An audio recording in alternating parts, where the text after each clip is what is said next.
Good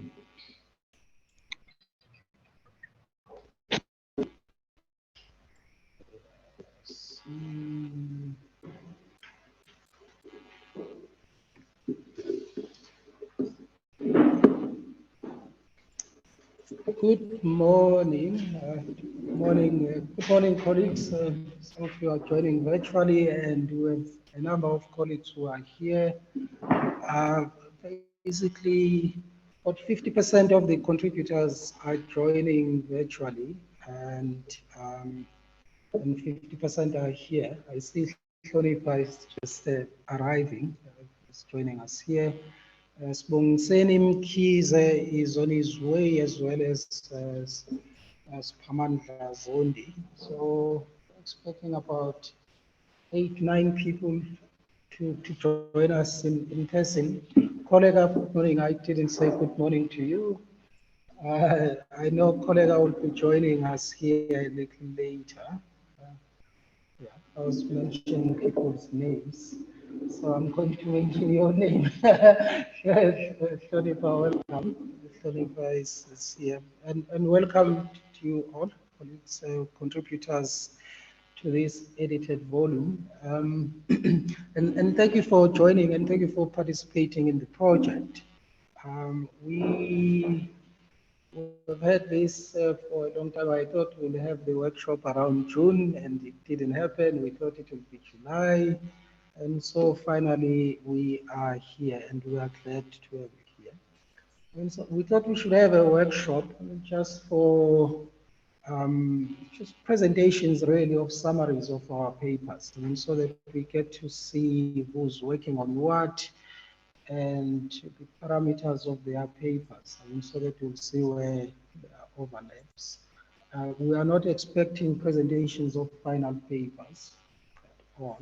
I don't know, perhaps we'll discuss towards the end, but what I have is that by sometime November, we could have the final papers turned in. We just received feedback today, and then perhaps go back, revise our papers a bit, and then submit sometime in November the final papers. This is partly because we have Jacana. We've been talking to Jacana as possible publisher of our edited volume. Now, as you know, next year is the 120th anniversary of Ilanga Natal, and so the idea is to have the volume published sometime next year. April may be too soon. The first issue of Ilanga was on the 10th of April 1903. So April may be too soon to have the edited volume out. And so maybe, in my discussions with Bridget from Jacana, she was talking about 6 weeks, 6 months or so, from the submission to publication. Because it has to go through peer review, and they have to do everything that publishers do. And so if we have final manuscript submitted maybe at the beginning of December, or perhaps at the beginning of the year, so we're looking around mid-year also for the edited book to come out. As you will see from our program, which we submitted, right now we have about 15 chapters, at least 15 chapters. We might have more. I know Jablanis Tole still thinks he can submit something. We would ask him to contribute. But we have 15 confirmed chapters, which I think is a fairly good number. I know some of the colleagues have to leave sometimes because of the day, so we're not going to waste time. I don't know, perhaps we can do some introductions. I couldn't tell you who's here actually. So we have Professor Hlonipa Mkwena, who's here, see. Then we have Spiwe Ngwane, who's at VETS and is contributing chapter. I think the title is Ilanga Lethe. Yes.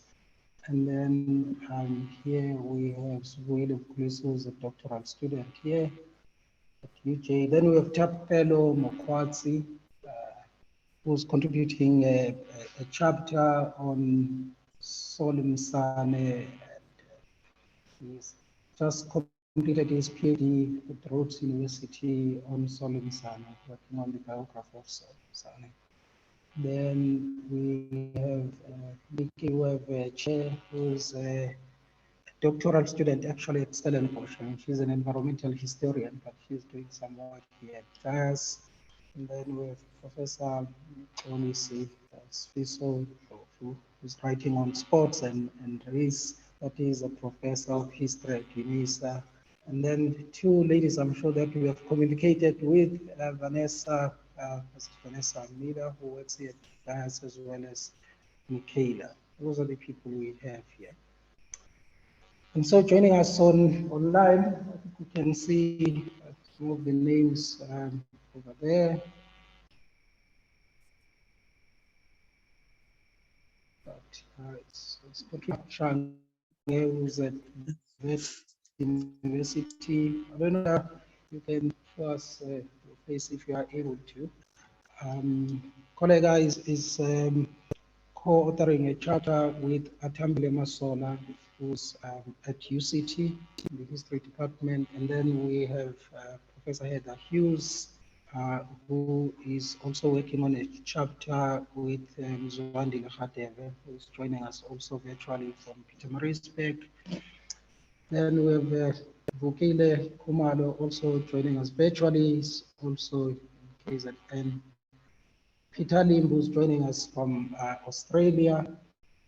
Grant Christensen. Grant, joining us from the Eastern Cape, right? If I'm not mistaken. Where are you joining us from? I'm in the Karoo, Gruffrenet. Yes. Grant, I mean, as you know, has written quite a lot on Robert Grandin, and his chapter is going to be on that. And then we have Marike Detroit. Marike, we are joining us from the Western Cape. Yes. Yes, I'm in Cape Town. Yes. Yeah, in Cape Town. Yes. Marike is writing a chapter together with Palisa Nzusa. And so, yeah. And then who have I left out? So I think that's basically it. People who join us here is, he's already here. Professor Spramadika Zondi, who's here at the University of Johannesburg, and he's contributing a chapter on the Spanish flu, on the 1918 Spanish flu, and how Ilanga covered that. Dr. Sbong Seni Mkiza is on his way, stuck in traffic. He's going to be joining us here, contributing a chapter on AW champion as well as Salpim Seman. Let me see. I think, yeah, that is. So that is Owen. Then me, Bani, writing a chapter on a column that AWG champion wrote between 1964 and 1974. Day. It's called Ubono Mashlat. Welcome, colleagues. I think we should start. The first presenter. So the setup really is that a presenter presents for about 20 minutes, and then we'll have about 10 minutes of discussions, questions, comments, and then we'll move to the next presenter, and we'll start with Mzwandile as well as Heather. And their paper is Voice of the Voiceless, Ilanga Confronts Late Colonialism. Heather and Mzwandile.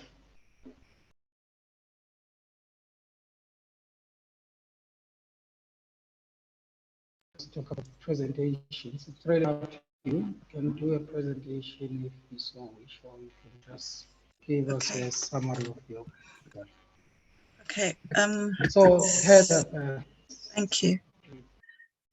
Thank you, Bongani, and it's wonderful to be in this fantastic company. Thank you for organizing the session. Can you hear me okay?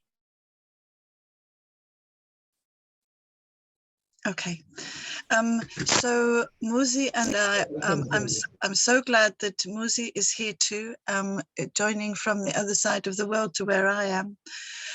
We've been working on this chapter which covers the beginnings of Ilanga. So we feel a great responsibility because Bongani says that we're up first because this is going to be first chronologically in the volume. So this is a special responsibility for us. We're a bit nervous, but we will present a summary of our paper. I don't have a presentation for you. We have one image which I'd like to share right at the end, but if I can just maybe go through the summary, which is how we agreed to do it, and Muzi will just chip in whenever I go wrong. So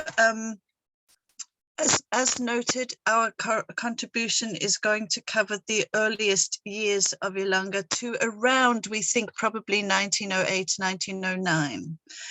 And we've divided our discussion into 4 main sections. And I want to just take you through the 4 sections that we have planned. And really, you know, we would really welcome comment on how this is sort of developing at this stage. So we thought we would start with a section which we're going to call the printed world, not the printed word, but the printed world, which examines the reading culture into which people like John Dube, Nogutel Mdima, and the whole cohort who came to play such an important role in the founding of Ilanga were immersed. The printed matter that they grew up with, they would have encountered at school, their realization of the power of print to carry argument, instruction, information, persuasion, far beyond the distance that the human voice could then travel.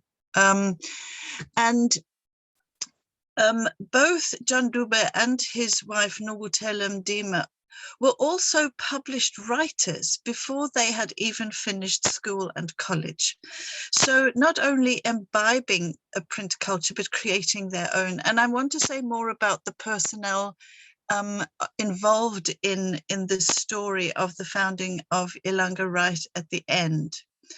So we also look at encounters with print in the United States, because I think this is pretty formative for what happens in the founding of Ilanga during the visit of the Dubes in the mid to late 1890s and the role of this American committee that they set up there.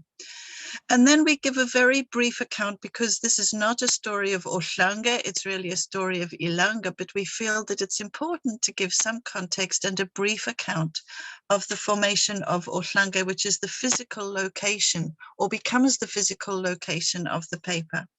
And incidentally, Bongani, if you were looking for anniversaries to attach the volume to, the 4th of December 1903 edition was the first one actually produced at Ilanga itself. So maybe that's a good late time in the year to kind of to celebrate. Okay, so that's really covers what we want to say in the very first section, is just providing the context of a printed world within which these actors are functioning. And then that moves us to the second section, which is all about the mechanics of making and sustaining a printed artifact, which of course is the newspaper itself. And so this section focuses on the beginnings of Ilanga, why they felt that it was important. There's a quote from one of the earliest editions of Ilanga: "None of the enlightened nations are without a newspaper." So we want to unpack that a little bit. We are going to use the convention or the it's really interesting that I don't think, and I stand corrected here, maybe there are people who have picked this up and used this, but it's really interesting that in the legal deposit copy that John Dube sent out to the various legal deposit libraries, because I think he wanted a record of this newspaper. He realized how ephemeral newspapers are, and I'm going to come back to that point as well. We want to talk about that in our paper. But on the front page of every early edition of Ilanga are signatures of who was responsible for producing that number. And the first few editions of Ilanga bear the signatures of John Dube himself and Madanjit at the International Printing Press in Grey Street. And I want to use, because this is going to be primarily a section I write, but we'll come back to who's doing what in the broad scheme of things of our paper later. I want to try and use that insight of those signatures twinned together symbolically on the front of the newspaper to understand the relationships between John Dube and Ilanga, the International Printing Press, and that Indian Ocean world. So the Atlantic Ocean world, the Indian Ocean world. I want to say a little bit about those things. Okay, then 27th of November 1903 is really the date of the divorce, as it were. It's the last one where their signatures indicate they are partners in production. So this paper also then traces the arrival of the Dube's own press from America, which was really a very, very big event. And then how it became how the press itself became part of the school's industrial department, as well as producing the newspaper. So we want to look as far as we can at the role of the pupils, the paid staff. We want, and this is one of the themes I think we want to draw out of this, and it's not a new insight. You know, a lot of people looking at print cultures in the colonial world now are realizing that there were no clear divisions of responsibility between editor, sub-editor. All the jobs were shared, I think. And we are very fortunate actually to have the reminiscences of one of the very first compositors at the paper, G.G. Ngaba, and we're going to be drawing on his reminiscences about how production was organized. So we are going to try to put in this section of our paper as much of the sort of quite fragmentary information as we can about the actual physical requirements of getting a press in place and getting it operational and producing the paper. And we can put a lot of names in there and sort of flesh out exactly who is involved. And again, this reflects very fluid boundaries about responsibility. So teachers, pupils, newspaper producers, distributors, everybody kind of mucked in together to get this thing up and running and then on the road. And talking about on the road, we want to look at the difficulties of sustaining Ilanga through those early years. It wasn't something you could go into a shop and purchase. The distribution network couldn't work like that. It was by subscription. So such a lot of effort went into selling subscriptions. It was initially 10 shillings and 6pence for an annual subscription, which meant distribution. We talk about slow reading. Distribution was slow as well because it was by post.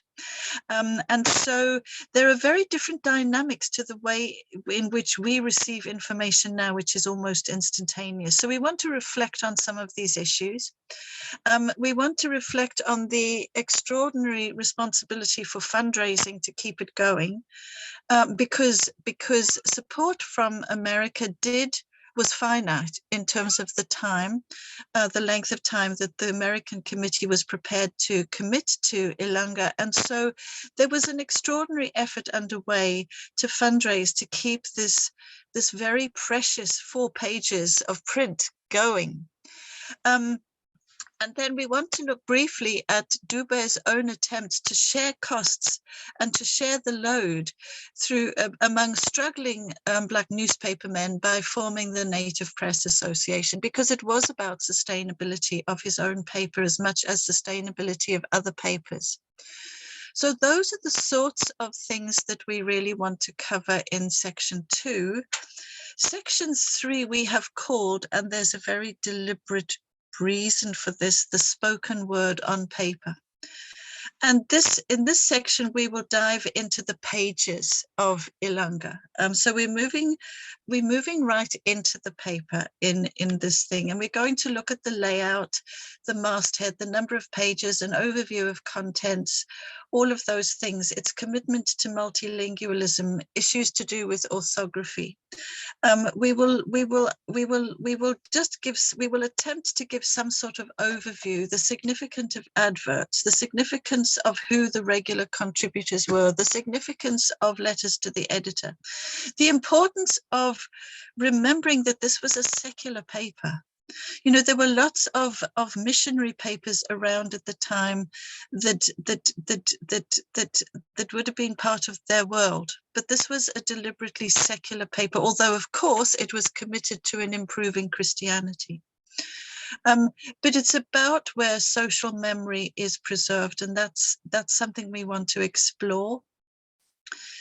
This is where Muzi and you know, I want to give him a chance to say something, because it's really important that he should. But it's about isiZulu literacy not imitating English models of writing, and it's to do with part of the intent and the purpose of the paper, which I think is really important. I was really struck when reading Isabel Hofmeyer's study of Indian opinion that what Gandhi was trying to do was to create a sort of new community around ethics. I think in some ways what the Ilanga production team were trying to do was to create a new community around pain, and how to express pain and suffering within the constraints of a quite violent colonial order, and to maintain dignity in the face of this kind of government that continually seemed to want to do Black people harm. So I think that that's something that I think we want to try to explore through these early pages. Plus, and I know that we mustn't encroach too much on the work of people like Grant Christensen here and his chapter, but we just want to say that it announced itself as a forum for literary matters and was an important vehicle for poetry. We also want to try to capture something of who the readers and the audience were. The readers, the people who read it privately, the people who shared it, read it aloud, borrowed it, lent it, and so on. So we want to spend some time looking at the readership and those who heard or read Ilanga. And then the last section of our paper really takes us back to the title of the paper, or the chapter, which is about confronting colonial violence. And we want to take a couple of major episodes in that decade and really unpack how Ilanga dealt with state violence. And of course, the incidents here, I think, are Impi Yamakanda, the poll tax uprising, and then the arrest, trial, imprisonment of King Dinuzulu. So that is a rough outline of our paper. In terms of overall themes that I think we're trying to draw out, and this is the ending the presentation.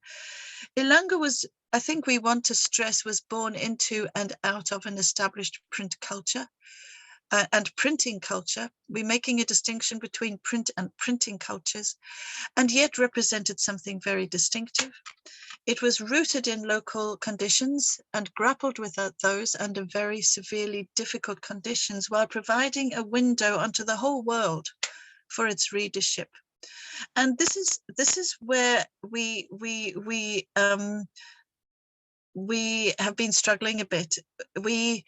This was a collective venture. You know, John Dube is often sort of credited single-handedly with pulling off Ilanga. And although he was a very dominant presence, and nobody, I think, can deny that, it was a collective effort.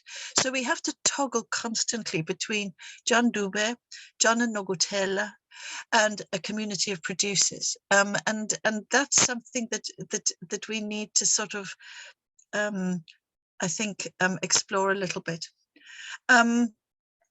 Another interesting thing is the exigencies of actually producing the newspaper suggest that we should avoid too sharp a distinction between industrial and academic pursuits. You had to be highly literate to produce what supposedly was in the industrial department at Ilanga, the newspaper. And then finally, you know, I think we need to acknowledge the ephemeral nature of newspapers. You know, one reuses it like lights a fire, or disposes of one edition when the next one is published, in a way that one doesn't do with books. I mean, we don't throw our books on a fire to keep warm in the way that we do with newspapers. And in a way, this is kind of symbolic of the early years of Ilanga. I know that we have a much better record of Ilanga than we do of many other early newspapers, largely because of Dube's determination that there should be a record of what has been achieved through, you know, being very assiduous about depositing in the legal deposits and so on. But nevertheless, there is an ephemeral quality to the whole story of early Ilanga, not least the most physical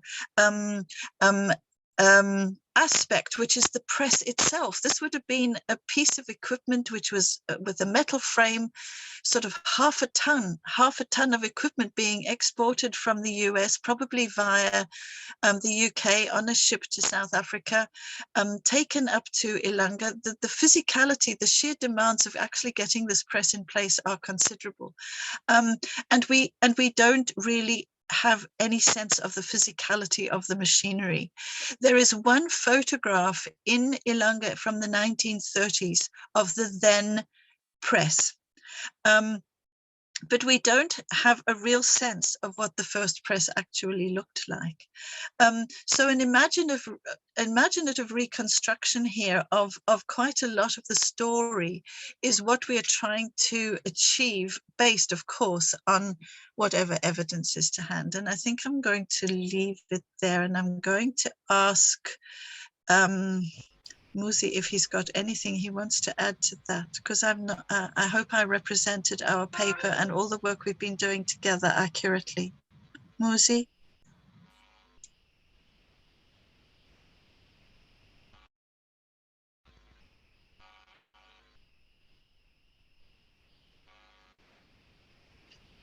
Macingwane and the colleagues, good morning. Thank you, Heather.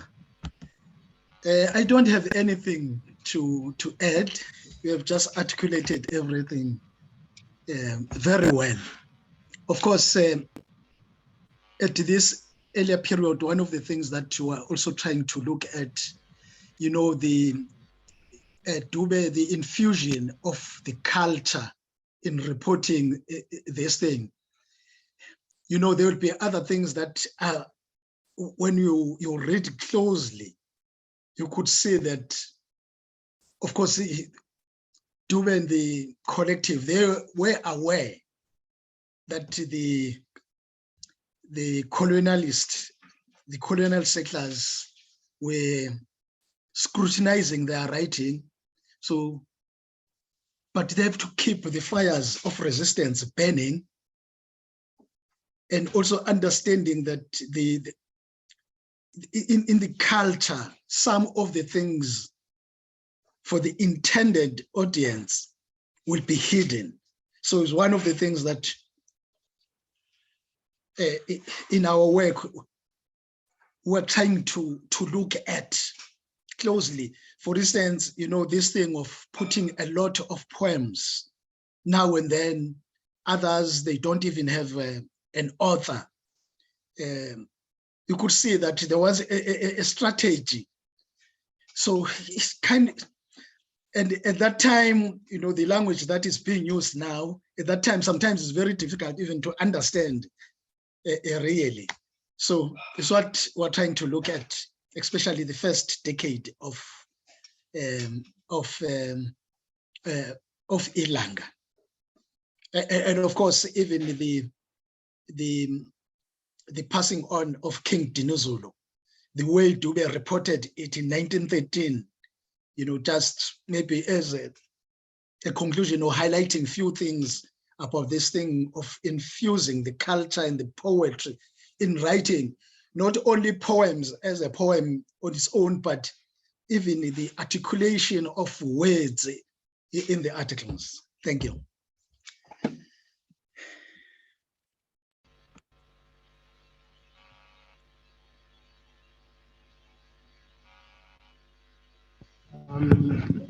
Let's open up for questions, comments on the presentation. And just let me start with you, Peter. Please go ahead.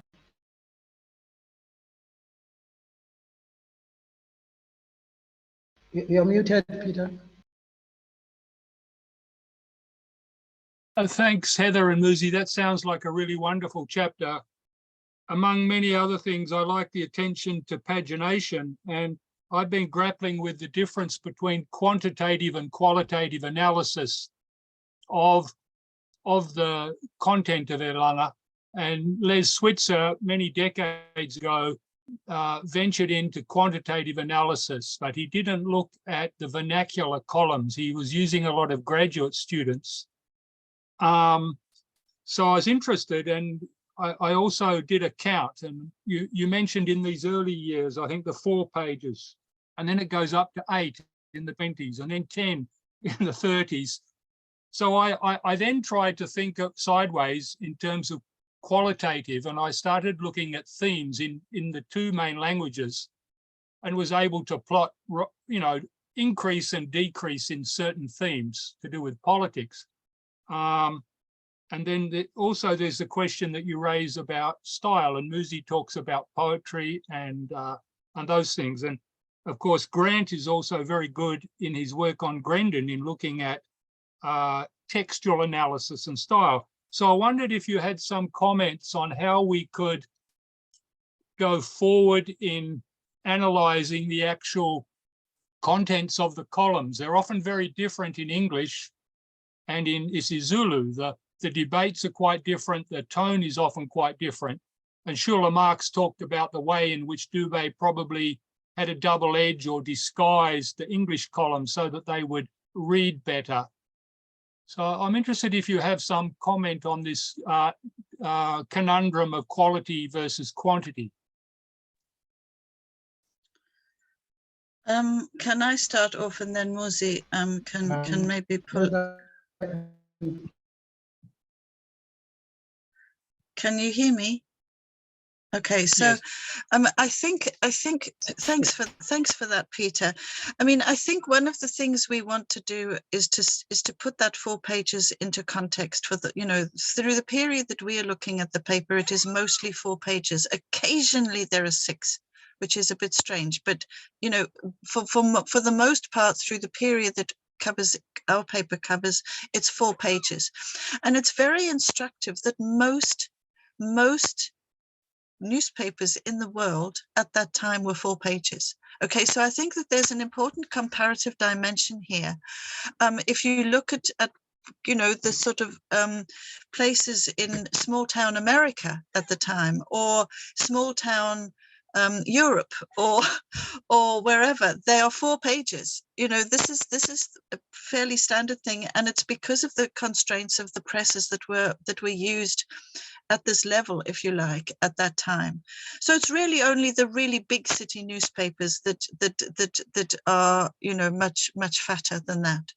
So I think that having that comparative dimension is also important, that this was not something unusual, it was something extremely usual at the time. But I don't know if Muzi wants to say something about the sort of qualitative dimension. I mean, Dubé knew that the state was translating his Zulu columns, so he wasn't putting English in there specifically to be more accessible. He knew that whoever wanted to know what the Zulu was going on with isiZulu would be able to translate anyway. But Muzi, do you want to take over? No. I think I'm fine. We'll look at that when we go through the articles again and see where it takes us. Thank you. Thanks a lot, Peter, for the contribution. Thank you. Bukile.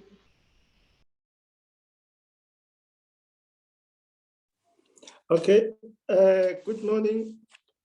Good morning, colleagues.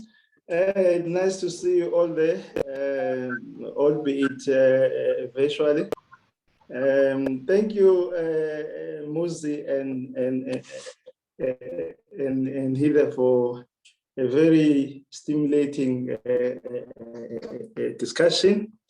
My question is really a small one, and I just wonder if you have sensed or picked up something that indicates a certain preference in terms of adverts that Ilanga initially accepted. In your first couple of editions, if you can pick up that certain adverts were kind of preferred over others, and also the kind of articles that were more or less on the same page or adjacent to each other at that time, because it seems like there was a time that Dube specifically targeted a particular audience, and when he does that, there will be a particular advert that will be close to a particular story that would be discussed on a particular page.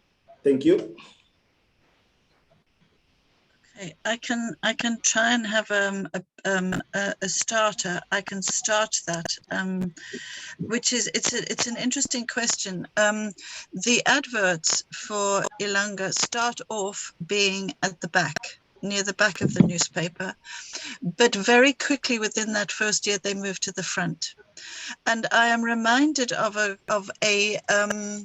of an insight that Norman Etherington had about the early press, in particularly the KwaZulu-Natal region, is that there was more than one newspaper that folded because it didn't have enough commercial information. Its readers didn't consider it had enough commercial information. So I'm wondering if that was one of the reasons for bringing adverts from the back to the front. And in terms of who was advertising, I mean, it's really quite interesting that a lot of the early adverts, and one of the things that I think struck me going through this period of Ilanga is how constant the advertisers are. Okay, how constant the advertisers are. The same people are supporting this over and over and over again.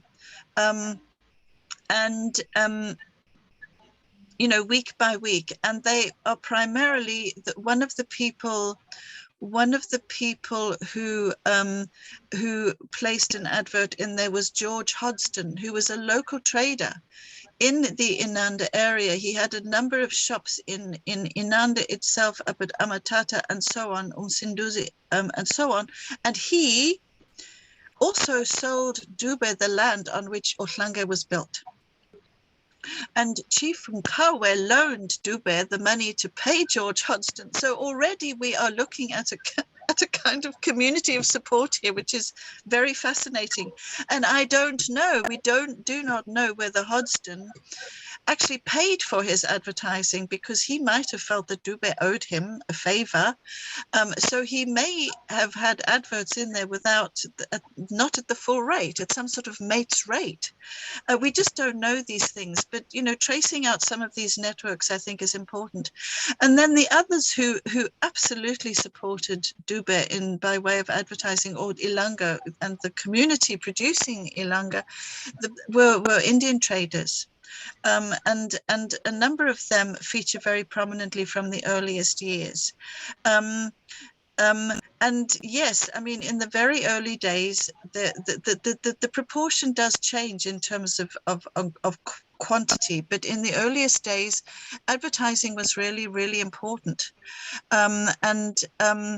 You know, but I think that it was a question of drumming up stories, getting into the habits of newspaper production. I mean, suddenly life had to operate on this relentless weekly cycle, and that's another thing about the physicality of the paper that I think we need to explore, is what the implications were for this relentless weekly cycle of filling a newspaper columns with stories as well as adverts. But Muzi, do you want to add to that?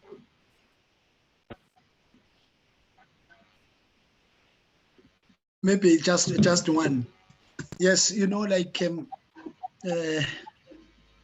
the early period, Dube will also, there were a lot of, how call it, what, adverts about the prevention of diseases, you know, now and then. In fact, most of those publications will have something on that. And of course, another one on this religious stuff about Christianity, but the adverts mainly about the prevention of diseases. Thank you.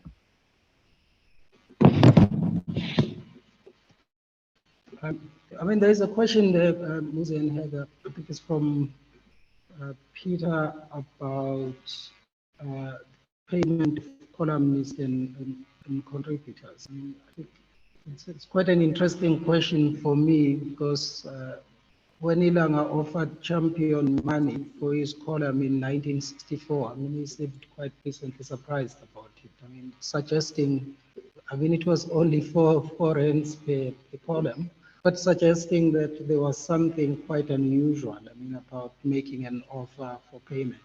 I mean, I'm also quite interested to find out whether people who were contributors and columnists were paid. I mean,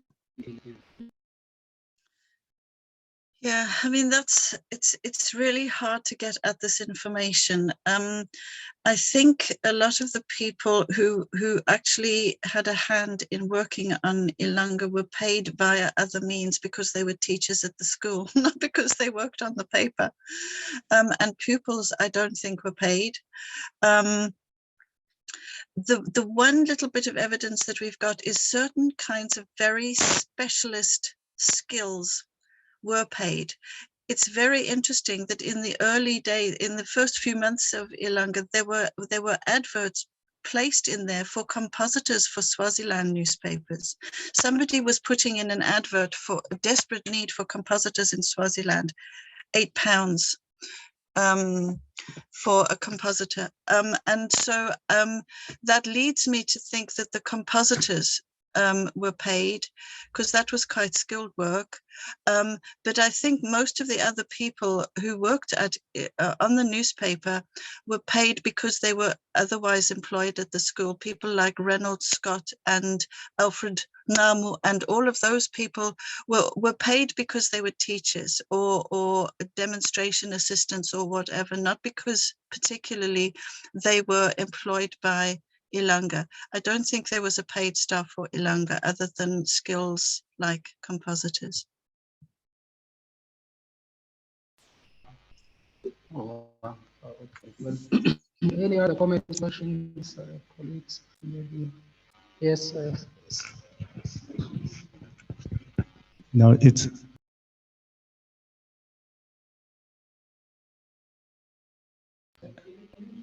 can you hear me? You can't hear. And they hear me. Yes, For we me, can hear you. loud and clear.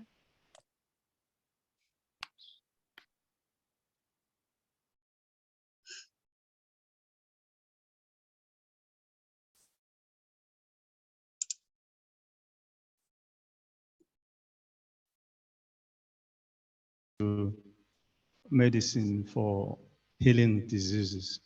But if you systematically read those advertisements, you might think that they were placed in the newspapers by Izinyanga Zabantu, but that is not necessarily the case. I think they were placed in the newspapers by Indian traders and white traders who had moved into the space of concocting those types of medicine. And also you would think that in such a newspaper, you will hear more on advertisement of them on the gospel and the healing power of religion rather than the healing power of medicines produced by izinyanga or produced by imposters. So how far is that theory? This is just my theory. I might be wrong.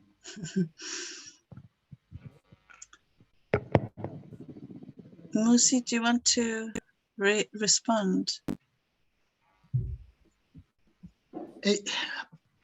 Though one has never paid so much attention to that, but maybe this is another task that one needs to do, to look at those adverts, who were the people behind. But now and then they were there. Yeah. Thank you. I tend to support that theory, because again, you know, I think that we always, when we're looking at case studies like one newspaper, we always tend to think that this is maybe something that's going on here and nowhere else. But at this time, you know, there were these itinerant white traders, all, you know, crisscrossing the globe, not just South Africa, and trying to sell any kind of medicine to what they saw as kind of gullible audiences, and not just in South Africa or other parts of the colonial world. This was happening over Europe and America as well, and so I think in some ways those adverts are linked to that global trade in what we might call popular untried medicine. That promised magical cures for everything. So yes, I think that theory has some weight, but we will explore further.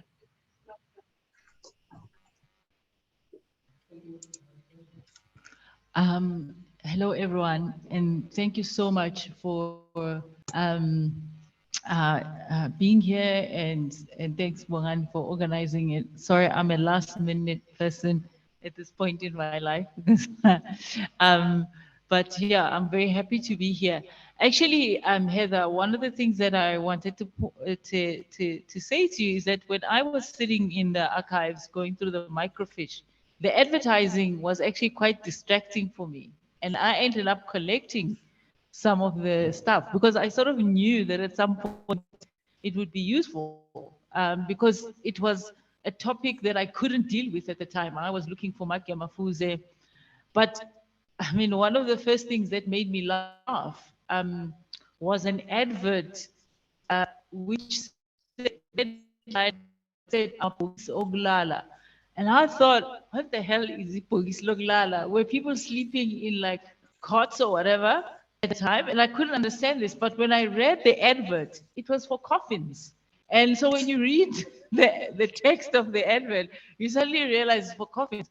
So actually, I've written a paper about this aspect of the history of consumption, and it's in social history. And one of the arguments that I make is exactly that what was actually happening at the time was that many of these Indian and white traders were testing out the language. So they were testing out what a coffin actually was in Zulu. And things like watches. So they would write Amawash, Amawash, Amawash as the headline. And then it's only when you read the text that you realize that it's advertising watches. And then you had people like Mark Hadebe, who was the editor of Iphepha Lohlanga. He was advertising his business on the cover of Iphepha Lohlanga. And when you read the adverts again, it's like a list of items like brooches and gold rings and suits and again, all testing out their very badly written Zulu, but testing out the language. Like, what do you call a shirt in Zulu? What do you call pants in Zulu? What do you call shoes in Zulu? What do you call different types of shoes in Zulu? I'm shoes, like you, I mean, words like that, where you're just thinking, okay, well, this was funny. And it's all listed there with the prices. But this is the argument that I'm making in the paper, that actually this was about testing out the limits of the language. How do you translate say luxury goods mostly. But when it comes to things like medicine, like adverts for Zambak were already in the papers, like in Ilanga Natali. So some of the items that even today people still use as kind of, how, I don't know what one would call it, home remedies, were there. Epsom salts, all of these, they were all there in the newspaper. So I'm very glad that people are taking this up, because part of the argument that I tried to make is that people assume that these newspapers were just about religion. But actually what these adverts show is how much consumption was actually going on at the time, how much these Christian converts actually liked shopping. And it's not the most logical thing that you would imagine, but they actually loved shopping. And this was like one of the easiest ways to advertise for things that were mostly luxury goods. They were not poverty items. They were, I mean, like Makhate was selling silk handkerchiefs in his shops, and he writes there, this is the Crimean War. You may imagine that there's a shortage of items, but my shop has got all the items you want. I mean, this is the stuff of kind of like luxury items rather than the necessities of life. That's absolutely wonderful. Thank you, Flonipa.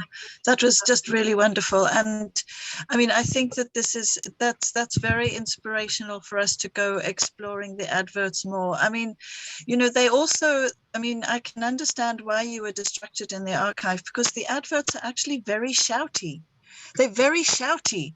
You know, they've got loads of, you know, very, very big font and lots of exclamation marks. They are very shouty. So, yeah, I mean, that's wonderful insight to explore further. Thank you.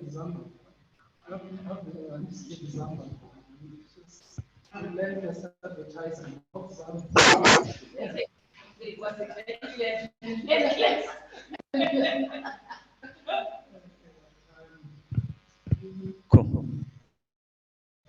Thanks. Thanks for the paper, Mzwandile and Heather. So my question, I think it emanates from your section 3 on the spoken word on the paper. And I'm interested in finding out if you can say more on the commitment for orthography. And what, was it an editorial decision? Because I'm kind of juxtaposing it. I'm aware at the end with Ilanga Letegu, when there was the language board and Usipho Ngobese was the editor at the time. So there was a drive to use proper isiZulu and stuff. So what was the drive for the commitment for orthography in the early years? Thanks.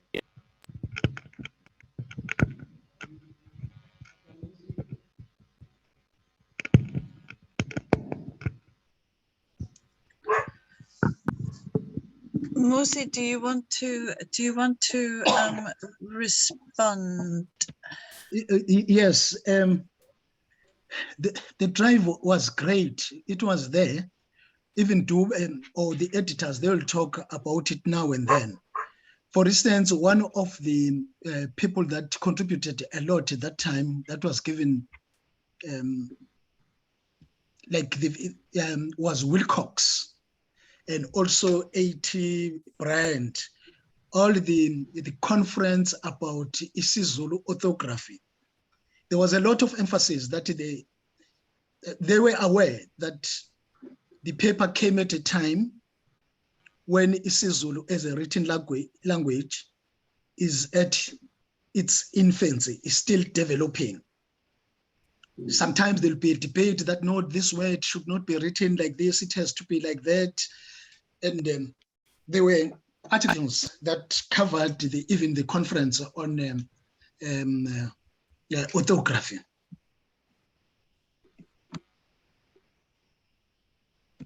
Thank you. Thank you very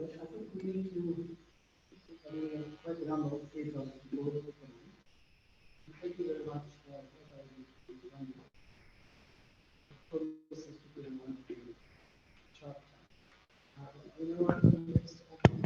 People who have joined us now, David, I mean, I see David Brown, who has joined us virtually. We also here have Seni Kaiser, who has also joined us, and welcome. So we'll move to you, Grant, on Robert Grandin and Ilanga Natal. Thank you very much, Bongani. Please. You can hear me? Yes, yes, you can. Great, great. I hope some allowance will be made for the fact that I've grown very rusty. I've been out of academia for many years. I'm working on Robert Grandin for my chapter. Robert Grandin had an involvement from the very beginning of Ilanga, the newspaper. In fact, it might be said that he was in on the act, because he prepared a poem for publication in the very first issue. It is titled, like the newspaper itself, Ilanga, likely commissioned by Dube. It wasn't published in the first issue, it was published in the 6th, but there is a footnote to the effect that it was intended for publication in the 1st. How are we doing for time, by the way, Bongani? Should I cut it a little short?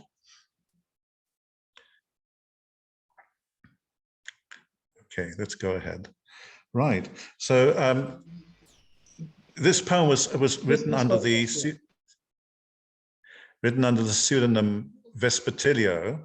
We know it is Grandin because Grandin used the same pseudonym for an epic-length poem that he published in the South African Citizen in the Cape Colony in the 1890s, Vespertilio. So that is Grandin.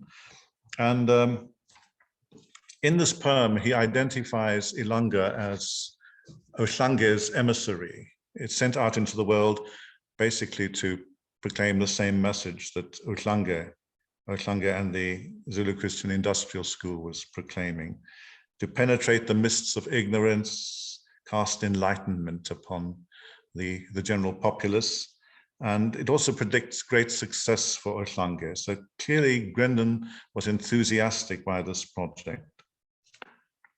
Just briefly, I won't dwell on this, but a biographical sketch is necessary of Grandin. He was born in 1867 in the territory of what is today Namibia.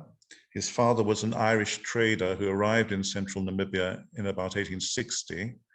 And his mother was Maria, who was the daughter, one of the daughters of Chief Maharero, one of the prominent Herero chiefs of the day. Grandin was one of 3 children, the youngest, and he enjoyed an excellent grammar school education at Zonneblom College, an Anglican school in Cape Town. In the 1870s and 1880s, he actually matriculated, which was a rare achievement in 1889. He excelled on the cricket field. He was also very likely involved with the printing department there as well, because his first job on matriculating was in Pietermaritzburg at St. Albans College, another Anglican institution, where the Inkanyiso, one of the predecessors of Ilanga, was published. Inkanyiso Yase Natal, it was published there. So there was Grandin right in on that act as well, in the printing department when that newspaper was being published. He moved in 1890 to Griqualand West, was there in Kimberley, and he associated with leading lights like Isaiah Badimbele, the brother-in-law of Saul Plaatje, and also with H.O. Ali, who later, together with Mohandas Gandhi, would fight for the rights of Indians living within South Africa. Together with Ali, Grandin campaigned. He organized a colony-wide campaign. He was the secretary of this campaign against the Cape Colony's Franchise and Ballot Act of 1892. So he was already a seasoned political agitator by the time he arrived in Natal the second time round. He wrote occasionally for Kimberley newspapers, including a series on the botany of that region, and his earliest poetry survives from this time. He moved to Uitenhage in 1897, and there he founded a short-lived newspaper of his own, of which no copies have survived.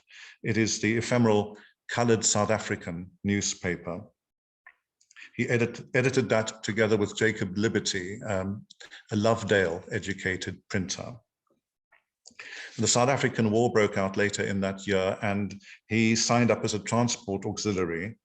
And it was his actual experiences of the war. He was involved in the Battle of Bergendal, and that inspired his writing of Paul Kruger's Dream, which is a major epic, and moves on now afoot to have it republished.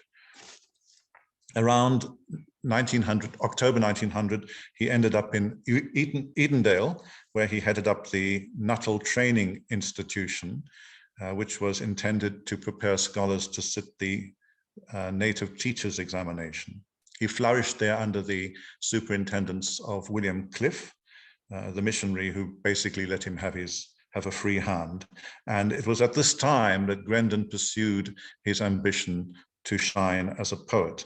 The first three parts of Paul Kruger's Dream were published in Ipepa Lohlanga, as were two parts of Shaka's Death.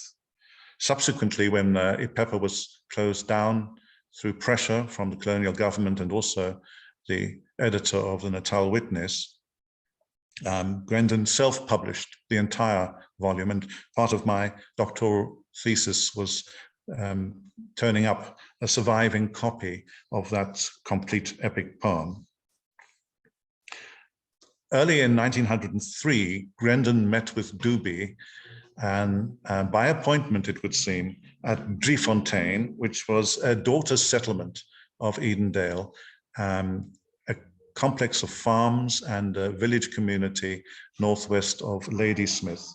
And this had been founded in 1867. It was a rare phenomenon in Natal because here Africans had title to land, they had legal title to land, and they pursued what we might call westernized a lifestyle today. They lived in square-built houses, read books, and dressed as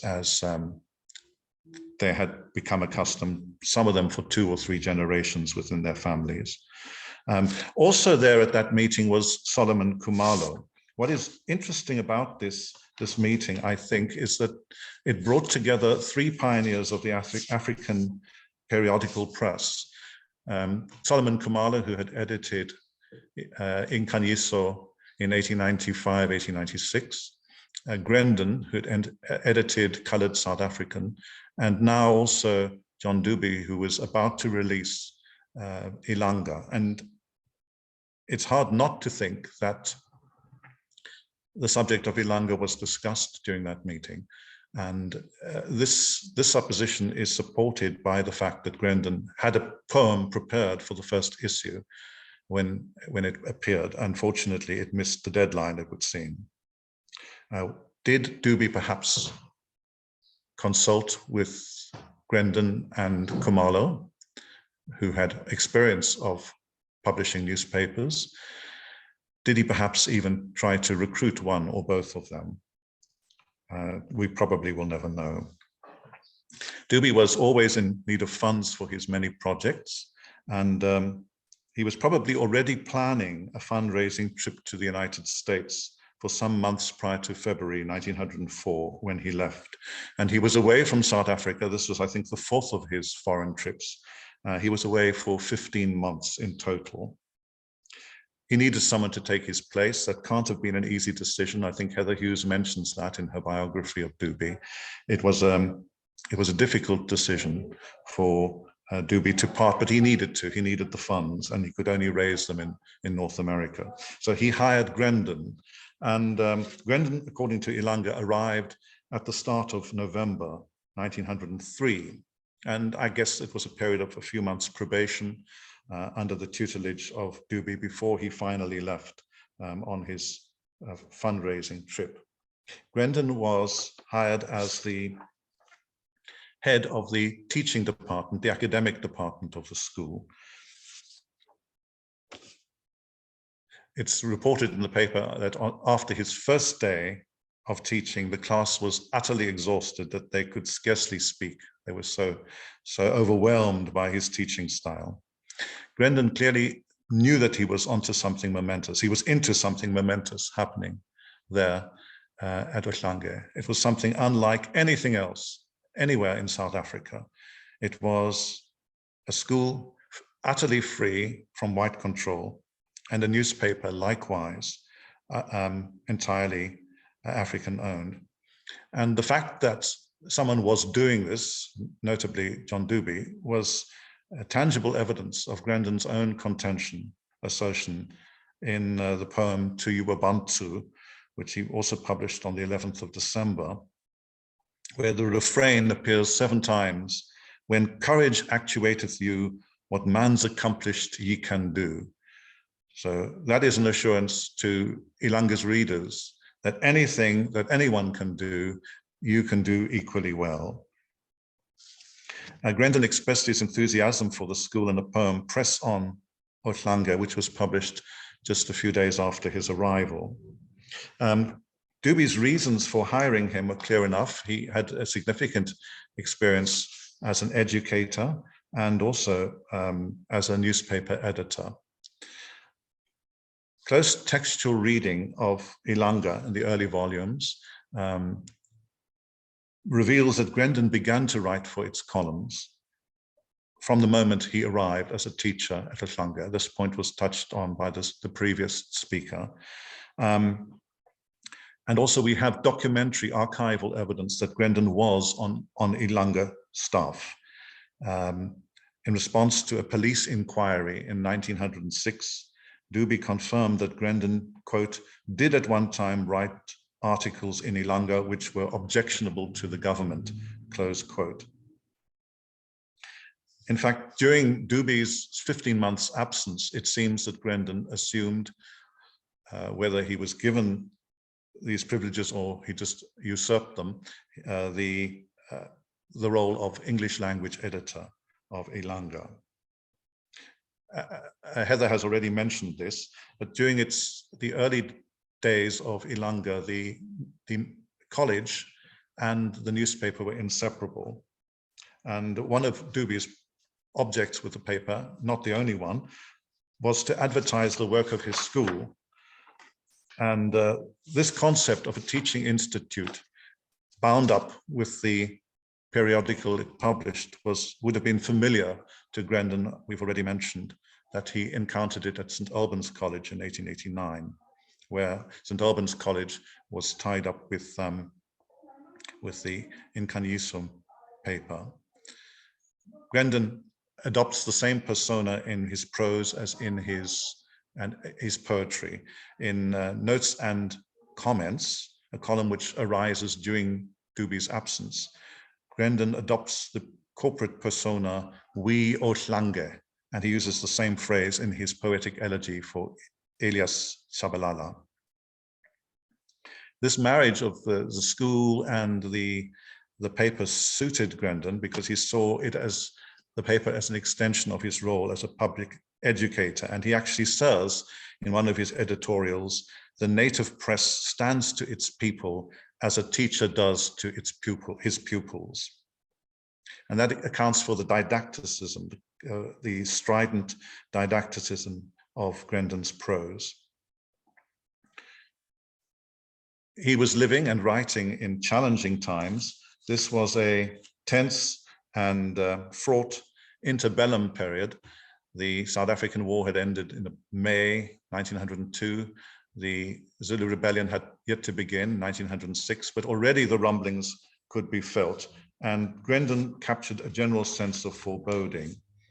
Don't have too much time. I'm going to just briefly recap go over what the rest of my paper deals with. It looks at chiefly at the root causes of the eventual breakup between Grandin and Dube. Grandin was a man who lived in the realm of ideality. He believed in the principles of right and wrong and very little gray shadowlands in between. So when a thing was wrong, he spoke that out clearly. And he could see the writing on the wall. The poll tax had already been promulgated in August 1905, but there was already speaking of that prior to that, and rumors of it being enacted. And Grendon prophesied that it would spell trouble, and he pointed to historical examples of where poll taxes had in the past caused political unrest. At the back of his mind was no doubt the Herero uprising back in his homeland, where Samuel Maharero was leading a rebellion against the German overlords, and not very successfully, admittedly, but Grendon was aware that by all accounts, and certainly family of Grendon's brother, descendants of his brother to this day, are adamant that Maharero was Grendon's uncle.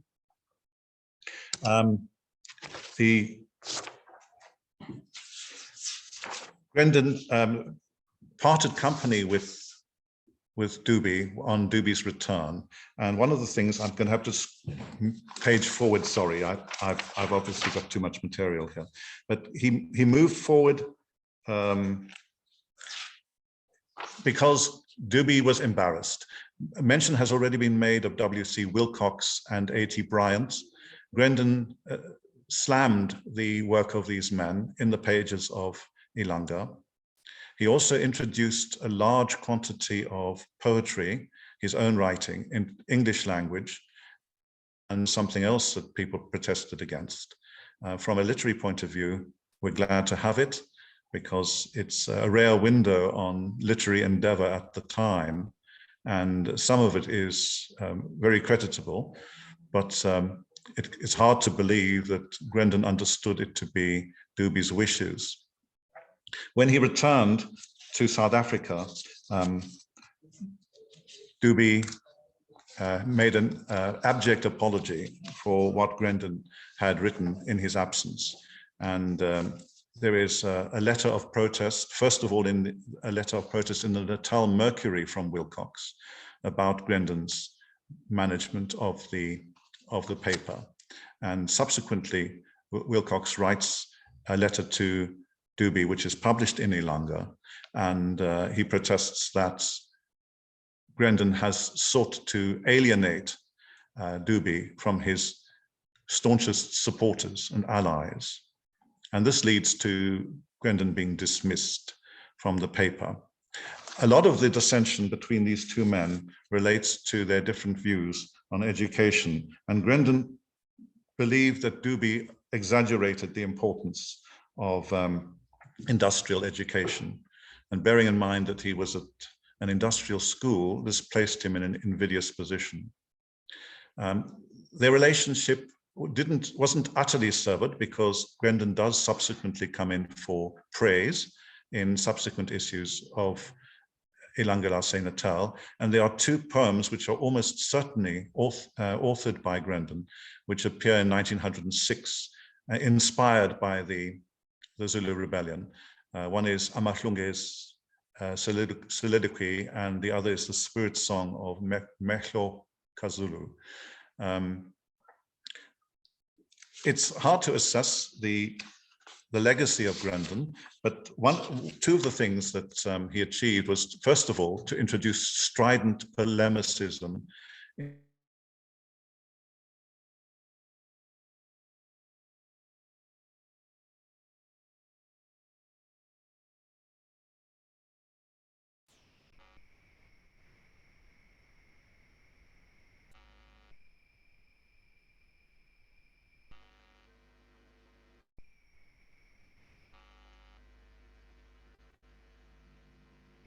Robert,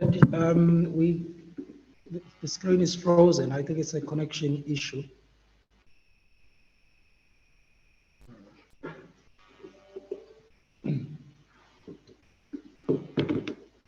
Robert, can you hear us? I don't think so. Okay. I think yes, Peter. I was just wondering if Grant does come back, whether this might be a time to ask a question to save time. Yeah. Yeah. Yeah. But seeing he can't hear, seeing he can't hear, perhaps I'll just type a question into chat.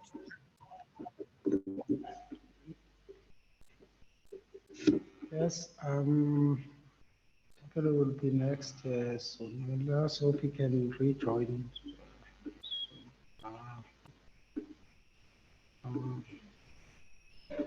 Yeah, maybe that's what we should also do. I mean, if there are questions, we write them on chat. Hopefully, you'll join us. Soon. His line was poor. Is somebody going to say, well, I mean, I know that's being recorded. Is somebody going to save the chat? Because if he's out of the call, he won't see the chat either. Yes, we'll save the chat, yes. Thanks, Bongani. Yeah. I think maybe so that we do not waste the time, we'll try to contact him. Tapelo, if you could get closer, yes. And then, so we'll take Tapelo's presentation while we are waiting for Robert to come back. Then perhaps we can ask him the questions after Tapelo, so that we do not lose the time. Yeah. So Tapelo Mokwatsi is going to present next year.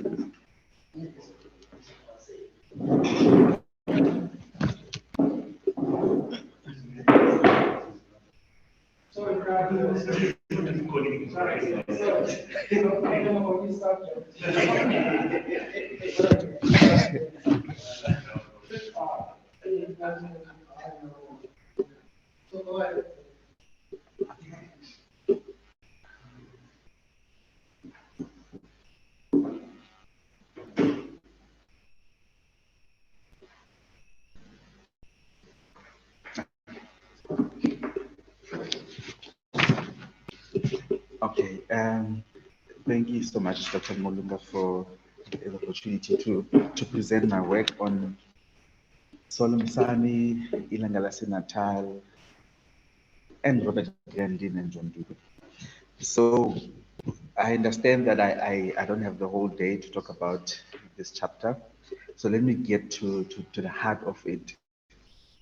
So the title of my paper or my chapter is A Matter of a Pen is a Double-Edged Sword, the political feud between Solomsani, Robert Grandin, and John Dube in Ilanga Natal and Abantu Batu. So basically what I'm looking at here is I'm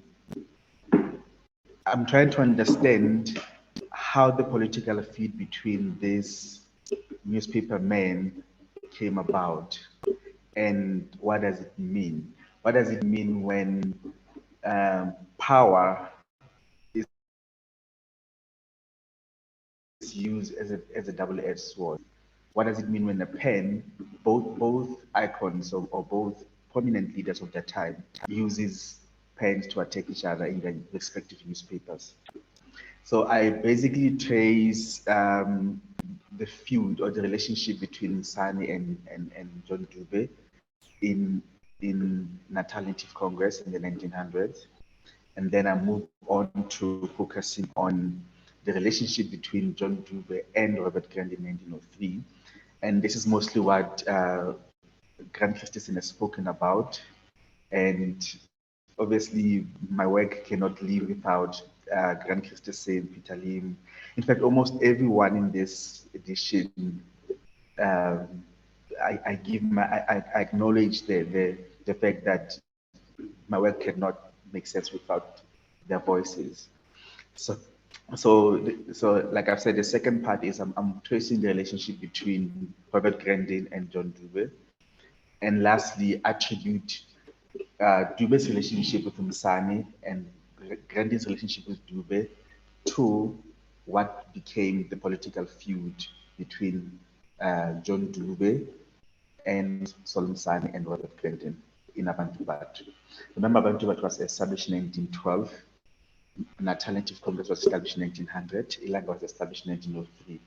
So you have this series of events that culminated to the eventual feud between Msani and Dube, whereby Robert Grandin and Solomsani became editors of Abantu Batu in 1915, and they used their power, their position in Abantu Batu to attack Dube's presidency.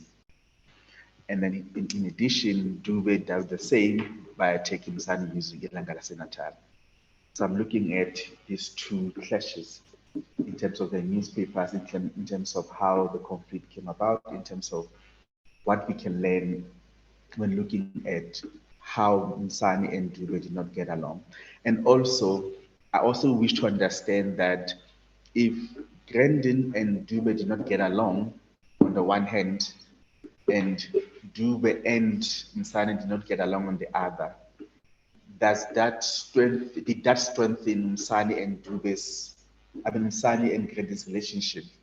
Because towards the end of his life, Msani lost his political power in the Transvaal, and he went out to form, or he was in the process of forming an agricultural college in Nongoma.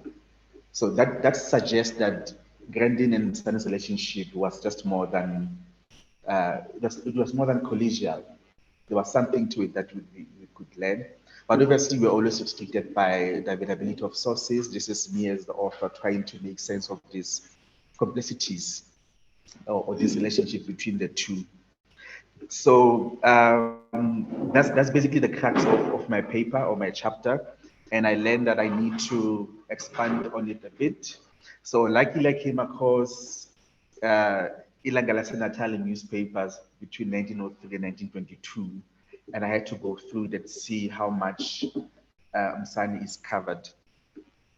So obviously from 1903 until 1922, Msani is covered as a prominent figure, a public figure.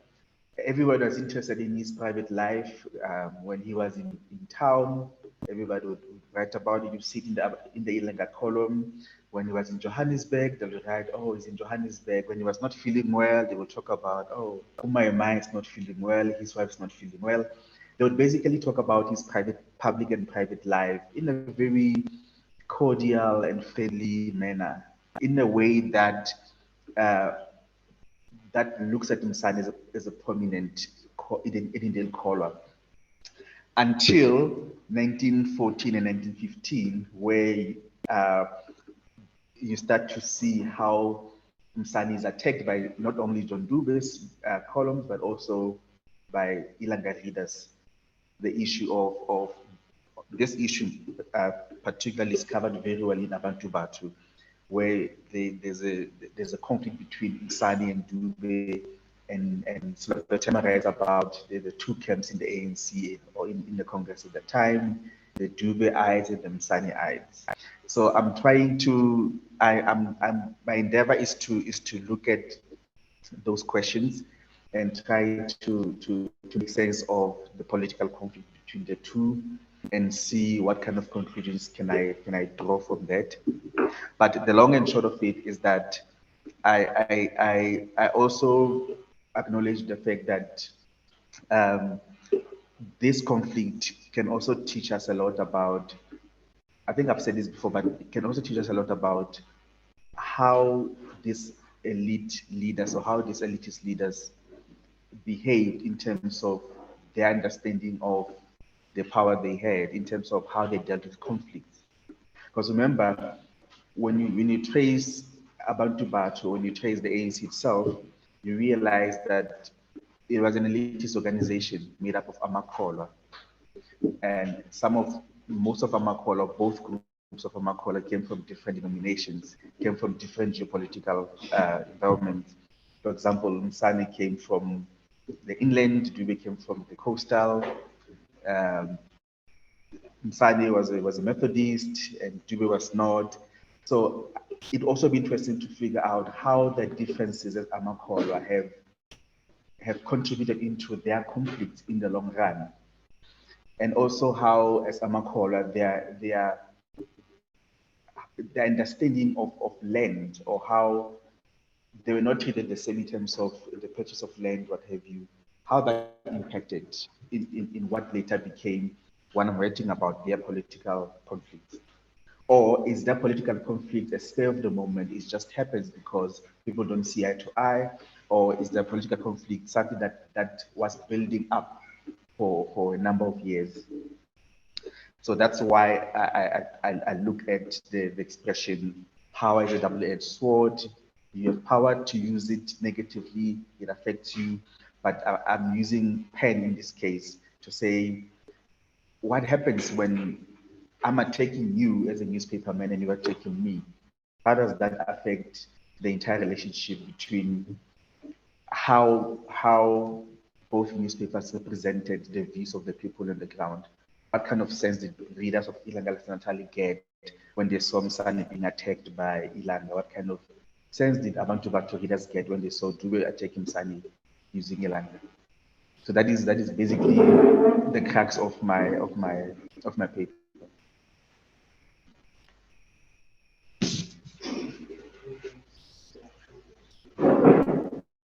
I hope you can hear me. Welcome back, Grant. I mean, I see you are back. I mean, I think we should take both. I think we should take both presentations. I mean, so you could ask questions, direct questions to Grant as well as to Tapelo. Peter, you had a question when we lost Grant. Yeah, thanks to Bello and Grant, two great papers. And I've read Grant's magisterial PhD of about 700 or 800 pages. It really is fantastic. And Chicana should also publish it as well as Paul Kruger's poem. But a quick question to each of you.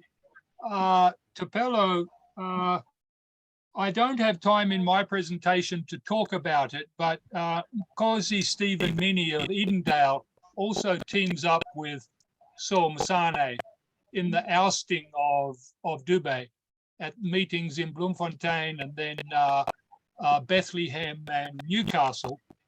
And I just wondered whether you factored him into it. How it interests me is that I followed Mini's contributions right through in Ilanga, and he has a rather precarious position in that there's often quite vitriolic differences with editors of Ilanga, and this reaches a crescendo at the point that you're talking about with the rivalry between Msane and Dube. I didn't know about the Grendon connection. That's fascinating. So the question there really is, whether you dug anything up on Mini. And to me, though, I'm very interested in questions of tolerance and intolerance. And despite the mud that's being thrown from both sides, one has to credit the effective editors of Ilanga in that they largely remained open. So it's more tolerant at this stage. And so the question to Grant is also on this. I typed it. I don't know whether you can see it, Grant, on the chat. I'll have a look now. Okay, that'll save time if I don't ask it. Unfortunately, I lost earlier chat messages when I was cut off. Okay, I'll just repeat it very quickly. Was whether Grendon's dismissal from the paper on Ashlange can be also viewed as a case of censorship of his more left-wing or socialistic ideas. I mean, we talked about this on email, but he does have letters published in Ilanga in 1918. I think he's in Lake Chrissy on causes of strikes that are not censored. And this comes at a time when Dube becomes a little bit more favorable to such direct action, unusually for him. So there's not many clear examples of censorship in Ilanga that I can see, although later on Dube does try and instruct Rolf Glomo to not give champion space. He does this twice. So I wondered what you thought about this idea of tolerance or censorship. Is that me or Muzi? You. Okay. I think that really Dube's hands were tied. His principal white backers, his funders, were basically putting into a corner. He had to dismiss Grendon because Grendon was a firebrand and he had nothing to lose, Peter. You know, he hadn't staked his money and all his hard work into launching this school and this newspaper. All he had to lose was his job, and then he could move on to another one. And as you know, he fetched up shortly afterwards in Swaziland when he was employed by Labotsebeni, the Queen Regent of the time. I'm not sure that I actually think, Dubie says on his return that the stewards that he had left behind him when he'd gone abroad had been given freedom to publish what they chose to publish. And he says, I was not on hand to stop them. That's what he says. And then he apologizes that so much of what had been said was contrary to the spirit and the policy of our paper. That's more or less his words.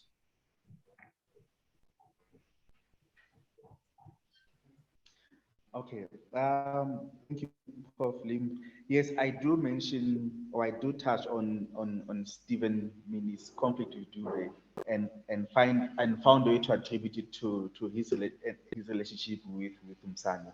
Obviously, it's all about what you find, what is available, and Grant, in terms of what you said about Robert Grendon being the firebrand, I think I'm more on Grendon's side than Dube's side, because you can open another can of web and talk about how Dube was more complacent to the status quo, and didn't that make him a bit of a bigot, if that's the right word to use, double standards rather?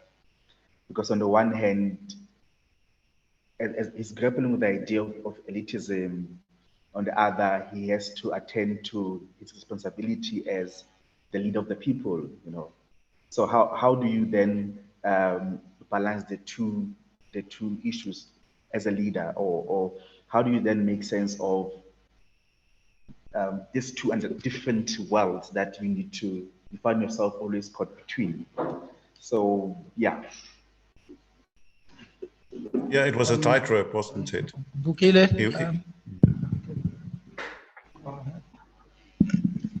Thank you.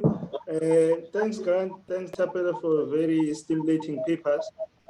I think, Grant, you have answered my question. Now this one will be for Tapela. I'm just wondering if what you describe as a feud between Msani and Dube was partly due to access to funding. They probably, I don't think there was quite a lot of millionaires in Natal at the time. You remember Msani also started something that he referred to as Isivivan at some point. I'm not sure how that, I'm not sure of how that ended up, but part of it might have had to do with the access to funding, but also what you do with the funds that you get from these very small people that are in Thailand elsewhere. Of course, Dube had access to the US, but I suppose most of the funding some of it was local. So that's the question. Well, I'm just wondering if you have picked up that the most part of it is really about who has access to certain kinds of funders. And I will also probably, when you continue with the paper, write the paper, I like to see you actually tracing out the ideological differences of the two men, so that it doesn't appear as regional dispute. Maybe it was, I don't know, but maybe just highlight the substance of this feud. It's not just personalities, but also the key ideological issues that they differed on. Thank you. Okay, thank you so much for that. Yes, I will continue the paper rather, or maybe frame it that way. and tried to again make sense of what were some of the underlying issues when it comes to their conflict or their feud prolonging disagreement, something that happens over a long period of time. It wasn't just a spur of the moment thing. So in your thesis, I've highlighted that you mentioned Msane forming Isivivane in 1903, and luckily Ilanga covers Msane's Isivivane dealings or involvements in its issues between 1916 and 1917. So I should perhaps have a section that talks about that, or look at what has been written about Msane in connection to Isivivane as a way to try to make sense of his conflict with Dube in Ilanga and vis-a-vis Abantu Bantu.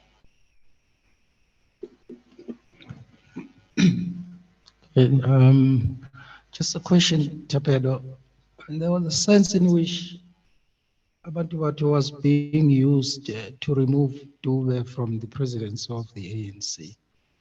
I mean, I've never figured out what was Msane to benefit from that. I mean, because it appeared in the background was Seme, who for some reason wanted Dube to be removed. And then he uses his publication Abantu to fight Dube, and then Dube uses Ilanga Lase Natal to fight back. So I wonder to what extent the feud had something to do with the politics of the ANC, and perhaps just the politics of influence, of political influence between Dube on one hand and Seme on the other. Okay, yes, Msane was behind the removal of Dube. Msane and Seme were behind the removal of Dube, and I think partly because Msane wanted to run for ANC president. And what do you do if you want to run for ANC president? You discredit the president of the ANC, and you use the power that you have to do the same. But when it comes to Seme, wasn't he the kingmaker? I mean, he's the one behind Dube becoming the ANC president. Can he be the one behind his removal as well? I don't know. So I think it was basically that question of power. But in the ANC conference, the resolution was no. We already had a Zulu person. Now we need to look into another ethnic group, and that's how Sfako Makhapi emerged as the second ANC or Congress president, and Msane became the second Secretary General of the ANC after Soblaki. So yes, I will look into that, Dr. Mulunga, as part of as a way to continue to beef up the chapter. Okay. Thank you very much to you, Grant and Tapelo. I'm sure we have taken notes of the questions. Oh, yes, there's Pamadla.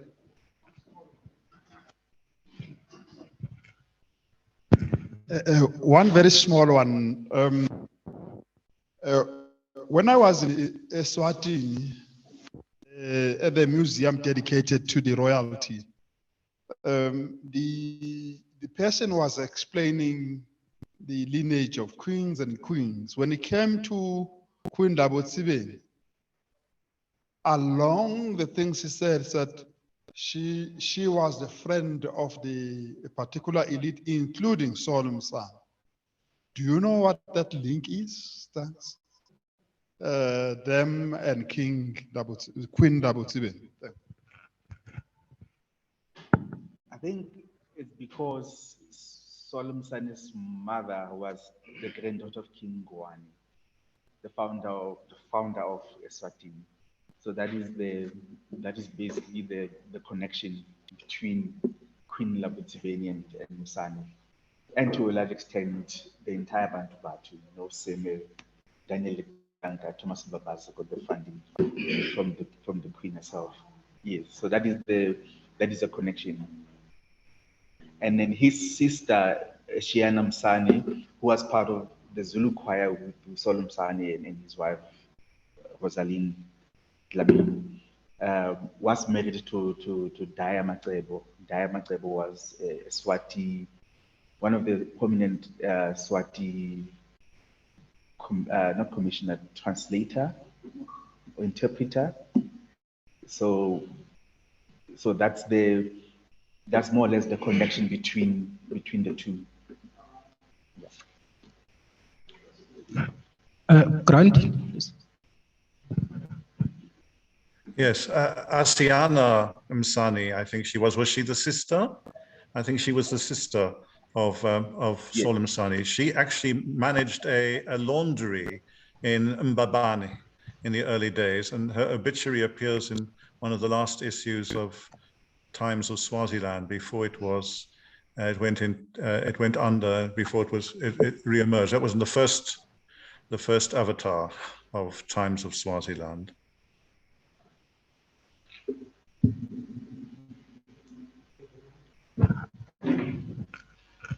No, thanks. Well, I'm interested on the Congress of 1917, where John Dube was replaced over a controversy, of course, that was that influenced that Congress. That controversy was that of a territorial segregation, of which Dube and Tema was acting as SG of the ANC then, and when they were in London. Dube agreed that they are supporting the policy of territorial segregation, of which it was against the policy of the ANC at the time, and that led to the removal of Dube. So does this suggest that the majority of members of the ANC at that time were more influenced by the Bantu Bato publication over Ilanga Lasenatal? Thank you.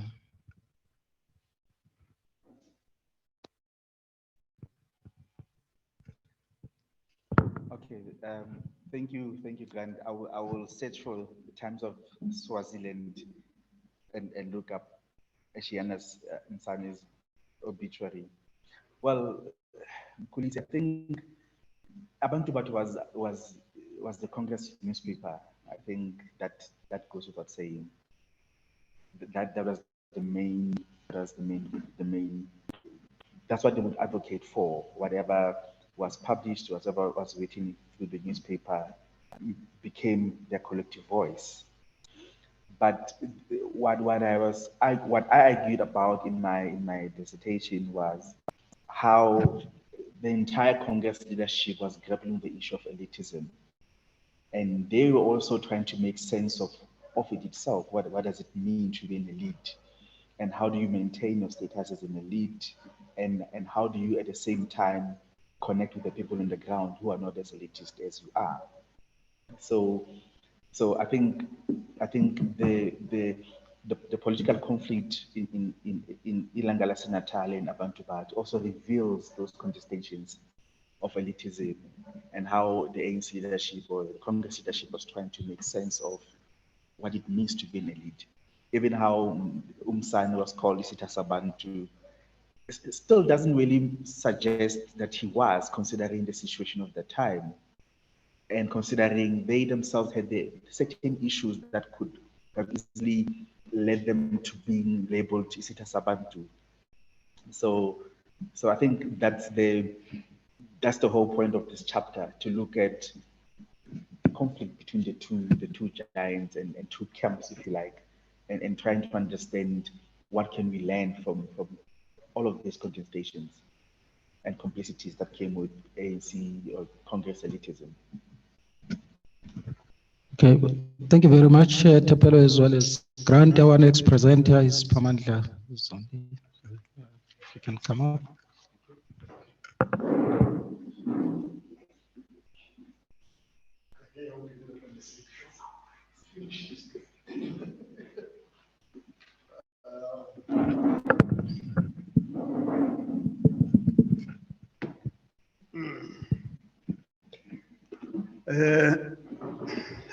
Thank you very much, Macingwan, and thanks very much to everyone. I'm one of those who are guilty of not finishing the story, going back and forth to archives and never finishing the story. Mine is about how the Ilanga newspaper reports on, explains and understands Africans' encounter with a terrible disease of colonial logistics. It was called the Spanish flu, the influenza of 1918. The aim is to try and understand how Ilanga gives us the window into how the people at that time understood the disease environment as a sickness and disease that comes with it. And that is important to do because we know that from about 1850, Natal is occupied and conquered in 1842. From about 1850, the disease that comes with the occupation is then accompanied by growth of diseases. And that's an important thing. Even Magema Fuza refers to it in one of the letters. What happens is that you understand it in indigenous language that the occupation of the land was a form of a invasion similar to a virus. It's a huge invasion. It's not just physical, it's not just occupation of a physical land, but it's an occupation of a whole ecosystem from which people get life and live well. And the diseases begin partly because of the change of environment, this the change of atmosphere, worry that comes and stuff like that. Sheikh Anta Diop makes a very interesting statement about colonial encounter. He says the imperialism at encounter is like a prehistoric hunter. It attacks its prey psychologically, spiritually, mentally, before it attacks it physically. In other words, it torments the prey before it kills the prey. And then he then says, therefore, the encounter with imperialism and colonialism is different from all encounters, because after the physical encounter had ended, the psychological, mental, and spiritual encounter does not end, because it preceded the physical encounter.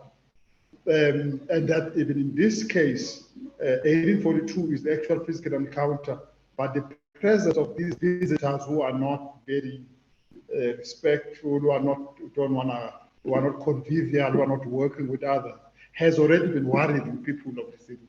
You find it a lot in the letter writing. So that could cause sickness, because we know that condition can cause stress and depression, and people get vulnerable to sickness. But then there's a second one.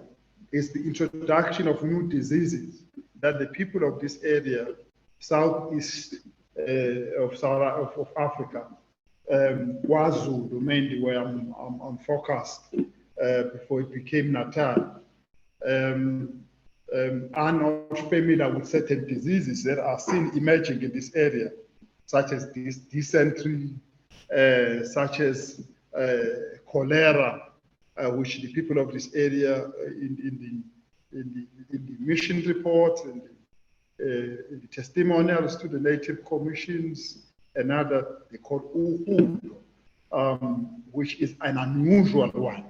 They're not familiar with smallpox, they're not familiar with whooping cough, we're not familiar with a few others that are ascribed to certain kinds of bacteria and viruses that can only be transmitted from one environment where they are prevalent to a new environment. And a number of them are actually picked up if you look at the ship record on arriving ship, because they're transported from elsewhere by people who get contact from elsewhere. A lot of people who land up, remember, 1850, 1860, 1870, there's a massive immigration into this area of white people from Europe who are transmitted from all over other areas. Some come from what is today Australia, some come via India, some come via Ceylon, some come via the United States, and all of that. They come there, they bring whatever they come into contact with to this population that has not been familiar with them. But there is a more nefarious project at hand here, which is the fact that the European medical knowledge at the time suggested that certain diseases require a change of environment for people to be healed. So for people to be cured from TB, they need to be moved to a warmer environment, because the belief was that the TB was caused by a condition that could not stand sunshine. So the African sun was the favorite place to put people in, then they'll be healed. What happens? They get people put in, especially in Ladysmith, put them in the Mzumba area, put them in the Tongat area, and well into the South Kokstad area and stuff. Put them there because it's a bit mountainous, and the sunshine is longest because of where the area is facing. They already started that. So they put them in there in the big numbers, including the area which became occupied by the Ogre, the Fin people, the colored on there. Put them, a lot of them there. And what happens is that the viruses are incubating then in those areas. And as they get in contact with people in closer areas, then the disease is spread. And that is how smallpox devastated the Khoi population in the Cape, and then it will devastate people in this particular area. That is how TB also, it was those ones were the ones who were deliberately brought, known to be sick, but were brought in order to get healed. So that contact with the European did not mean that people only mean that people lose power. They also lose land, but they also lose their well-being and health, and all of that. So the newspapers that precede Ilanga, including the English language newspapers, talk about how this environment, disease environment, is growing in a big way, and it's devastating. It's particularly devastating because it's an unusual environment, and it happens in mission stations. It happens in plantations. It happens in towns. There are very clear reasons. It is where the concentration of people would be in the early colonial period. It's where people would be brought together, and all of that. Then there is a last importation that happens. The importation of the people of Gaza, who were brought in as early as the 1860s, the Tonga people, as they were called at the time, now called Tonga, element of them. The Tonga people and the people from modern day Malawi, the Nyanza people, Nyasa people and others, who were brought in to work and or look for opportunity. They brought malaria, they brought sickworm, they brought a few other diseases that were unfamiliar. So the colonial project brought sickness wherever it might have come from, and that's an important one. And for the colonial order becomes also a form of sickness. It's not just an unjust political system of operation, but it's a form of sickness that causes people to be sick, and it is also sick in itself. So disease and disease then grows in that environment. The third point to make is that the newspapers report about this general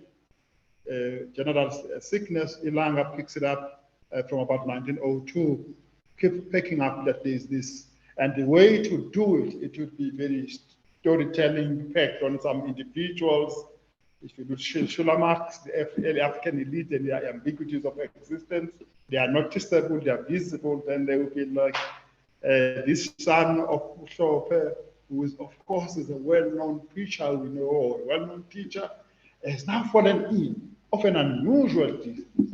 And we heard that so and so has gone to see them. We wish them all the best. End of story. They would tell us all the way in that way. They're like, oh, we have so and so has just gone up to Lady Smith by the train, the train on all that. But they fell ill on the road because of that. So we keep picking up this. But then there's also increasingly from the 1890s, increasingly more virulent, more vicious, more epidemic type of disease outbreak that happened. And the last one before the Spanish influenza is the one that takes place in 1891, a bleak influenza that takes place in 1891. We know that that influenza had taken place, you know, in North America, in Europe, and all of that. It ends up here, it's very devastating and all of that. Then they get used to reporting this, sometimes to warn people, sometimes to console people, sometimes to condole people, and sometimes to simply explain what is happening. But there's a sense of desperation right through when you have this devastating one, a sense of helplessness that is so devastating that you cannot do. And that is where the naming then comes, that gives it that. It is in 1891 when it's first called Utugumbili, which means it only lasts 2 days. If it gets you, you get it out. That's how it's, the naming then gives it a particular character and an understanding, and it prepares people for how to start. When in 1918 happened, the panic begins before that, because there's widespread reporting, even in Ilanga, from about August, when it began in Europe. It's reported because this African elite was watching Europe constantly. Ilanga ran papers all the time about what was happening in Europe, all the time. Now this one, they pick it up, they already causing. When it arrived in KwaZulu and Natal area in late September of 2018, people had already been prepared for it.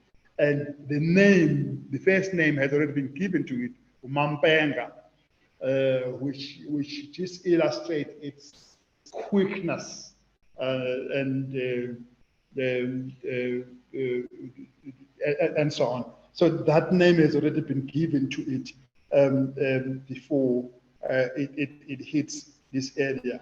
And it got umkhuhlane, it got umkhuhlane omkhulu, umkhuhlane ovuthayo,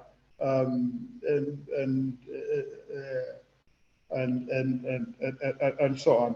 And then they will tell stories about how quick people were dying like that. Oh, Solingiti was a Glencoe.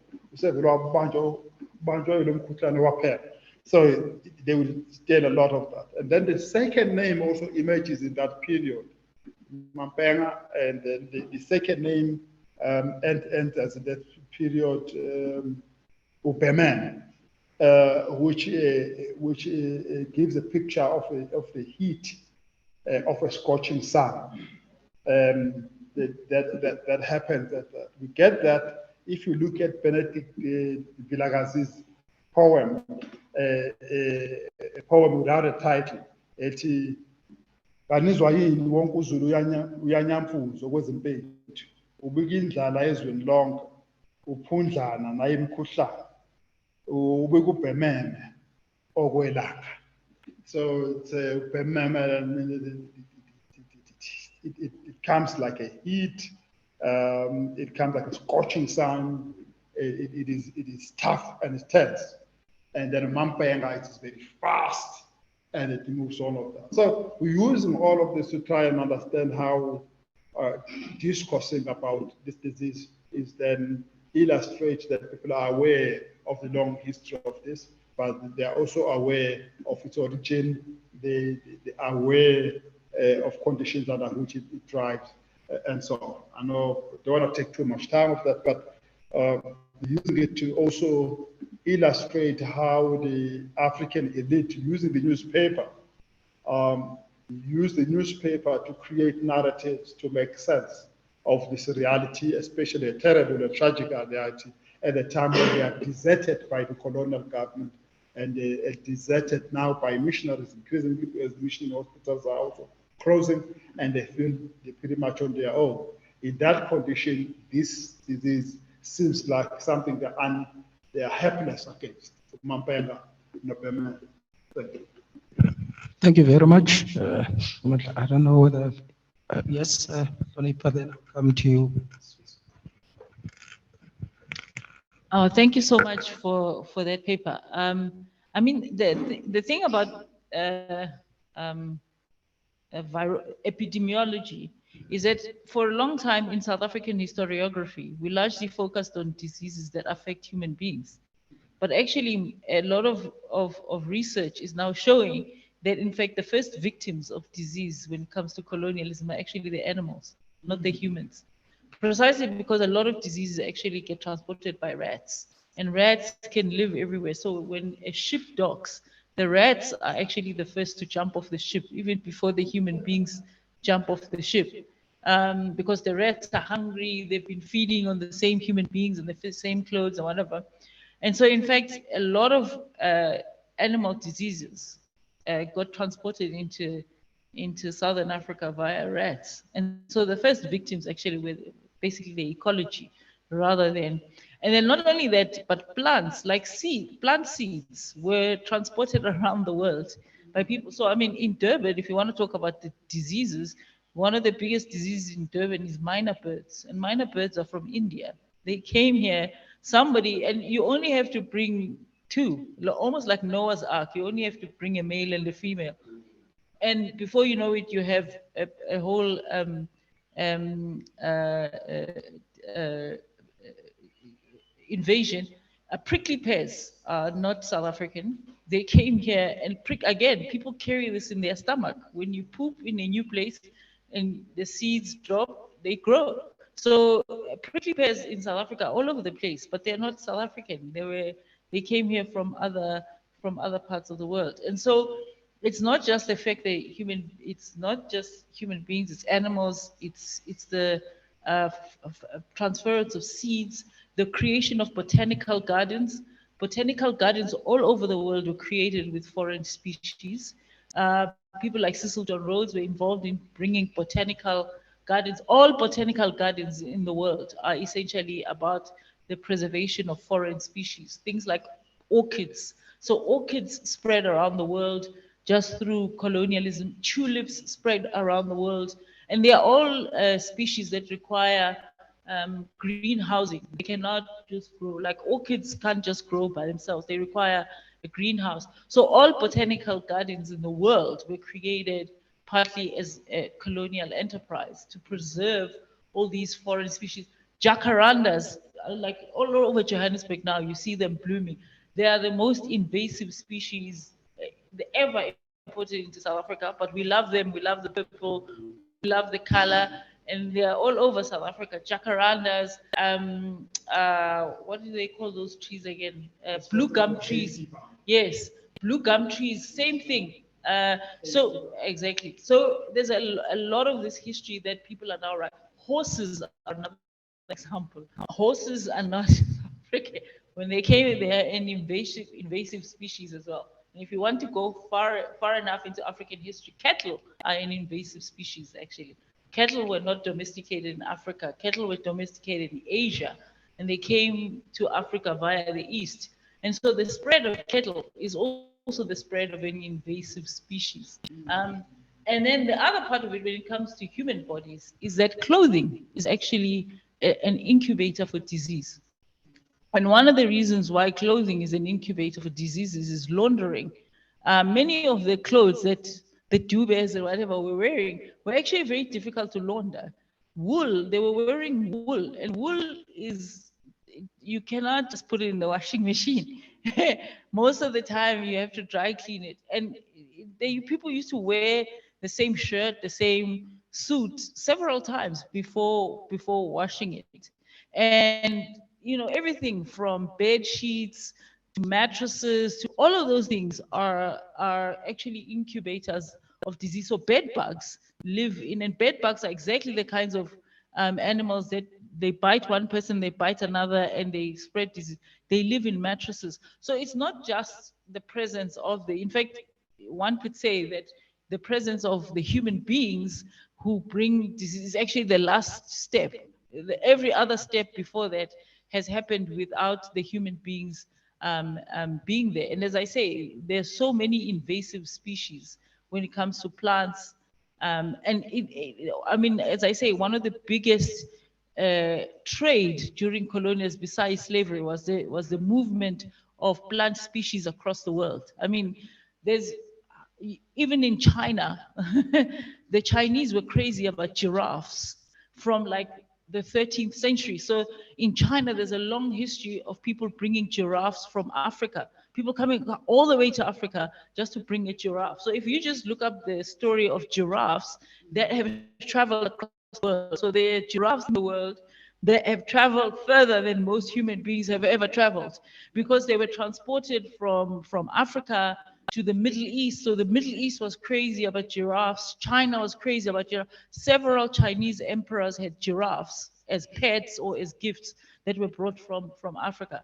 So in fact, animals have been one of the biggest colonizers in the world. They've traveled around the world much more than the human beings, because people were crazy about these. And like I say, I think like the 12th century Chinese emperor was given a giraffe, and it started a craze in China where every single emperor then wanted a giraffe, and someone had to come to Africa and get a giraffe and then find a way to ship it. And I mean, in France, there's a whole story of a giraffe that was given to an emperor. It was changed, it was made into a children's story, etc., etc. So all these animals also from Africa that had to be shipped out of Africa for the sheer pleasure of people. So I think you have to, so what I'm basically trying to say is it's not just about viruses, it's a whole story about even things that are desirable, like pets, like giraffes, that people would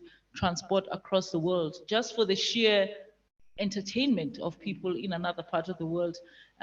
Plants, certain flowers that people loved, and all of that was shipped around the world and has created all sorts of very bizarre histories. Like I say, if you just look at the history of orchids, you'll be surprised at actually how many people were essentially killed just for transporting this exotic plant, which comes from like Thailand, the East, and transporting it all the way to Western countries, the boxes that had to be created, how it is that you became a celebrated botanist because you came up with a special box that that can transport orchids all the way from the East to Europe without the orchid actually dying. So, I mean, as I say, I'm sorry to take up so much time, but I just wanted to give it a much, yeah, right. But it's not even about, it's about the fact that as human beings, we invite some of this invasion. That it's not just something that's forced on you. You invite it because the animal, like cattle, if you had to ask yourself the simple question, why do Africans love cattle?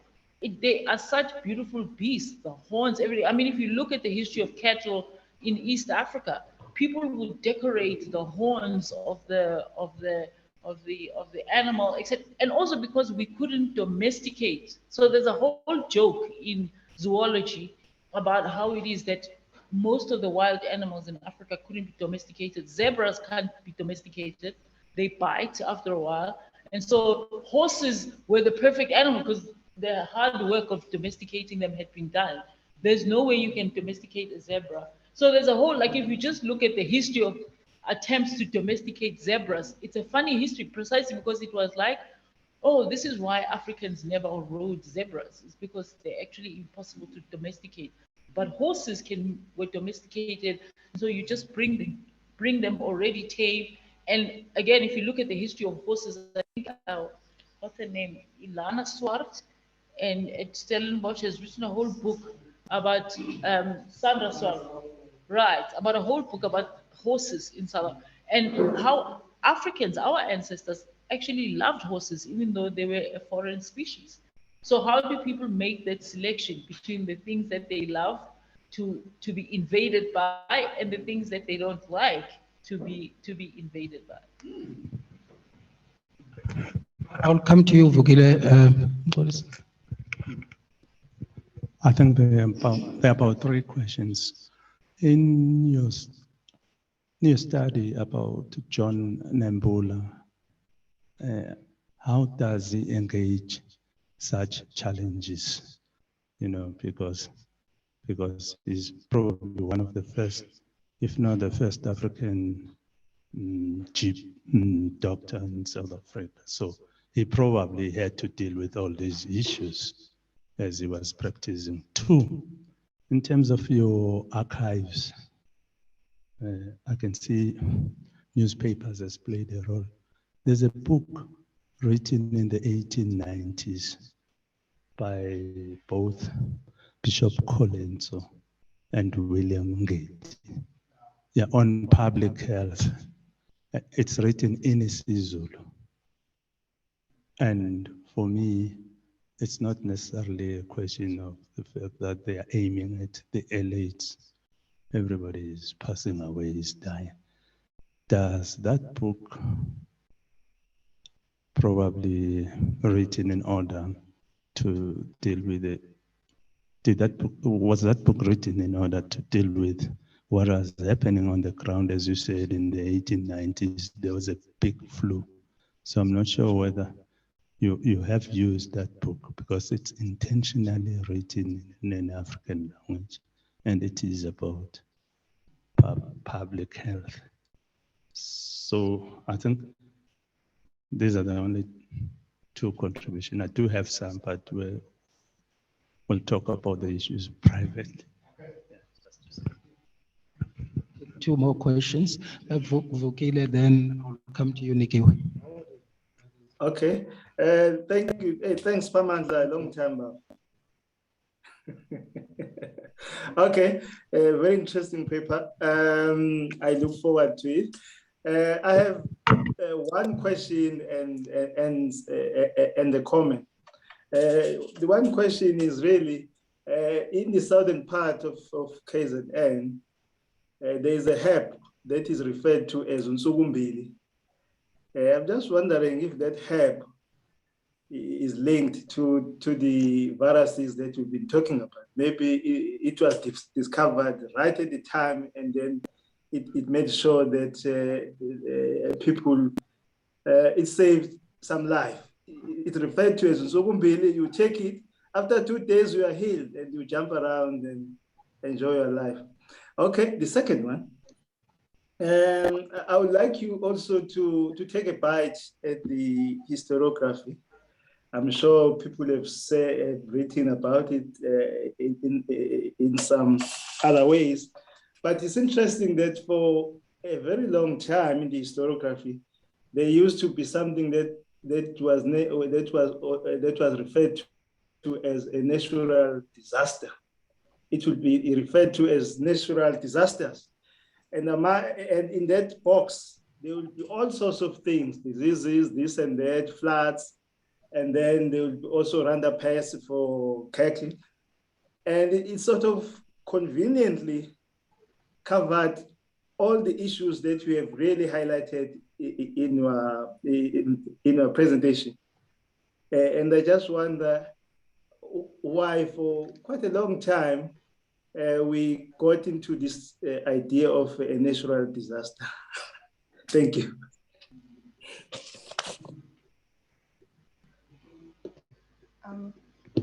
Hi, thanks. Thank you for this fascinating paper. I really found it really fascinating. But I don't have a question, but I'm just going to add on to what Professor Mukana has already alluded to, only offer a different perspective. So we often think of the history of the empire from a human-centric perspective, right? And when we think about the alliances of the colonial mission, it's almost always human-centric. But also diseases have played a part in kind of working together with the colonial mission to colonize, right? So I did my master's focusing on the Transvaal region, the Kruger National Park in particular, right? And I focused on animal diseases, trypanosomiasis, rinderpest, and foot and mouth. So this is, you talk about disease and dis-ease, but there was also a case of disease and ease, where the presence of the disease in that region kind of delayed or hindered colonialism in that region, which was the Transvaal. But also, disease helped colonize the Americas. The presence of the disease got rid of the populations in the region to make it easier for the colonizer to colonize. So I do think that the narratives of how diseases have played a role in shaping human structures, societies, and history is very important. That's why I was so happy to listen to this presentation. Thank you so much. The third point that I was going to say is the people from the Gaza province in Mozambique are actually from here. They are the people who went up with Zwang and Daba in them. So it's Gaza, Soshongan. And when you say they imported people from Gaza, then it's your people. Even in my land, in Malawi, it's your people. It's the opposite journey now. The first journey was going up north. Now they are coming home south through migrant labor system. So I hope you'll find balance there. If we didn't import them, they're coming back home. It's quite a mouthful. I can't respond to all of that. I take note of what has been said. The concept of invasion is important. The concept of disease influencing cultures, and the manner how what Philip talks about as well. And Sugumbili, the concept, the whole of the concept, Sugumbili as a plant. Very interesting to trace whether it has got to do anything to do with Sugumbili as a disease. I'd have to check that. John Nambula, I owe this man manuscript under development. Yeah, John Nambula is educated in the mission from primary school right through to university when it goes to the United States. So he's really educated in biomedicine. And then, like the system did with all of us, trains us fully and sends us back to our community like an invasive plant, in the hope that we would simply replicate its systems and all of that. But Nambula is born of an indigenous family and is with other names. So he becomes a little bit more complex because he has a better understanding of the role of the other, unlike Bridgman, who he practiced alongside. Bridgman is born in the United States. All he has done, is a biomedical understanding of everything. Though Nambula is trained in the biomedical, he doesn't cease to be African because it's almost sometimes impossible to kill who you are. You were born into another environment. So he's able to understand the logic of local herbalist. He understands why people will go to a herbalist for a certain disease, which they understand to be local and indigenous disease, and they come to him for a European disease, which they understand to be imported disease. But missionaries and white doctors don't understand that at all, because they believe biomedicine has had full control over all forms of diseases. You should only consult them. Don't mix their pill. Their red pill or a blue pill, popular pill of the time, red or blue pill. Don't mix it with these things of the primordial healers called Nyangas and other people and all of that. So Nambula, of course, pre-exists the study because the study started in 18 and he dies in 1897. But it's helpful in us understanding what had been happening before that. because in this particular one, we look at the nurses, how the nurses are reported on as saving grace, saving communities, because doctors have left hospitals, including missionary doctors, by the way, including government doctors. You know where they've gone to? They've gone to join the military. During the war, the military was the highest paying area. So engineers, doctors all left hospitals on their own. Kwamakwaza Hospital was left on Kwamsan, was left on its own because doctors had to run for the lucrative. The nurses are the ones who stayed and started to take on more roles. But thank you very much. We'll take on all of those points and take this further. Thank you. Thank you very much. Thank you very much, Professor. Yes, no, it's fine. I'd like to take two presentations before we take the break, starting with you, Hlonipa, and then after that it will be Vukile. But yeah, we'll follow the same format if you can do that. So yeah, so our next presenter is Hlonipa Mokoena on Makema Fuze.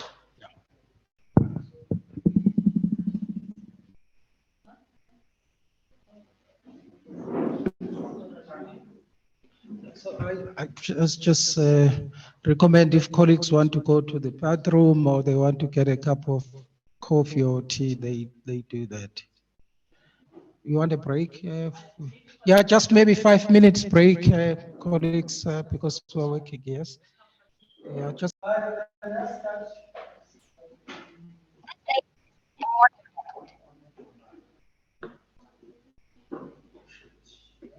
Should I just go ahead?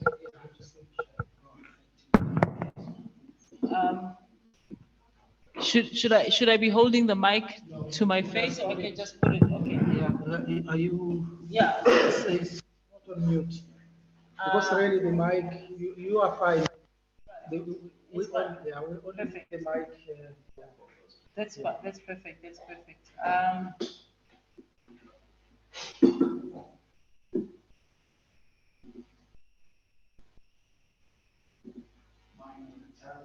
Okay, so I'm just gonna start. Thank you so much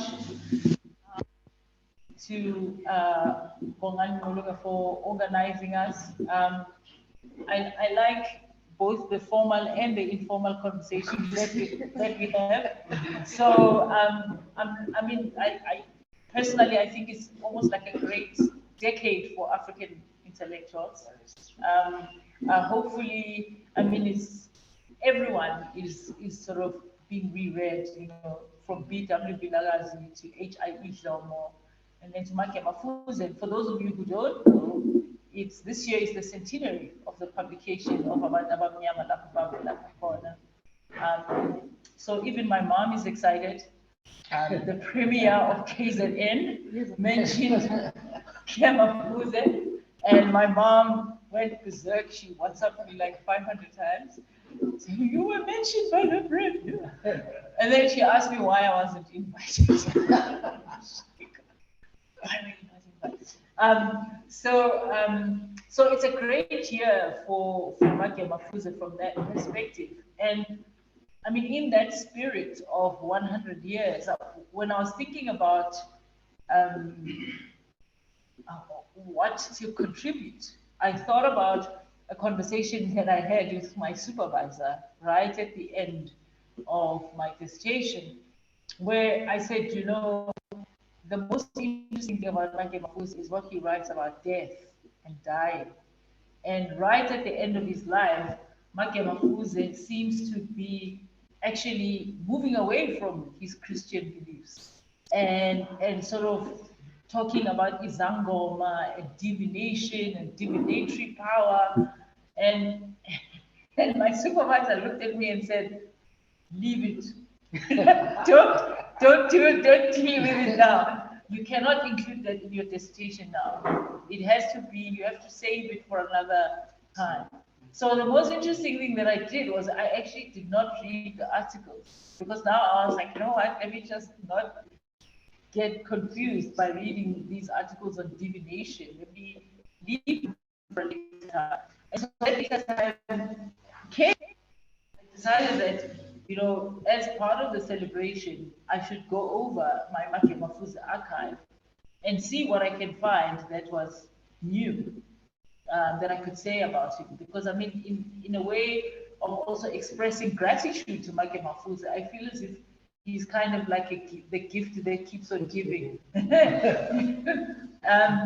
That with every passing year, there's some new way in which I can revisit his archive and rework on it and reread his letters, reread his articles. And every time I do it, I sort of always feel a different kind of sensation, as if I'm sort of, let's say, discovering him anew. So I thought that for this particular contribution, I should focus on those articles on divination. You know, why did Make Mafuze almost sort of move away from Christianity? I mean, it seems like a very strange thing to say of someone who seems to have spent his life being a Christian. Okay, why is this now stuck?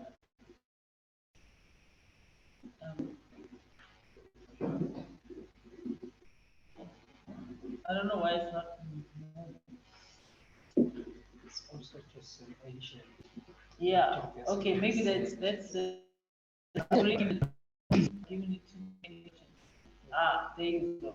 So as I sort of, as head of news was talking, I remember that actually one of the things that I did was to make a copy of the first edition of the Ilanga Lasenata. So that's, I put that there, iPhepha Labantu.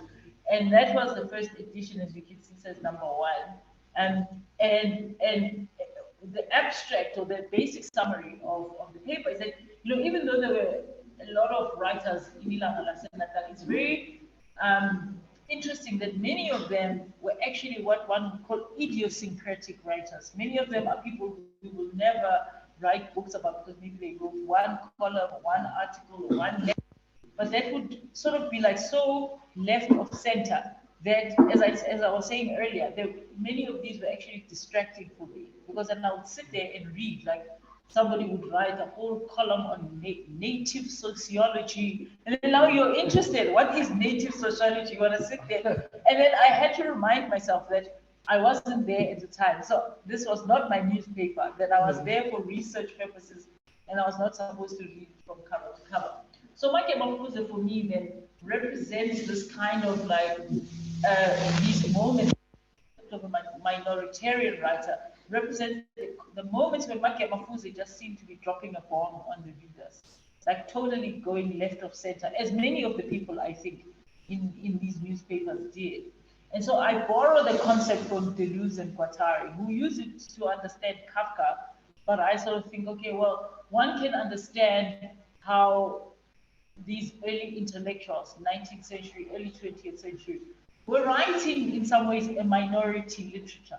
Because although the language, dominant language, the literariness of the language was the minoritarian part, that they were a minority amongst Africans. So in that sense, that isiZulu was widely spoken as a language, but it was not a language of literariness. And what they were doing on the pages of the newspaper was to actually test out the language's literariness. So this is the Deleuze and Guattari definition, that minor literature is completely different. It's cramped space. And this is where, I mean, again, referring back to the limit of 4 pages, the limit of having to have advertising, the limit of subscription. So for me, that's what Deleuze and Guattari sort of refer to when you talk about this cramped space. Forces each individual intrigue to connect immediately to politics. And so again, it's sort of Deleuze and Guattari give us that sense that everything that these writers write about, their family relationships, their domestic arrangements, their cultural activities, somehow also links back to the political. Precisely because this was the only avenue that many of them had for exploring political ideas. So in some ways, I basically reiterate what I've written about Make Mafuze, but reiterate it from the kind of Deleuze and Guattari. And so on. I've cleared the space. Let's talk about Make Mafuze as this minoritarian writer.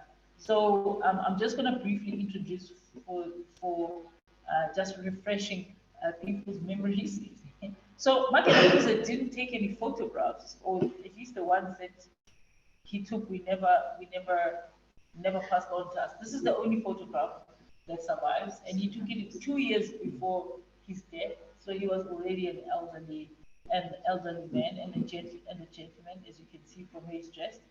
For those of you who may be interested, people from St. Helena are now interested in Make Mafuze and Dinizulu, because Dinizulu was exiled from St. Helena. So I mean, this is becoming like a bigger, almost like a post-colonial and decolonial story, where someone like Make Mafuze, he traveled to St. Helena, so now people want to know what he did on St. Helena, what he ate, who he had with, and now I'm sort of like, oh wow, it was never part of my original kind of idea. So that's just to give you a sense of how it is that even though there's only one photograph that exists, his presence is sort of felt in so many different parts of the colonial world. And that's just the way that we use Make Mafuze's picture, and then the cover pages of the newspapers that he wrote for as the background for the cover of the book. And one of the issues that I like to present when I talk about exactly this question of why this is a minority culture or minoritarian culture is that even though you had a Zulu kingdom, like to the north, you can see that solid black line is the Tugela River. You had the Zulu kingdom, you had the Zulu king. The Africans who were participating in this literary culture were largely from Natal, which is south of the Tugela River.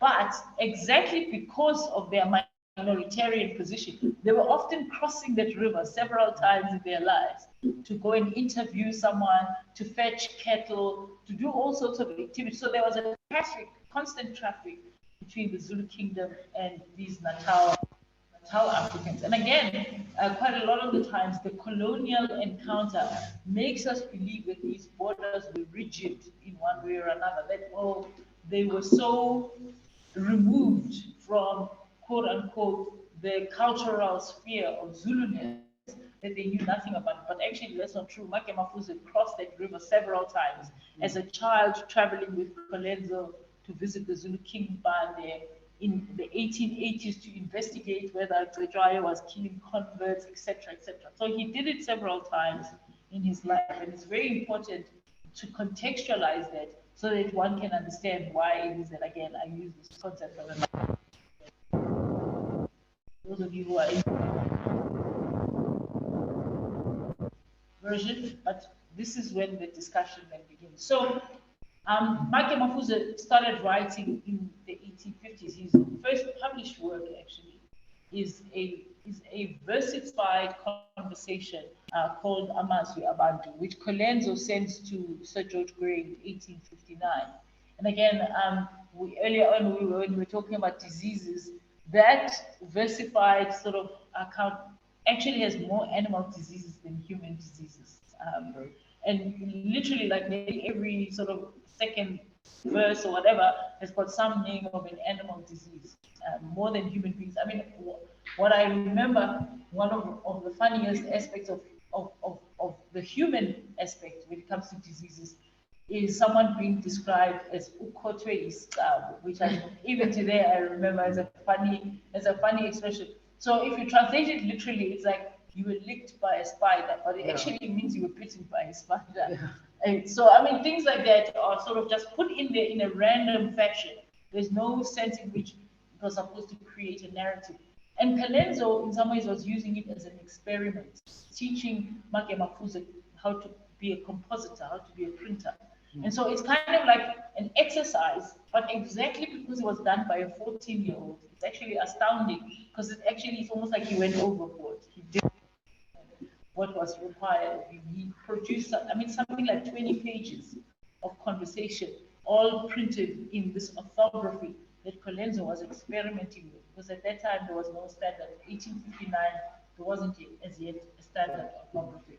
So then by the time Make Mafuze starts writing for newspapers like Inkanyiso, which was sort of in publication from 1889 to 1896, and Iphepha Lohlanga, from 1894 to 1904. He's actually a seasoned printer.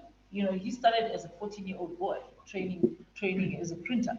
And so these articles then are full of this sort of sarcasm. So this is why I focus on these particular, what I call the minoritarian. They're full of sarcasm, they're full of kind of humor, and so just like incredulity. Like, for example, he would write, like when he was working for Ilanga at St. Albans, he'd write letters like, Ninga ni tumeli like, don't send me all your heaps of rubbish and expect me to put it all together into a proper letter or whatever. And so, I mean, this is not someone who was kowtowing to other Amakolo, but also not kowtowing to the sort of missionary editors or whatever. He was essentially just speaking directly to the readers, like, this is what this is up. So one of the first sort of articles that almost attacks Christianity is this idea of what I call praying in the wilderness. So Maki Amafuze goes after someone who's called Mr. T.P. Fagas, which is also Fagas is kind of an interesting surname, saying, Mr. Fagas, you keep telling people that there are verses in the Bible that justify this practice of going out into the wilderness at night and praying. There is no such thing. You are actually going against the gospel. So this is what the letter looks like. It comes out in Inkangiso. And you know, in isiZulu, it's like yebo kambe mfowethu amazwi akho ephepheni number 68, August 6, 1891. So it is very specific. This is the letter that you wrote, and I'm replying to that letter. Wena uqinisa ngokuqhuba lowo mkhuba esisolayo thina ukuya kukhuleka endle ebusuku. Ngalokho uze ungikhombise izahluko zevangeli lapho uthi lo mkhuba niwuthatha khona. So, and the most interesting part of it is the last line of that letter. Izimbuzi zingehambe nengwe ebusuku zingalondwe muntu. Kodwa lihle lelo thuba kwabalifisayo. Angisathandi ukuphikisana nani ngalolu daba. Sengiyayeka. Akukho umuntu ongaphikisana nawe. So, I mean, in that line, he basically says in that last line, he says, you know, a leopard cannot be traveling with goats at night. So he's opening up a whole can of worms about essentially what he sees as these itinerant preachers who are essentially inviting men and women to go out at night. And obviously you can see the implications there when he uses that metaphor of ingwede imbuzi. You are mixing things that cannot mix here.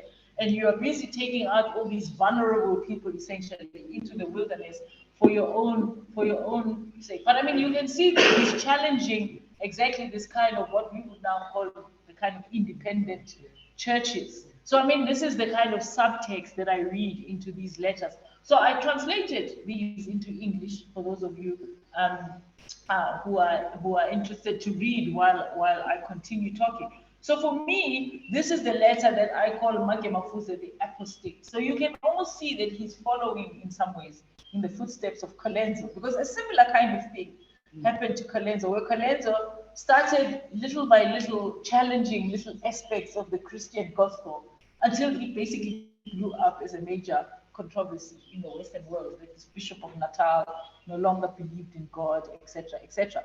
So what I like about these letters is exactly that he's beginning to push against the idea that Christianity is a kind of this rigid religion, that you have to follow every verse in the Bible exactly as it is, right? And then the more difficult part, where he starts talking about divination.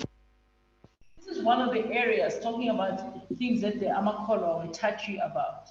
Talking about Izanusi was one of those touchy subjects. And as you'll see almost immediately, and this is probably the reason why my supervisor also discouraged me from doing this. When you read the paper, I don't use the word witch doctor. I talk about soothsayers and divination and necromancy. And so I actually use all the available words in quote unquote English, because many of these words come from Latin and Greek. They don't come from, the Greeks were big into soothsaying. So this is one of the reasons why, because I think that is one of the ways in which those of us who are translating these texts from isiZulu and indigenous languages into English, we are responsible in some ways for creating the impression that there was only one type of divination. And Makeba exactly about that. He's like, all of you know, meeting your posamatambo, your luga, there's actually so many hundred different ways that different divination actually works. There's not just one way. And so this is where you begin to see how it is that he's almost writing to us as the future, saying, do not believe these stories that there was only one kind of divination. There are many different kinds of divination. And so he starts to say, you know, ezilwaneni zonke ey'daliwe kukhona izangoma. Like when you read that first line, you then realize you are in a totally different world altogether. Because you say, in the animal world, in all the animals that were created, there is divination. So I mean, if you again look on the history of necromancy and divination, especially the Greeks, they used to use fish, they used to use birds, and Makemafuza starts saying exactly the same thing. The kind of birds can tell you what the flow of fish can tell you what's going to happen. So I'll just read this English, the Zulu, because I also like reading the Zulu. He's writing to Humhleli weNkanyiso. Ngivumele ngibhekise emadodeni athile akithi ke ngiphendule amazwi abo. Uqala ngiphendula kuMpazima embuzweni wakhe weZanusi. Ngithi leyo ndaba yeZanusi ngeyokuthutha uqobo lwayo. Yayenzelwe ukuqala kwayo uhlanga lwakithi. Khona kuzakuthi uma ngizonda ngifuna ukubulala engakhelene naye, ngiye kubhula ifike inyanga ingibuze ngiyiqandelise ize ifike ohlambini engilunxanelayo. So he's saying divination was a practice for building our nation, right? As a people, it was for building our nation. And then he goes on to make a very important argument that whenever you didn't like your neighbor, essentially, you would go to the Inyanga and you would make the Inyanga guess what it is until they guess the right thing.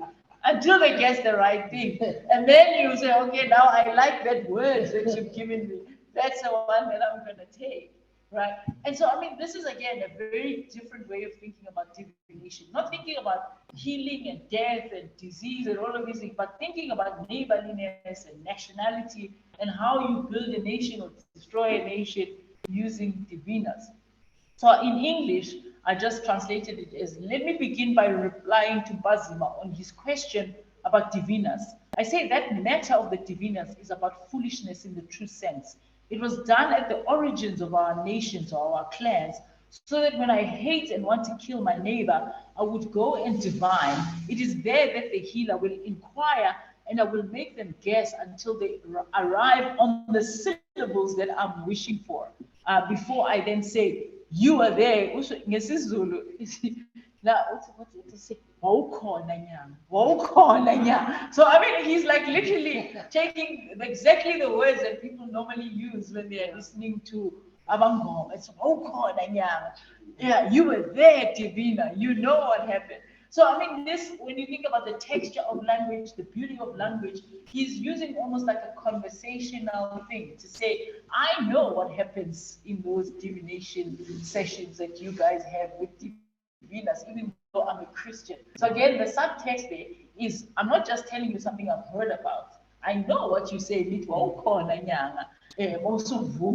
and you are saying, yes, I agree with you. That is the cause of my discomfort and my illness.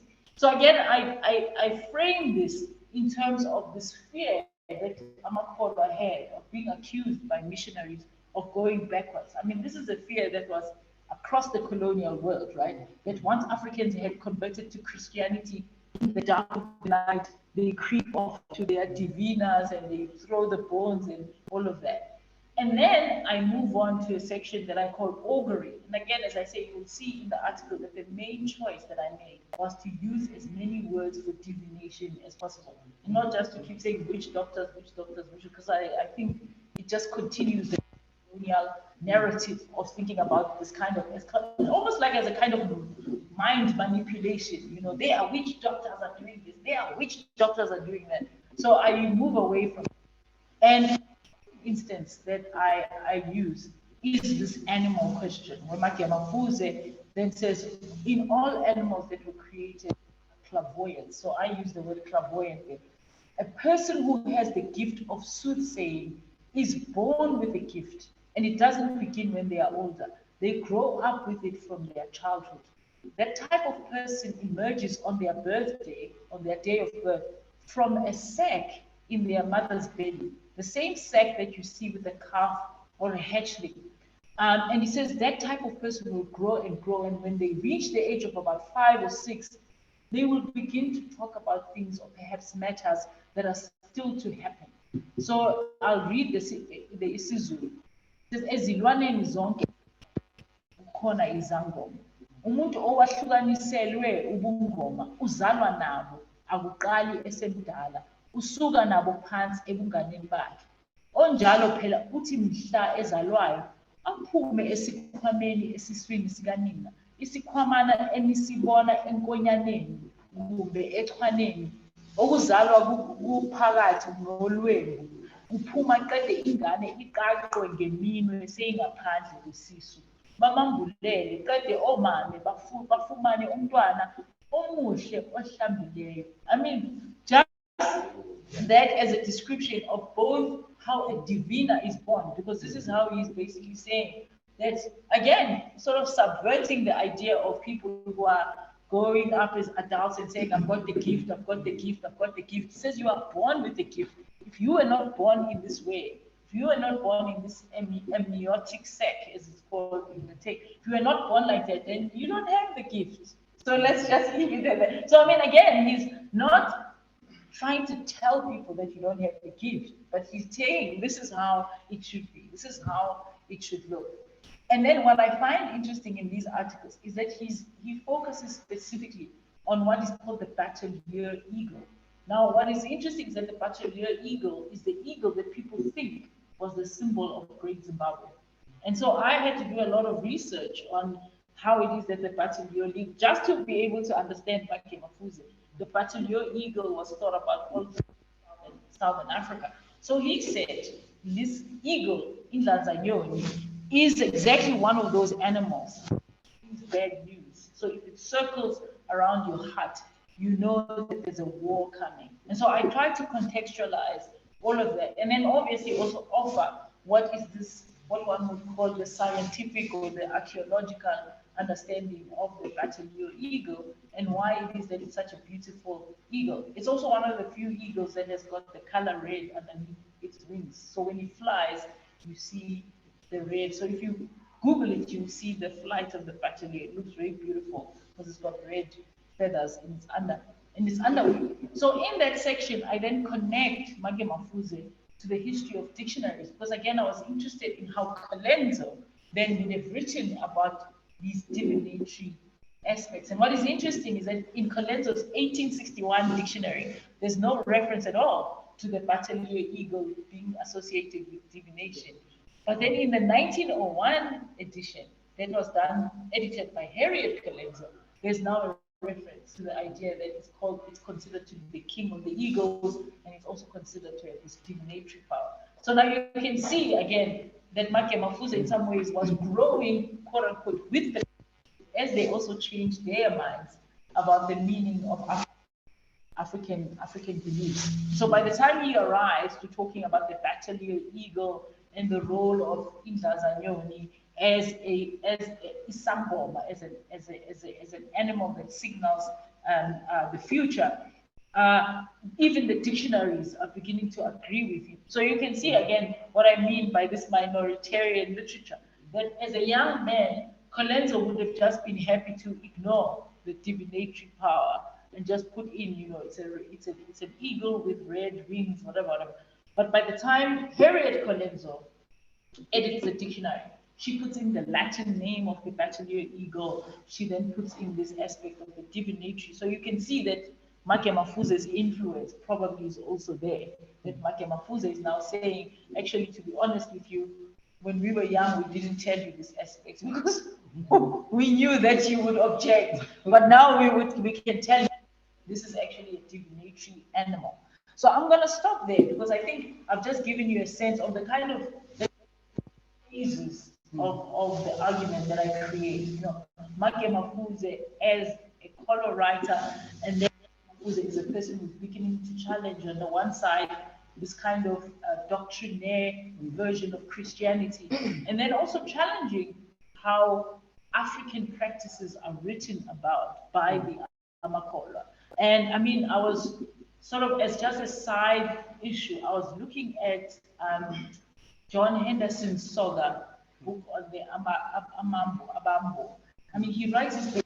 It's exactly the same thing. You begin to see all these men sort of beginning to try to find a language for writing about Africa and African history that does not resort to the kind of colonial condemnation. Because now they are beginning to realize that there's something there, but how do you express it in a way that is acceptable to the scholarly community, as it were? Because they realize that the missionaries are dominating also writing about African culture. And so Make Mafuze, I would say, was looking for this kind of, how should I put it, non-missionary, non-anthropological, non-ethnological way of writing about African practices, while at the same time not pushing all his readers to that point where the missionaries then would accuse them of sliding backwards, because this is what they all didn't want. They didn't want to be sort of excommunicated from their churches. I mean, this was one of the big debates in these newspapers. So I'm going to stop there, and I hope that I hope it works as a kind of like opening up that whole question of how it is that these writers, in some ways, dealt with these kind of thornier aspects of writing about African culture and indigenous practices. Yeah, thank you for listening.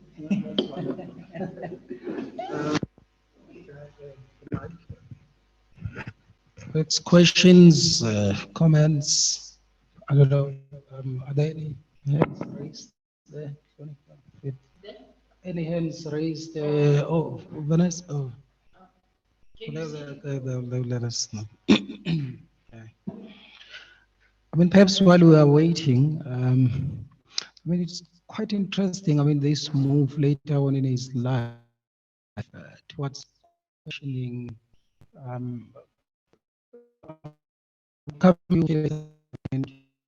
questioning Christianity, because you see quite a lot of that. I mean, even with AWG champion, actually, he, in a sense, has forsaken it towards the end of his life, and in fact refuses to go to see a medical doctor. It's a bit of a touchy subject, I mean, among his daughters whom I've spoken to, because one of the theories is that if he had gone to, I suppose, a Western medical doctor, he would not have died in September 1975. But basically, he had become more questioning, I mean, of Christianity and even of Western medicine. And in fact, he had started to organize Zangoma like in some association of sorts, and in his writings later on, and questioning, I mean, Christianity. I mean, the other interesting example, I suppose, that falls into this, it is this debate in Ilanga about Lobola tradition. Because, I mean, at the beginning, when you read Ilanga, I mean, the Amakor are quite questioning, I mean, of some of those traditions. But I mean, if you read it in the 1920s, I mean, you see this change of attitude. I mean, more accepting and defending, actually, Lobola is one of the most important institutions. Anyway, Vukile, your question. Thank you, Sonipa. How are you? Angisakwazi. I'm good. Yeah. Nice to see you. Yeah, Yeah, Mr. Badal. Okay. My question. Okay. That's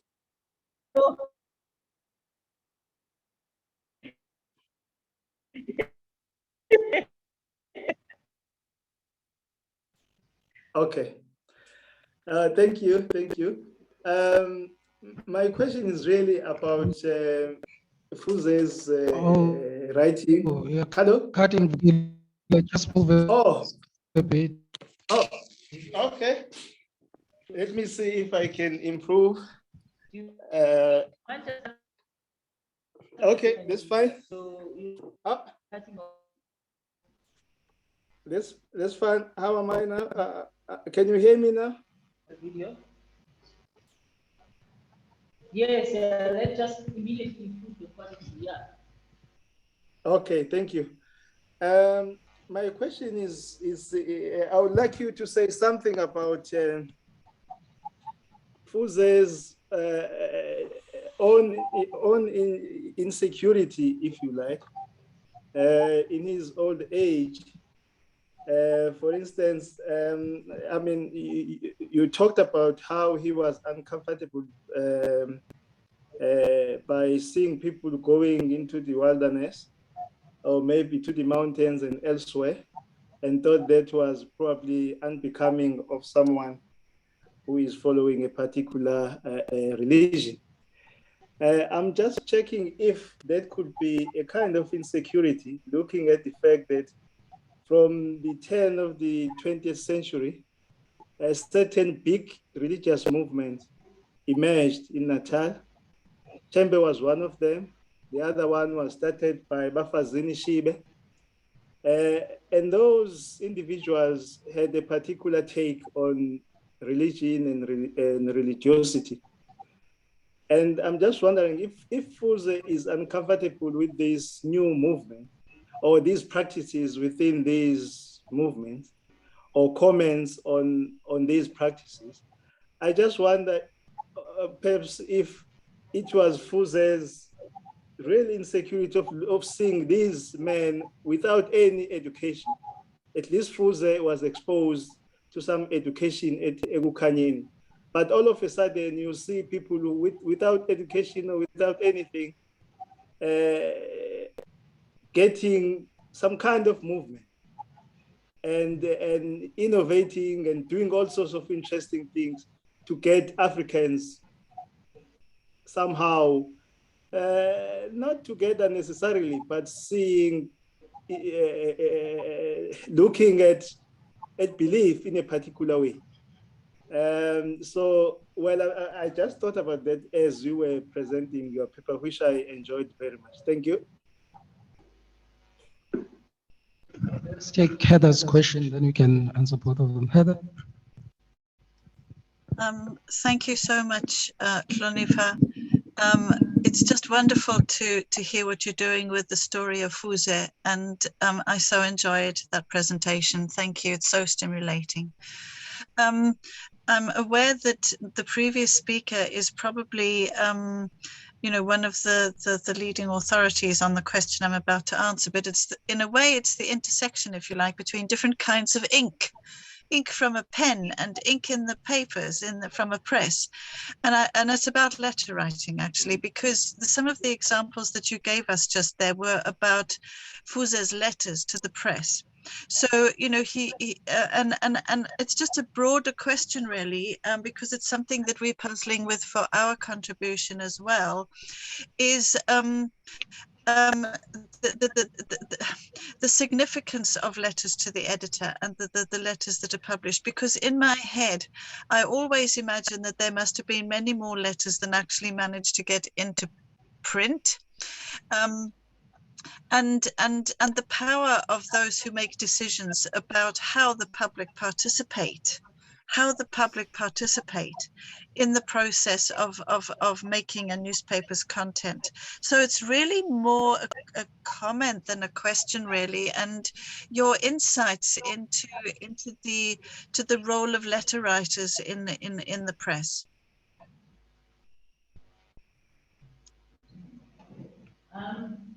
Yeah, well, I think actually there was a certain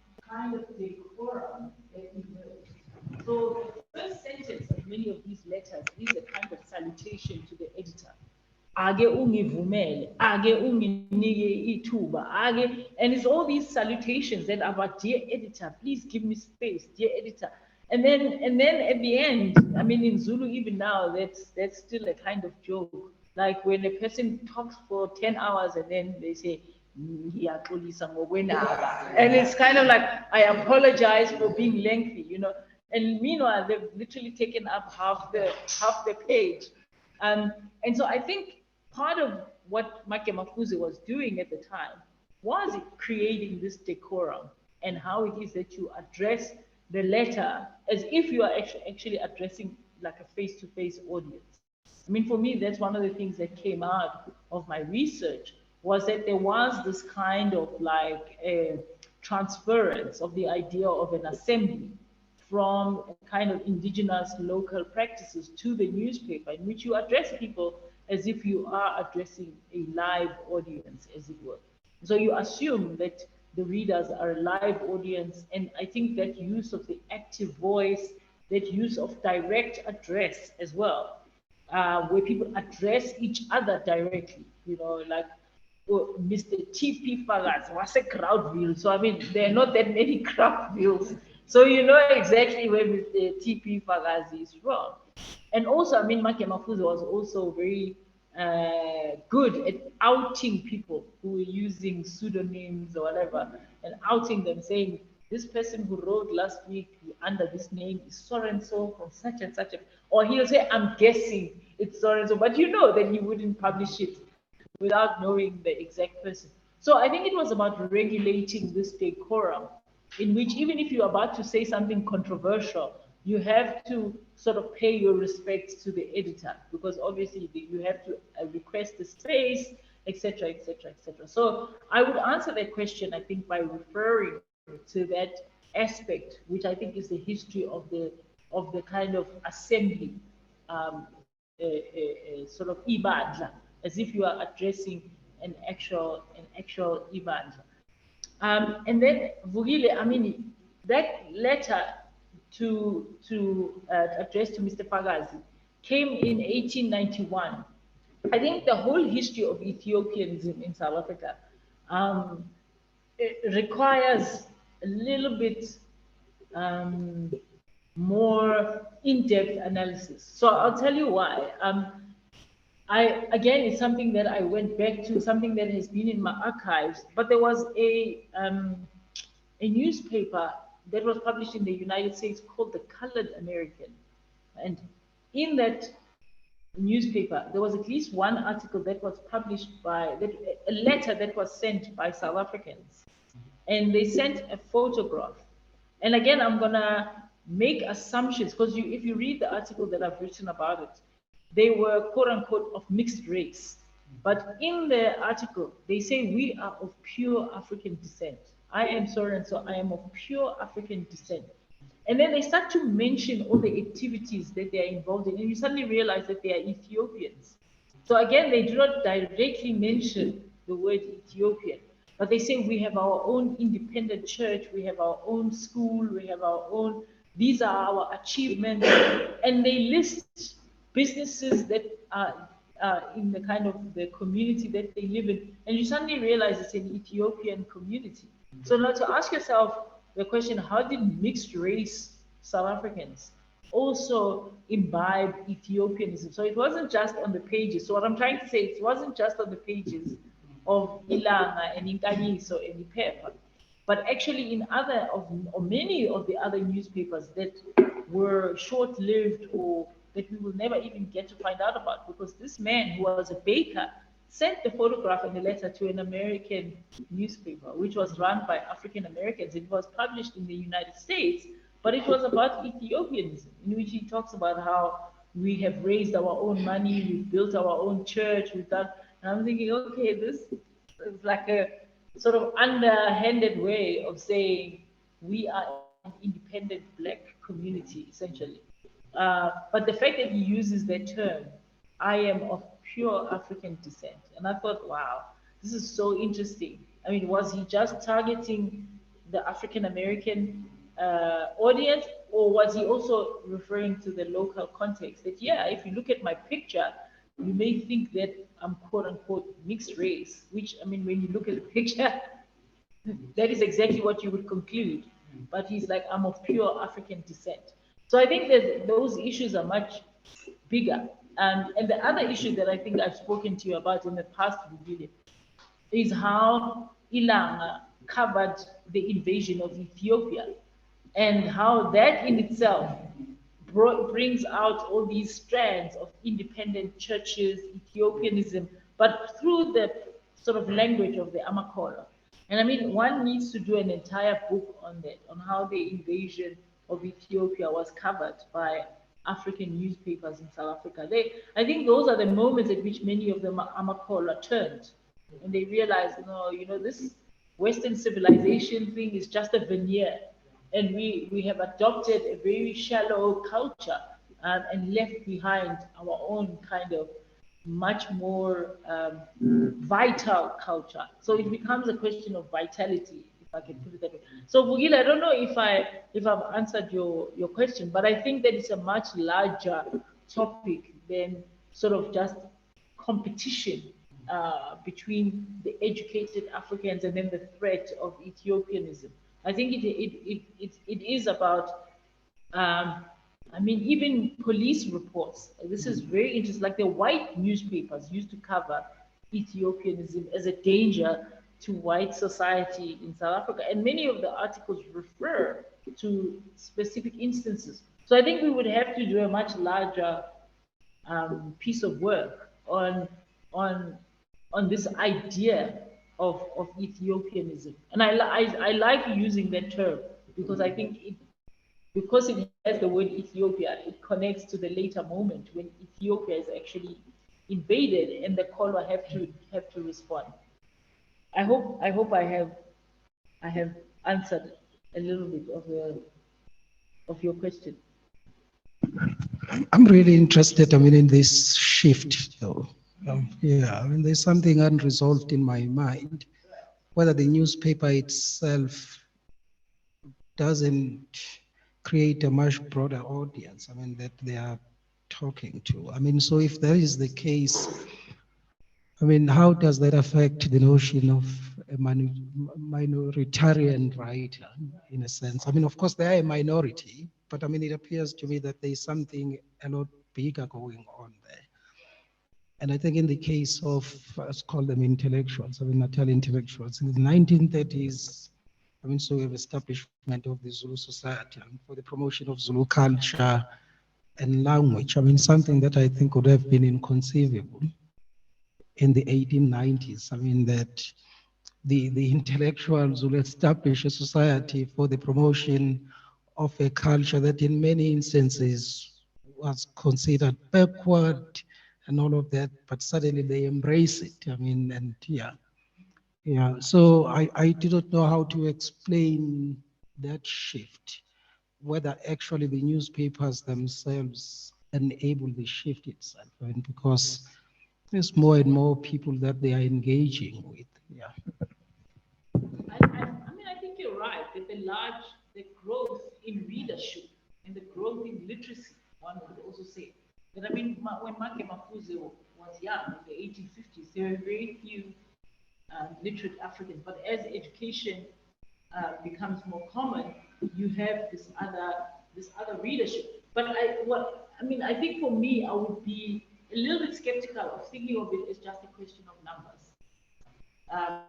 And also as a question of locality, because I mean, as I point out in my book, many of the letters that were published in Ilanga came from as far as Malawi. I mean, there were people who were reading Ilanga Lasinatali in Malawi, in Blantyre. So I remember, you know, I mean, these are all the things that at the time you think are distracting. You're like, oh, this is not what I'm working on. This is not but you take a picture anyway, and then you go back to it. You're like, yeah, there was a reader from Blantyre, Malawi, wrote into it. So, as I say, it's really the idea is to try and find a way of talking about, I would say, the philosophical or intellectual issues that were going on in the lives of many of these Makhola. The betrayal, I think, for me, is the fact that Victorianism, in some ways, betrays them. It does not deliver what they thought it would deliver. It does not deliver this acceptance into the mainstream white community. It does not deliver a kind of equality which they may have been looking forward to, the kind of political equality. Instead, you end up with this differential treatment. And also this striving for excellence. You know, I mean, if you read, again, if you just did an analysis of all the mastheads of these newspapers, they are all about the Enlightenment, the day of darkness is now gone, we are moving into the light. And in some ways, if I can put it to you in a very controversial way, and this is the way that I often say to people, that in South Africa, almost everything that you imagine about white culture is the reverse. It was Black people who carried liberalism, right? It was Black people who protected the press. The people who made the biggest sacrifices for the life of the press were Black people. And so all the things that people think of as liberal ideals were actually mostly promoted by Black people. So liberally, the history of liberalism in South Africa is Black. The history of newspapers is Black. The history of education is Black. Black people paid the highest price for education. They sacrificed their most. People would sell their herds to send their children to Scotland. So the idea that all of these values are white values, or values that are associated with the white culture, for me is the problematic part, where I say actually the real history that we should be looking at is how it is that these Black people were the real enlightenment. So in some ways they took the Enlightenment seriously. They were not, it wasn't just a joke, they were not just posturing. They took it seriously and they were like, yes, we need light in the darkness, we need enlightenment, let's take it seriously.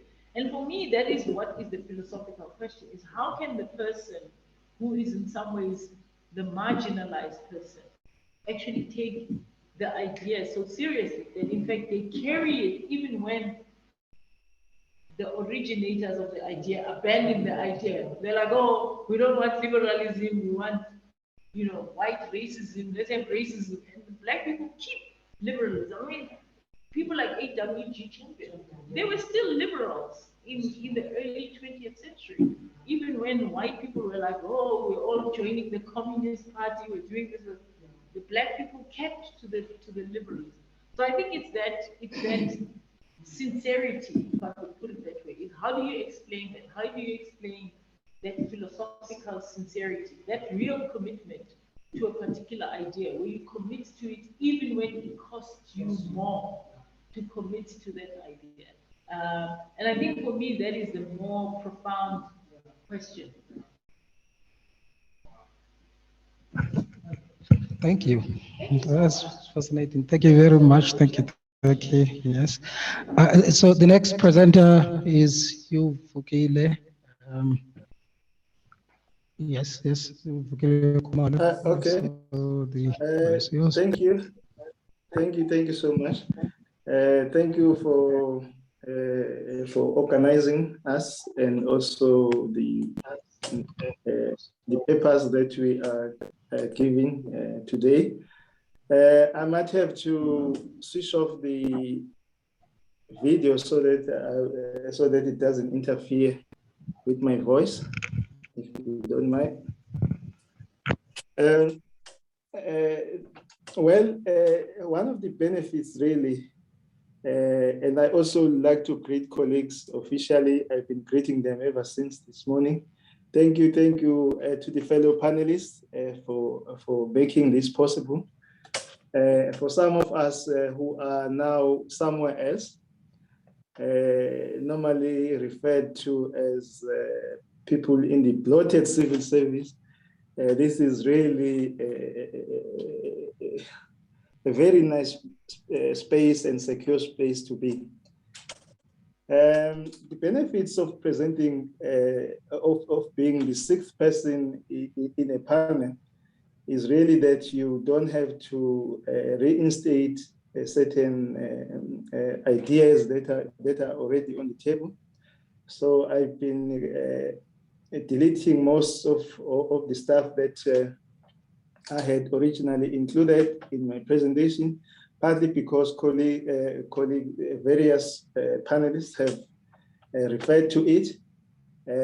So what I will just do is to give a very brief summary of what I think the chapter will look like. My interest here is just to look at the issue of isiZulu as a written language. I have an interest in how a particular method became dominant and other methods that were competitors disappeared. As you know, isiZulu was first reduced into a written form in the late 1840s by missionaries and people that were on mission stations. And the very first magazine, sometimes they referred to it as a book, came out in 1850 at the port of Durban. That was Inkanyezi Yobusa. And then after that, there were quite a lot of magazines that came out of mission press, various mission presses, Upapa, Ikwezi, and others. So, but the dominant orthography at the beginning was inspired by Brian, who was who was very close to Louis Grout in the 1850s. Not the Brian that wrote isiZulu later, who was a Catholic, but there was also an American who was also interested in reducing isiZulu into written form in the early 50s. So the method that they came up with was they referred to as a disjunctive method, where you separate a prefix from a stem. So you will say uku, and then you put a dash and say hamba. So that was, or leave a space in between. So that was the dominant written isiZulu in the second half of the 19th century. But then as time went on, Colenso and his group of learners at Ukanyeni came up with a particular method that they referred to, that was or later referred to as a conjunctive style of writing isiZulu, or method, where you say ukuhamba instead of splitting the weight. Now, so these two methods from 1850 to the turn of the 20th century, 1900, existed alongside each other. Depending on what publication you were reading, you will be exposed to a particular method. But at the turn of the 20th century, something remarkable happened. Partly, as you know, I think it's John Searle who referred to that era as the highest state of white imperialism. And also in Natal, you had, after the responsible government, you had a particular form of very militant and brutal form of colonialism that culminated in the 1906 rebellion. But as those physical discomforts were there, these mission station writers, if you like, or minorities, if you like, but people who had an interest in the written word became quite militant in their own way. At a conference that took place in 1905, after the conference, it was between the advocates of the conjunctive method and the disjunctive method. And as the reports of that conference were publicized, most influential African writers at the time came out to support the conjunctive method, meaning you combine, you say ukuhamba instead of ukuhamba, that is separate. Now, my interest is in what they referred to as the force of expression, that isiZulu was totally different from English. If it had any relationship, it might have a relationship with either Latin or Greek, but not English. But of course, there might have been reason for them to say that. But they referred to a particular quality of the Zulu language, that it had this particular force of expression. I think Hlonipha has talked about the way in which Makema and other writers to the editor wanted to keep this oral form of address. It might have been that, but also for them, it was really how the words were linked together. That it was only when that happened that you begin to appreciate the beauty of the language, but not only the beauty, but that it symbolized some kind of community of some sort, that you have these people who tend to have a particular syntax that is written in a particular form, and they tend to join, their syntax tends to be somehow arranged in a particular way, which encourages a particular form of expression, which they refer to as the force of expression. Now, they said that you can only get that force of expression if you adopt the conjunctive method. Whereas if you go for the disjunctive method, you then split weights.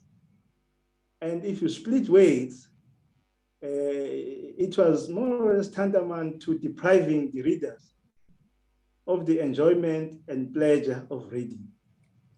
So basically, that will be my thesis in this chapter that I'm going to write. But then I will then trace the genealogy of how these two methods coexisted, and how eventually the conjunctive method in the 1940s won the day, because it was when, as I think Ubongan at some point referred to the Zulu Society group. That Zulu Society group endorsed again the conjunctive method, similar to what some of the writers in 1906 did. So meaning that from 1906 or 1905 to the 1940s, the conjunctive method continued to be quite dominant at the expense of the disjunctive method. And I think the people who sort of not really decided, because you can never decide these things in terms of people in linguistics, they say that it's ongoing.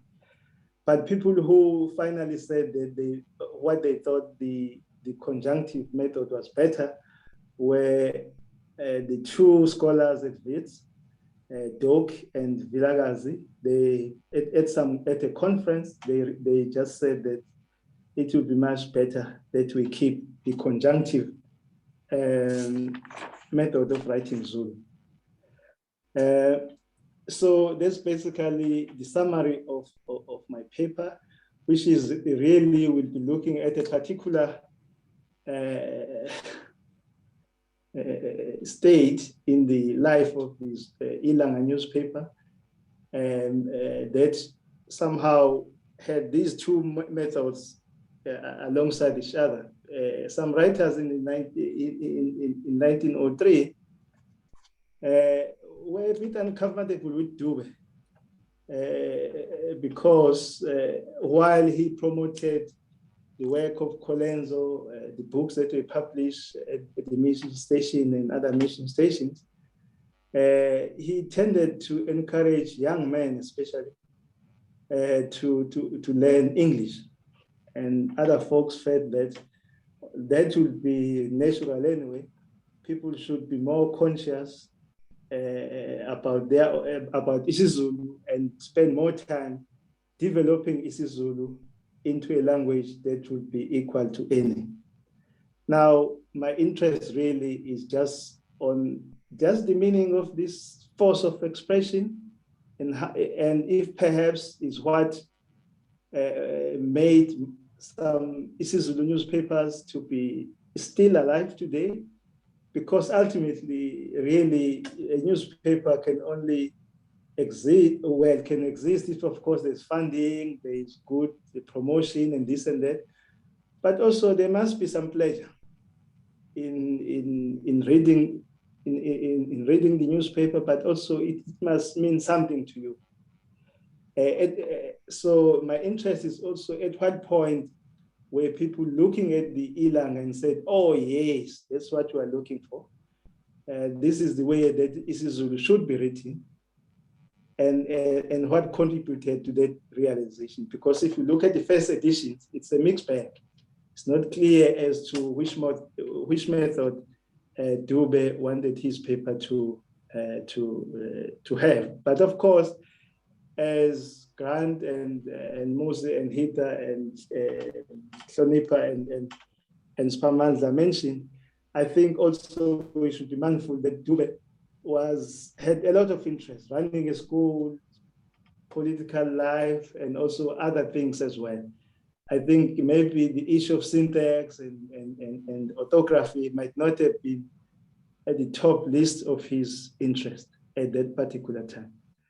But certainly it is really my interest now to have a look at how isiZulu at some point ended up written in the way it is today. And what does that mean for us, for the folks in the past, and also going into the future? Thank you so much.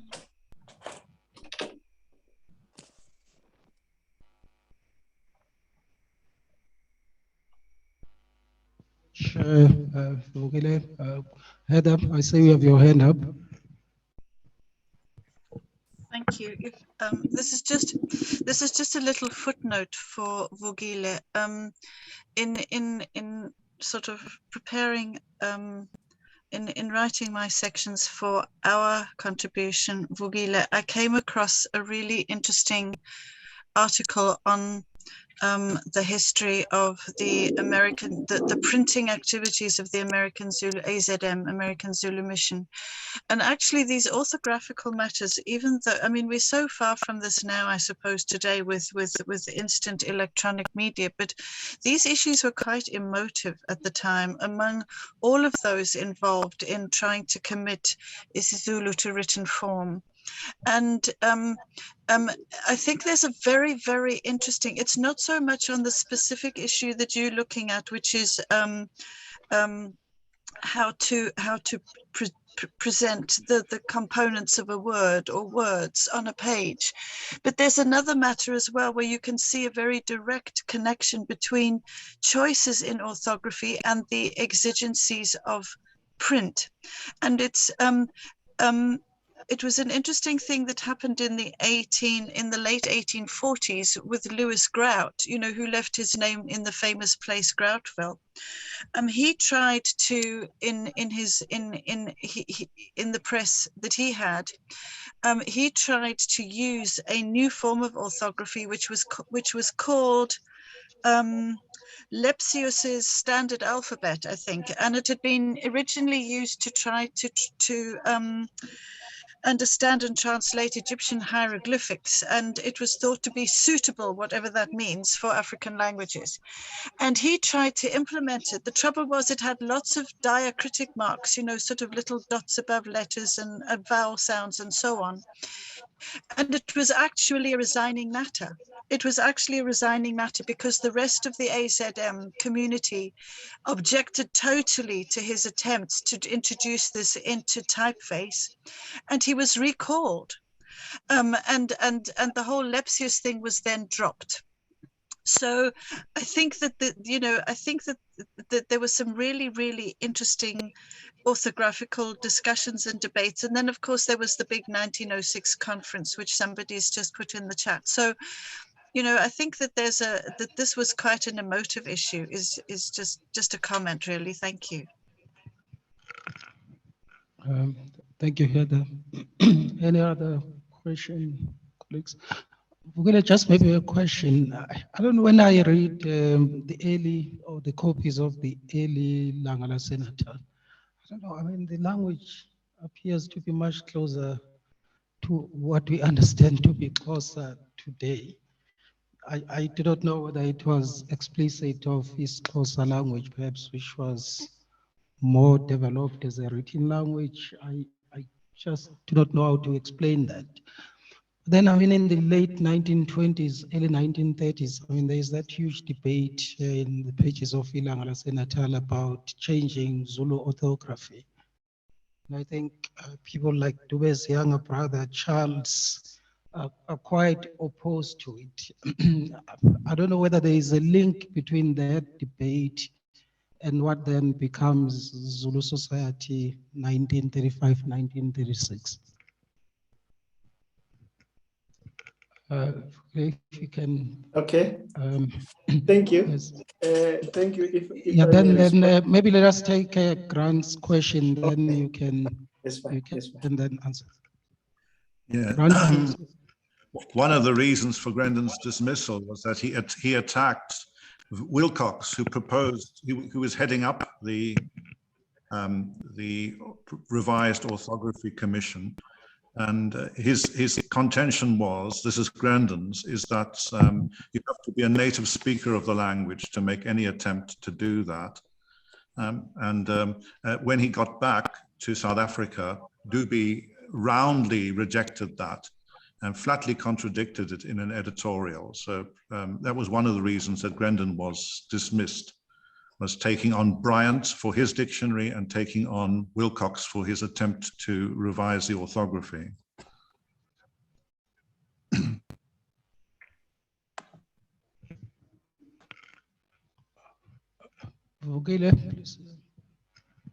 Thank you so much, Grant. I think I would have missed that one. Thank you. I think there will be a whole section in what you've just referred to.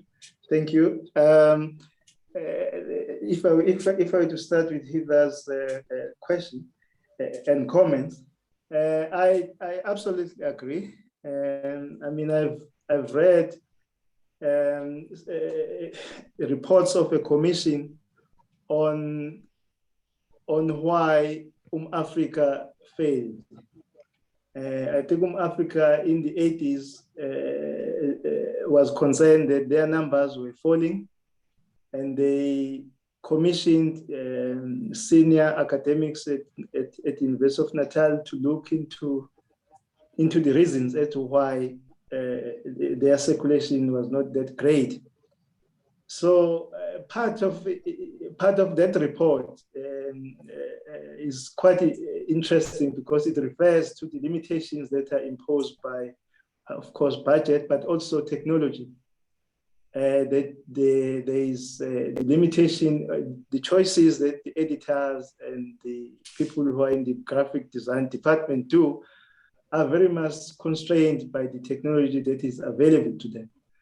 And I kind of understand missionary Louis Grout, who was the brother of Alvin Grout, who was the founder of Groutville.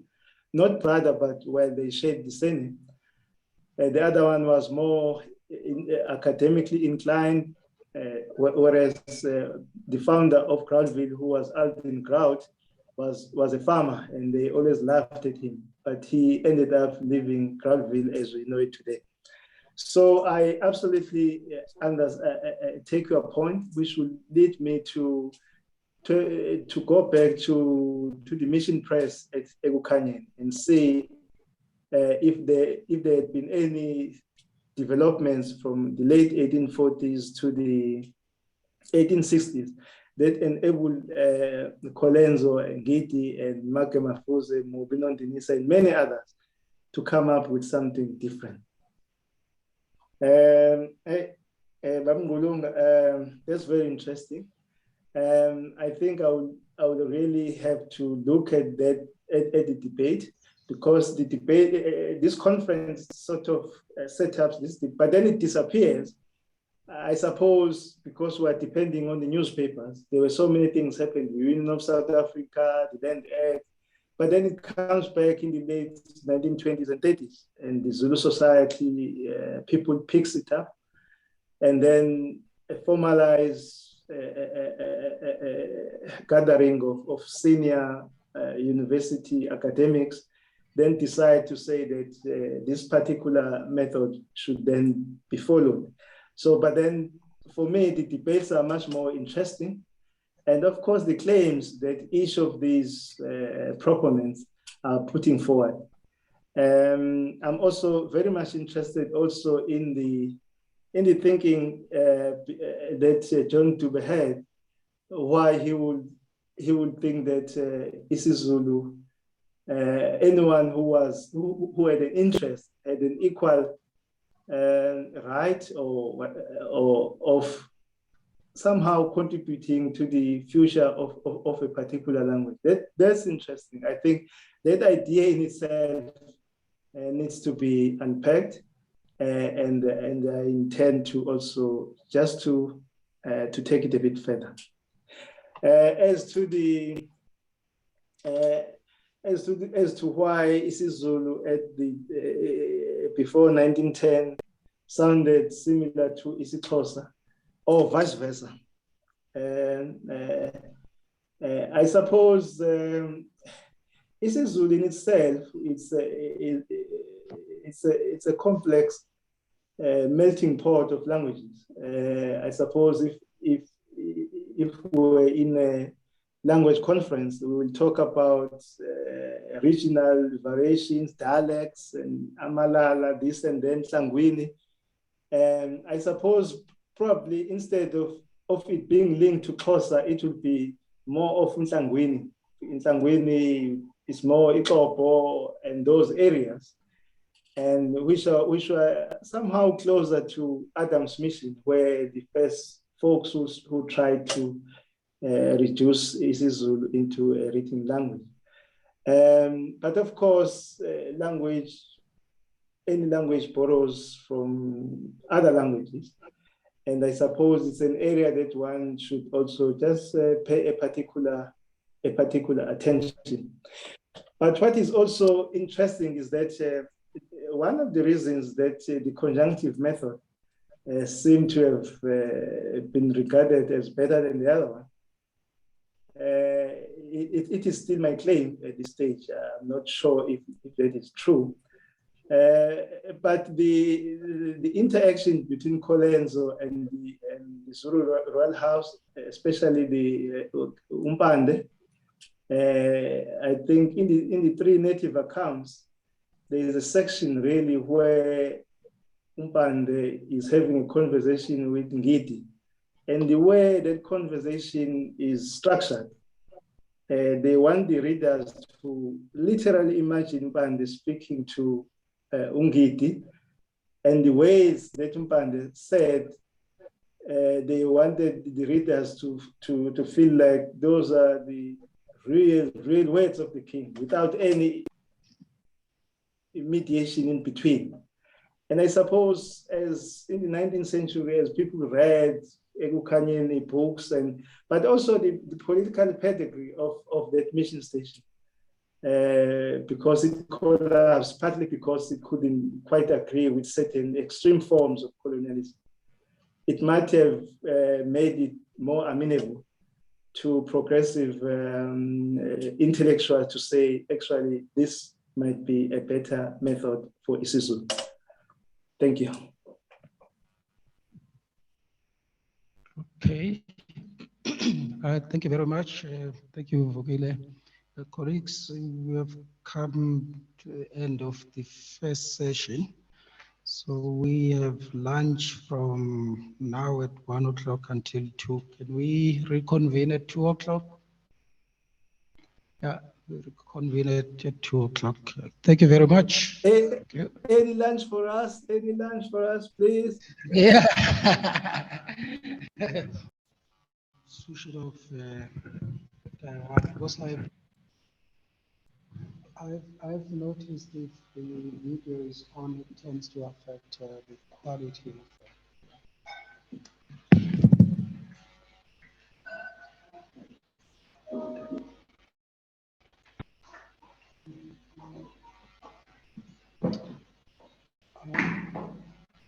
That's the video. So good afternoon again, colleagues. Now, just gone out. I'm just coming back. And, so I see a colleague who had joined us virtually in the first session. She's here now. I know Amanda is going to be joining us virtually shortly. I think let's start our session, second session. It will be just a few changes and some colleagues who may not be able to present. For instance, colleague Simbo, who's here, is not feeling well, but he's here, so he's unable to present. But we'll get to that. And so we might have 6 presentations in the second session. Which would mean all in all, we will have 12 papers present. So Peter, are you ready? Yes, I'm having. You're a bit faint, Bongani, but I'm ready. Yes. Okay, good. I think let us start, Peter. Peter is presenting on Ilanga, Natal and Black African politics. Peter, the floor is yours. Thanks, Bongani. It's a quite complex paper, and a couple of you have read it. And it's divided into 4 parts: an introduction that deals with editors and content and themes and circulation and things like that. And then clear sections on Congress, the ICU and the Communist Party. So across its first 3 decades, I assess Ilanga's role helping to build and mold African politics and developing at the same time a diverse, wide network and community of editors, correspondents and readers. It is well utilized by historians, yet its own history is less studied, not integrated except by way of illustrating the life of Dubé and others. So we need to analyze how its diverse writers saw and influenced politics. Heather, Shula Marx, Cope and others show part of this. And here, of course, it's crucial to investigate vernacular discourse with its often more lively, detailed contestations. And Hlonipa and Paul Lehos excavate such debates, if of fascinating, if more politically marginal figures. I zero in on players of high political significance more on the left, Dubé rivals and yet active Ilanga correspondents, J.T. Gumedi, Kosi Mini, George Champion, plus Johannes Nkosi, all of whom disrupt any idea of a Hamba-Gashle uniformity of the paper. Ilanga's political coverage rapidly increases as Dubé moves centre stage in Congress. All of the editors protest inequality, but always moderately, underlining a common social base, reflecting Shula Marx's ambiguity of dependence, a concept capturing vacillation under pressure from above or below. And that's another of my themes, is how the content and the editorials of and the columnists of Ilanga can shift around depending on pressure from both below and above. Yet this concept is less enlightening, explicating all writers' positions. Dubé himself did bewail from time to time the misery of those below his status, but by the late 20s, his stance against a rising ICU intensified, marking retreat from protest politics and a narrowing of Ilanga's breadth that contributed to and is accelerated by the 1935 takeover.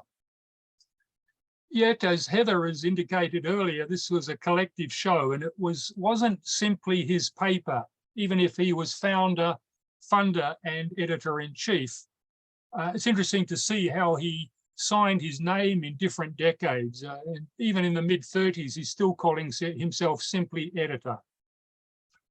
So it wasn't simply his paper, but also an organ of other aspirant interests. There was little ambiguity about editors. They opposed radical change, yet its pages demonstrate considerable diversity.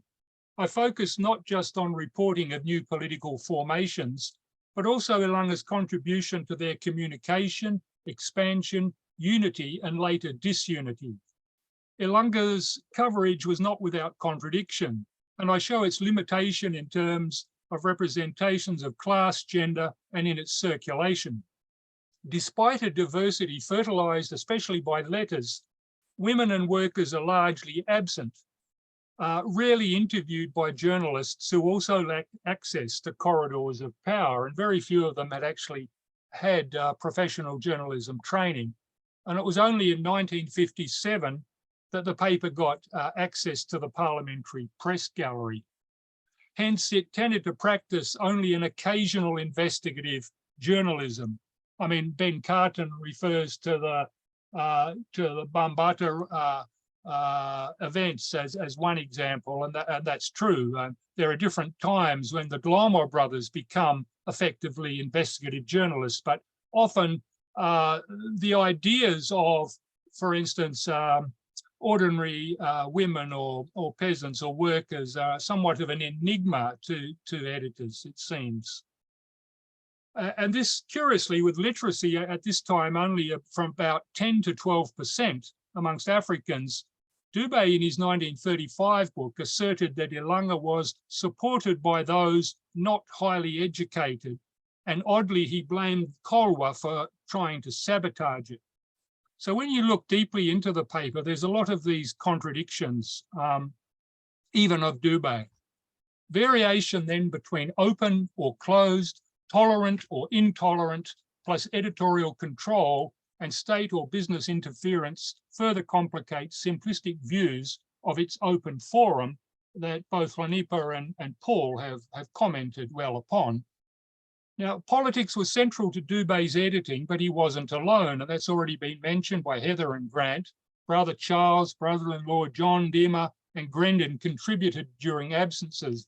Nyong'wana, then from 1915, Latuli was sub-editors. Then along comes the Glomar brothers who, to enliven Ilanga with literary flair and political insight, often in a more progressive mould. Here, though, anonymous writers make attribution difficult, and neither can we easily disentangle editorial voices, not least as Latuli had a reputation as loyal and very apolitical. Nearly all the references to him in the paper are to his choir. I mean, Nyong'wana is a different kettle of fish, but anyway, we know little of what actually happened at the cutting board, and I'll be very interested to read Muzi and Heather's chapter because they're into a lot of interesting stuff about the nuts and bolts of a paper. But nevertheless, Dubé's style is interesting and can suggest some repartees were by him. And here I'm following really Grant's incredible work on digging out Grendon through very intensive textual analysis and stylistic interpretation. And I really think we need more scholars looking at this sort of thing. There's a lot of hidden mysteries to be uncovered in the paper. I also add, as I mentioned, some statistical analysis, more qualitative than Les Switzer's, which was largely quantitative and limited to English. So as its third decade ended, Ilanga offered only a meek response to Herzog's laws. And yet in its earlier decades, it had almost led the charge against the Land Act. This wasn't for want of leaders of rising movements who made good use of Ilanga trying to push new directions, and to them I now turn. Firstly, the Congresses, Well, news of Congress, particularly in the 1910s and 20s, mattered to readers. Just as crowds gathered, for example, to hear reports of the Land Act, so readers devoured Ilanga and gave opinions. It's true, as Heather says, this is largely subscription at first, but that tended to change. And then there's also the phenomenon of passing papers from hand to hand and reading under trees and things like this. So estimates of readership can vary from estimates of circulation. Rise of a nationwide ANC, and I'm not just referring here to the SANNC and a national, but I'm talking about the ANC in different provinces and also the movement of people around. And Ilanga had pretty wide readership in the Eastern Free State, and I've been working with Chicha Twala on a book on Free State politics for 10 years now. And there's a lot of stuff from Wynberg, Bethlehem, Harrismith, and so on. I haven't got time to go into that today, but there's a bit of it in the paper.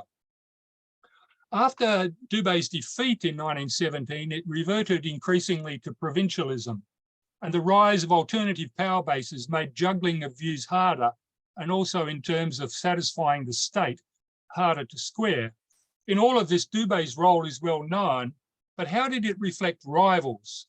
So to analyse how open its columns were to those more assertive of black rights, the cases of Mini and Gumede are instructive.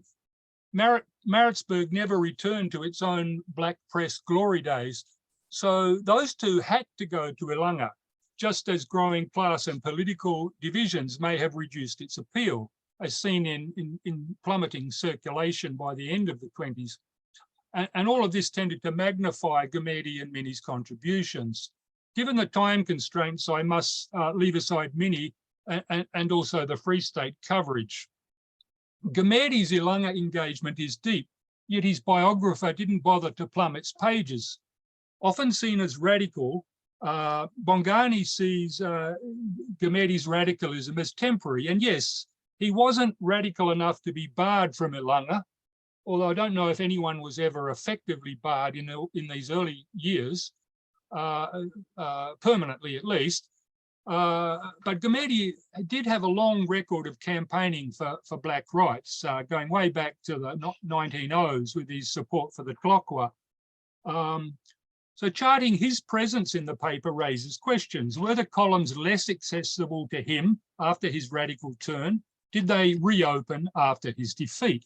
And of course, these labels of radical and moderate and conservative are often relative. You know, we can talk even of moderate communists and radical conservatives like Reverend Hus, but that's another question. So Ilanga characterized Gumede as insufficiently against the Land Act, yet he had likened it to slavery in its pages, and with Dubé used the paper to criticize it. Ilanga backed an IMVO claim of Jabavu Gumede's support for the Act, linked to his caution towards the Beaumont Commission, or there may have been conflation with another Josiah Gumede, editor of Iswe Lekiti, but an Iswe editorial later reprinted in Ilanga clearly opposed the Land Act. Ilanga's editor then later noting this disproved the IMVO allocation. Following this, the real JT retorted, quote, "Of Josiah Gumede there are many. I distinguish myself by writing as JT." So there's all this to and fro between Gumede and Dubé, just as in an earlier paper we heard of Saum Sani. Editors also attacked Gumede's view of the UK delegation as a distraction, to which Gumede replied, "Friend, you're wrong. I'm not fighting the ambassadors." Despite these growing divisions, by 1916, unity of sorts was restored. A conference with Gumede officiating was, Ilanga reported, a delight, with Dubé re-elected NNC leader, but later defeats and mutual accusations of misuse of funds brought very sharp exchanges. Gumede in particular took strong exception to aspersions of his satanic conduct. And this is in the isiZulu, and it's quite interesting to read. And then implying biased reporting, he claimed all three reporters from Ilanga at a meeting listened intently. He implied biased reporting when he claimed that everyone at a meeting listened intently except 3 reporters who gave you bad reports, one even asking where he was from, suggesting Durban was Mafukuzela's territory. So his sustained attack on Ilanga's veracity in response was not really fully answered in rejoinders. And he may have had a point, as Dubé would later be forced to apologise to Champion in 1930 over misreporting. One rejoinder even repeated wild allegations that Gumede was on the bandwagon of whites, rather ironic given Dubé's own financial reliance on white money. On neither side evidence was adduced. So was Dubé unfair? Had Gumede overreacted? In some ways, this is typical of the hurly-burly of politics everywhere, but it needs to be spelled out, I feel. And yet Ilanga wasn't always hostile. Just a few years later, in 1919, it printed his letter from London, and the next year it was glad to note our friend is carrying on a quiet but effective campaign. When he returned to South Africa, it carried his campaigning reports through the Eastern Cape. He'd been surprised by the rise of the ICU in Cape Town, and he set off on this safari from Paarl through Queenstown and onwards. It's hardly noted at all in the literature. And with the NNC facing debts, Gumede was mandated by Dubé to hold fundraisers north from Maritzburg, with Ilanga urging him on. So in 1924 at Escourt, he defeated Dubé, and this was very much a watershed. Ilanga gave a partisan detailed report, including Gumede's address, and this is also reported in the Native Affairs files. Dubé then contested the vote and tipped off Native Affairs in a private letter that the article would appear, showing not only how he made good political use of Langa, but was also willing to use government against his rivals. In the same issue, a series of quirky vignettes turned the screw against Gumede, so the contest was on again. Despite all these intensifying rivalries, readers still wanted to know of Congress. Ilanga carried Gumede's 1925 presidential address condemning state conferences, no doubt displeasing Dubé, who was being drawn into such palavers. It printed in full his anti-imperialist speech in Brussels, and why not? Because it accurately depicts Zulu history, if with a radical sting in the tail that he was glad there are communists, so I'm not one, but they're the only people with us. As he moved further left, relations deteriorated, yet even so, he visited Dubé to encourage him to revive Congress. Dubé did call a meeting, but charged Ilanga, caucuses with the ICU leaders opposed his election, and Dubé's forces walked out and split Congress again. By 1929, relations were at rock bottom, and after the Durban riots, Gumede met with Champion and Communist Party leaders, Ilanga accusing him of irresponsible pro-communist campaigns, rejected by both Gumede and Champion. So narrowing openness now accompanied decline in Congress coverage. So I did a statistical analysis using random months. So one example, from 34 mentions of Congress in March and 36 in April 1924, this plummeted to only 1 mention in March and 2 in April 1931. We can put this down partly to Dubé's withdrawal and also the fading away of the ANC and its allies. So to move on to the ICU, when the ICU first grew in Natal, it was with the support of Gumede and Mini, and Ilanga also gave it a cautious but not unfriendly welcome. It conceded, we of Ilanga haven't devoted attention to organisation of workers, but then spoke of the need for groups, not unions, and suggested Congress primacy. This would be similar to Semi's approach later. In 1924, Ilanga outlined with a flourish union aims and action. It sometimes printed ICU views, yet some historians, for example, the new book from the Historical Publications Society, see Ilanga as overwhelmingly hostile to the ICU. This is not quite accurate. Dubé claimed to support its aims, but he opposed its radicalism, and as it became more militant, his tone hardened, softened a tad after expulsion of communists in 1926, And when he wished to enroll ICU factions, as David Hempson noted, there could be cordiality with Champion as over election strategy. So there was never total hostility. ICU did concede ICU popularity, but kept a patronising role exemplified by a 27 editorial that calls to fight for better conditions were very dangerous. It would be shocking and criminal to bosses to call for direct action. Such criticism provoked the letter writer to claim its reporting was wrong. A teacher also defended the union. So there was contest in the letter columns about these issues. If Dube strongly opposed the ICU, then Ilanga was rather more than him. And this is evident from a close examination of Champion's contributions and cases of tolerance and intolerance. I go on to talk about Champion's long contributions, his references to Violet Makanya, for instance, who gave money to the ICU. And by the mid-20s, he became a regular contributor. Rolf Glomo recalled that Champion had once said that he didn't get a chance to write as he wished on account of differences with Dube, and he reiterated this in a pamphlet accusing the paper of thrusting with both horns after I and Ilanga had been friends. Glomo recounted Dube once advised him against giving Champion any space, but I did so, he said. And Heather has also noted that he ordered Champion receive no positive coverage. And well known is the egregious attack in August 27 by King Solomon, abetted by Dube, who may have written it and shaped the translation.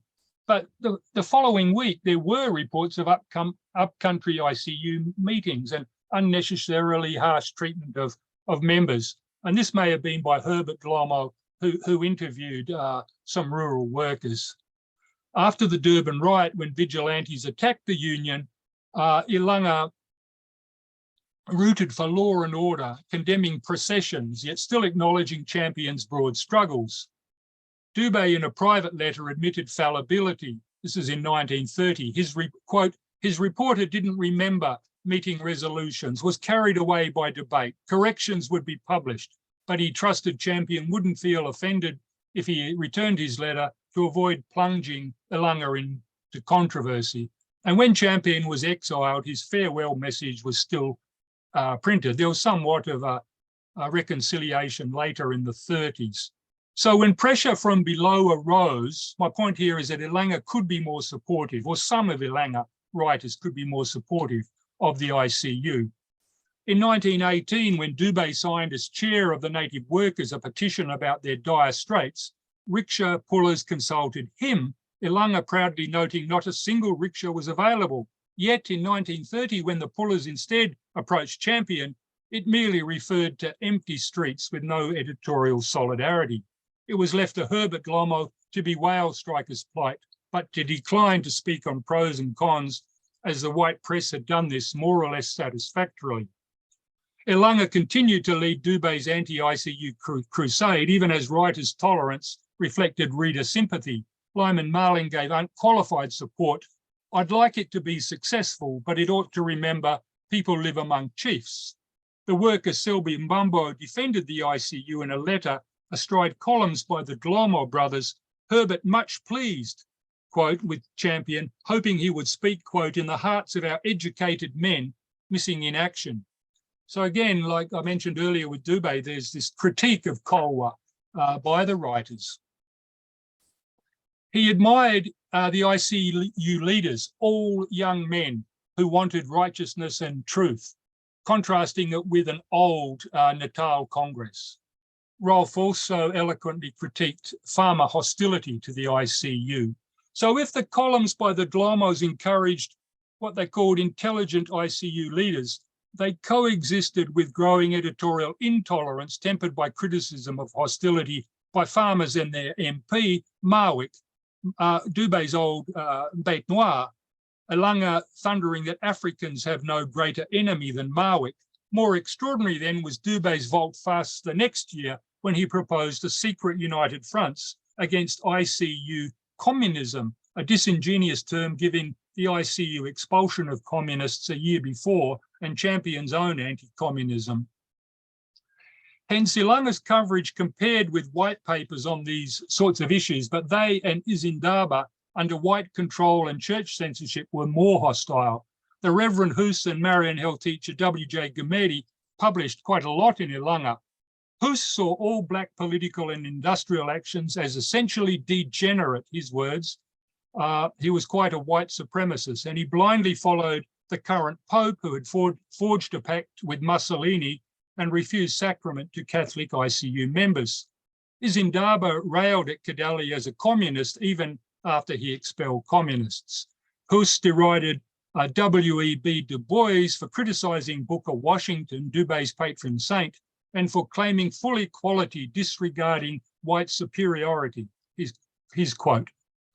Champion jousted with Gumedi, publishing one letter in both papers, admiring only it was carried in one but answered in another. Taking aim at Izindaba's deplorable and pitiful distortion, Rolfe wrote, "I've always been an admirer of Kadali." Nevertheless, editorial opposition intensified, and a letter just after Ilanga's furious attack may have been by the communist Johannes Nkosi. The temporary rise of the Communist Party gave Dubé a reason to tolerate Malati, and it's to them, if I have time, to the Communist Party, I'll just say a few words and then finish.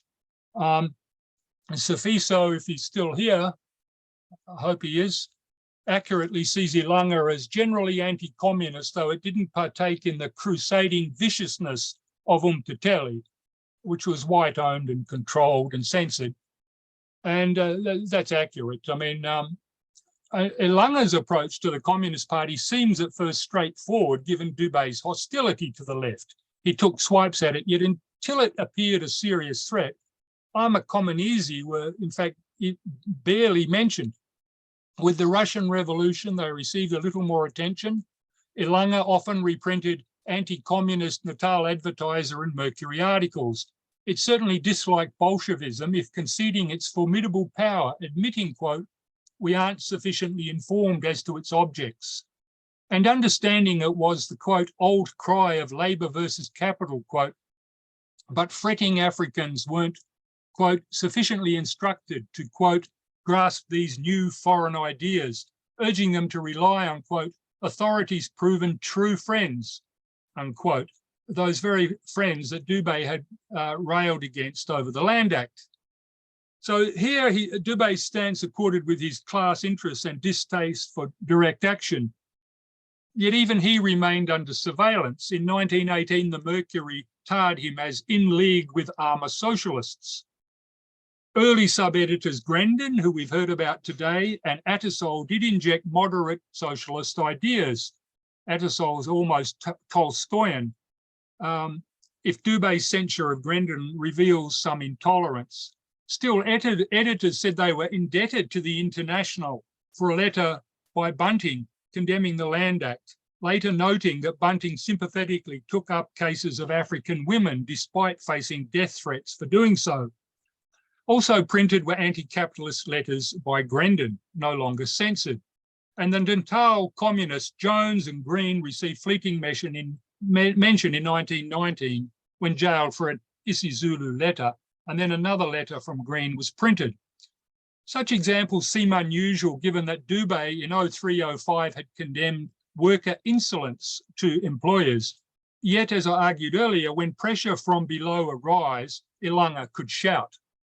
Now, curiously, in 1913, an author, was it Dubé, en route to Ergali, wrote of, quote, "oppressive, insulting, degrading laws. If the king won't listen, yet chiefs collect their people and warn, go home, refuse, strike." This came at the very time as authorities pondered anecdotes of Indian-African solidarity in Mount Edgecombe and Inanda, amongst other places. The author added, "We should raise ourselves as the Indians, refuse to pay fines, prefer prison." If seemingly out of character, who else but Dubé, then commuting to Ergali for the National Congress and at the same time expressing disbelief in overseas deputations, would write this?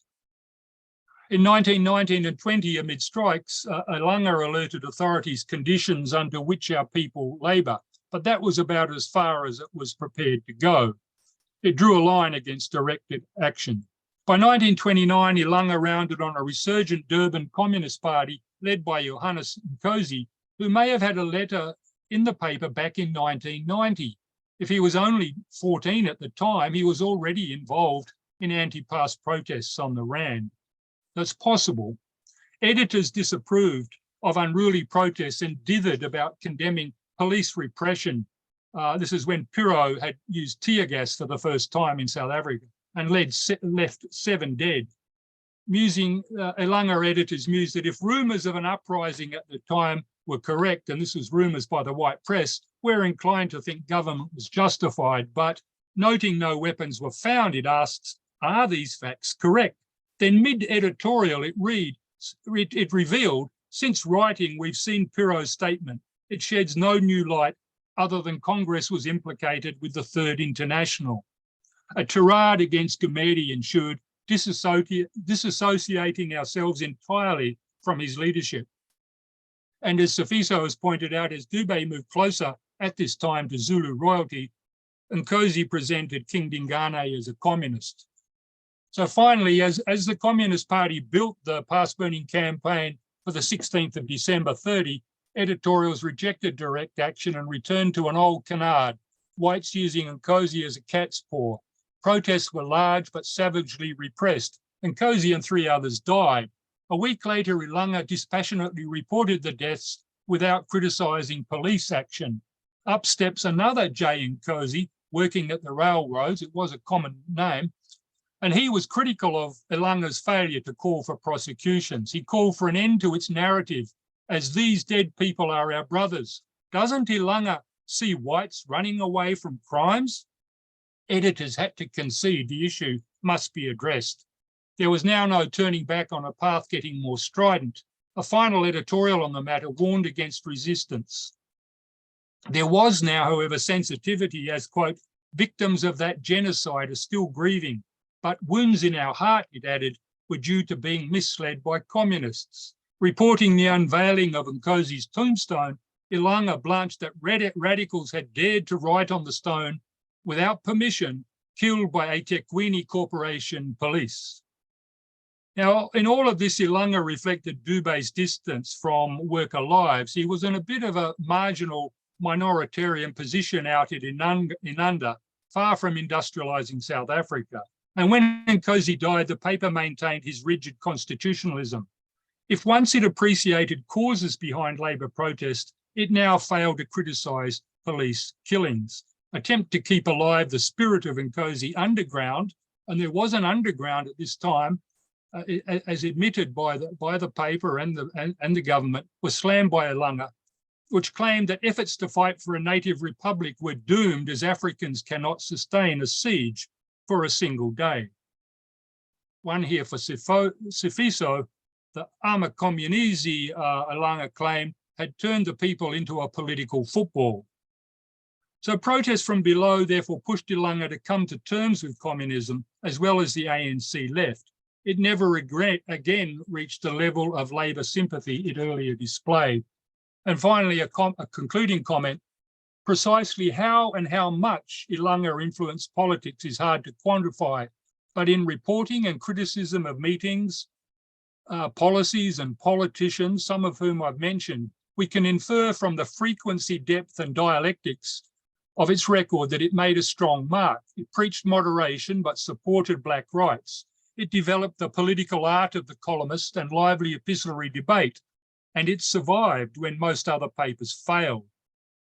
And yet, as with for example, the Murdoch press globally, the mere presence of progressive columnists or letters doesn't always outweigh a wider negative impact. So irrespective of the jewels that I've outlined, Ilanga did remain a forum for debate among activists, but its openness narrowed with the rise of first the ICU, then the CP.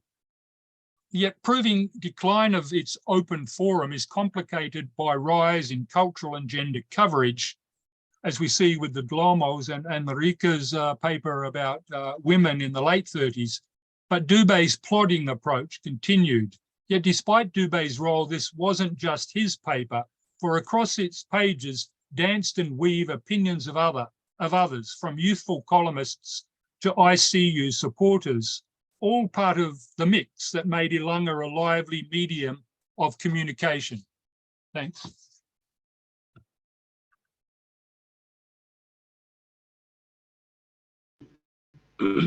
Thank you very much, Peter, for the presentation. Colleagues, questions, comments?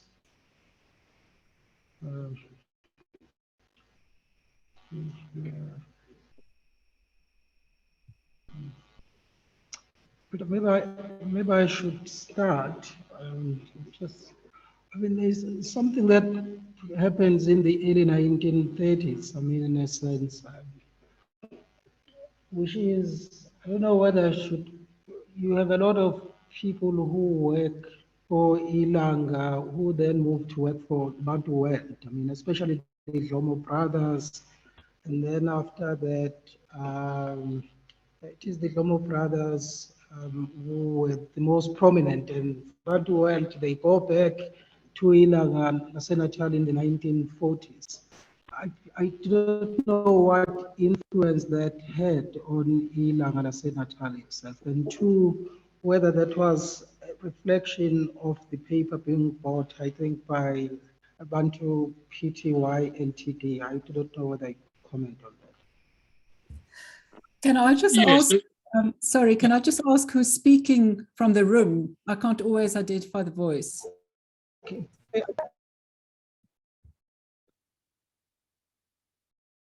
No, go ahead, Marita. Oh, this was Bongani who asked the question before. Thanks, but if you have a Bongani. question, you can ask. Yes. Yes, Peter, if you can go ahead. yes, it's the continuity is worth bringing out, and it would be good to have, as well as the edited volume that we're all contributing to, it'd be good to have one day a full history of the newspaper, because it's worth it. It's such a significant newspaper. Certainly, I think there was a question of alternatives and comparisons. In 1935, Dubé sells 50% stake. I mean, he'd moved from, earlier there was a question about how long it stayed at Ilanga, and I think about 24 or thereabouts, maybe a few years earlier, it moved to Durban. And part of that was an attempt to improve its business model. By 35, Paver buys it for Bantu World, and Les Switzer's written quite a bit about Paver, and he's got a new book coming out on the Congregationalists, by the way, probably from Brill. But Dubé then sells his last 50%, I think in 42.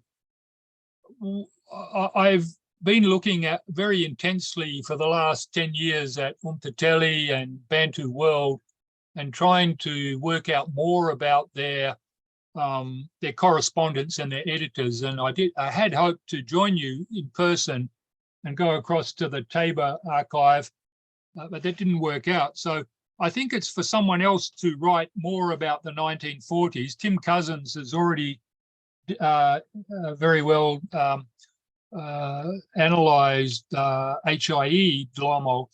A separate book perhaps on Rolf would be in store. But I think what we've got here is a lack of alternatives. When Ilanga sells out in 35, it's increasingly referred to by some scholars as a white monopoly controlled paper. And this sort of control was very evident in Umtateli, which was set up by the Chamber of Mines.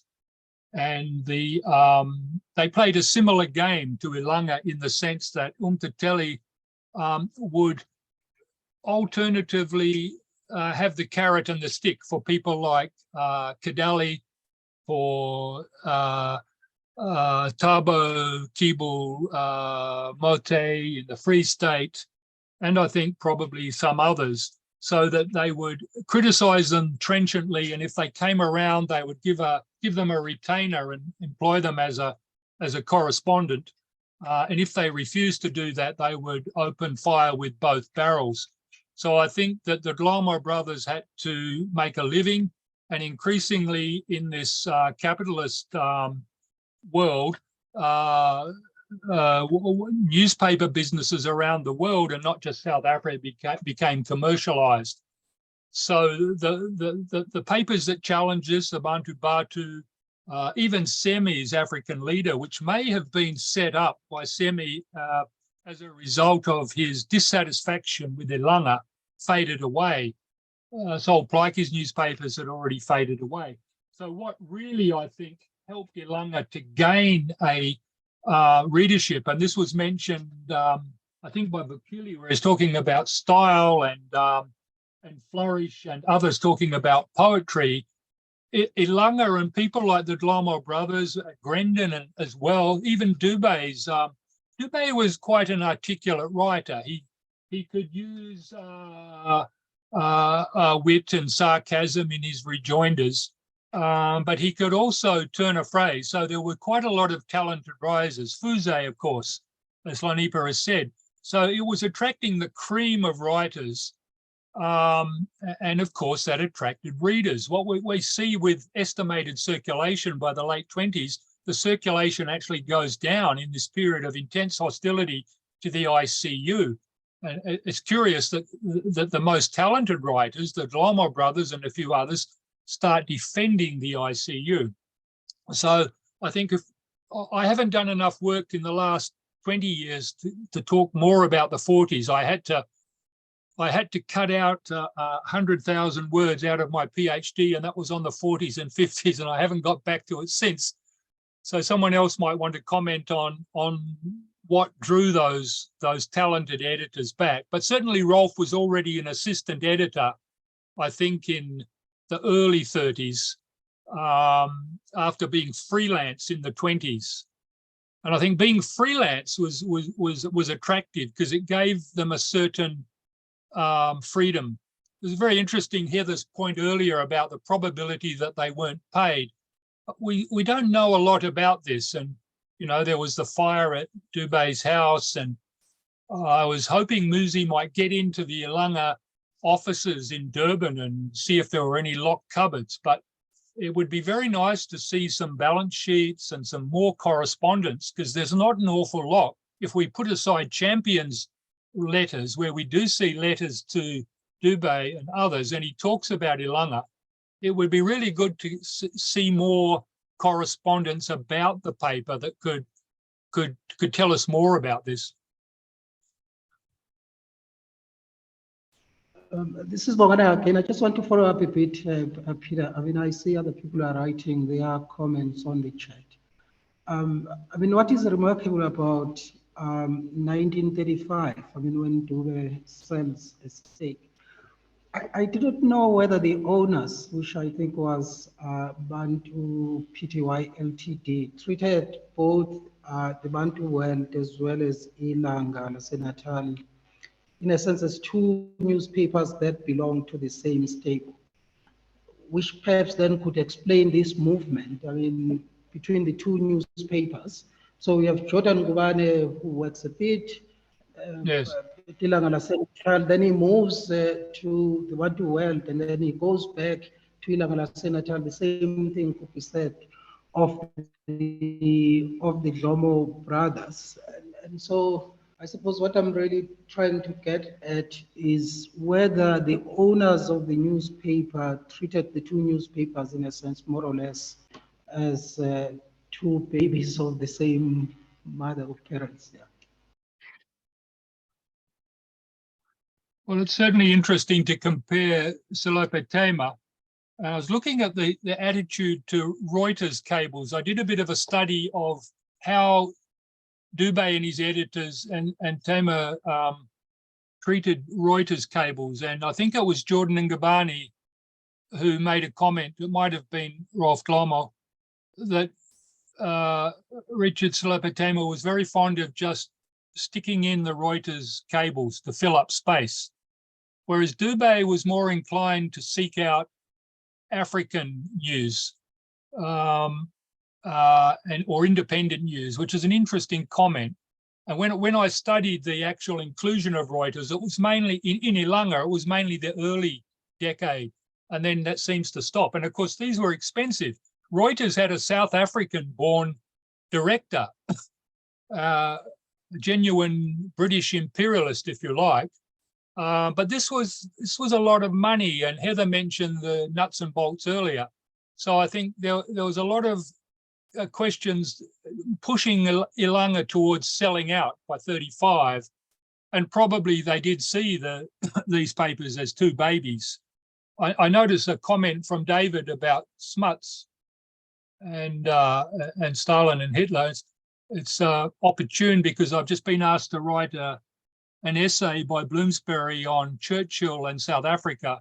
So I've been reading all of this, but I haven't got into the Ilanga. So my chapter essentially ends, it's essentially 1903 to 1933, just for convenience, dealing with the 3 chapters, and 1935, if you like.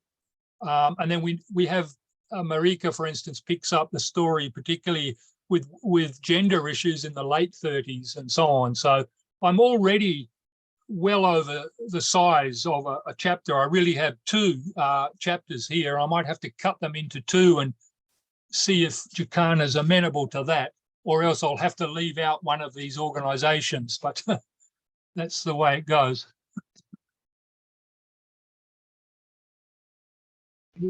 You cut out 100,000 words from your doctoral thesis. Any questions or comments, colleagues? Thank you very much, Peter. The next person is Bongseni, who's taking it actually to the following decade. I mean, the late 1940s. The political contestation between Champion and Msimang. So the floor is yours.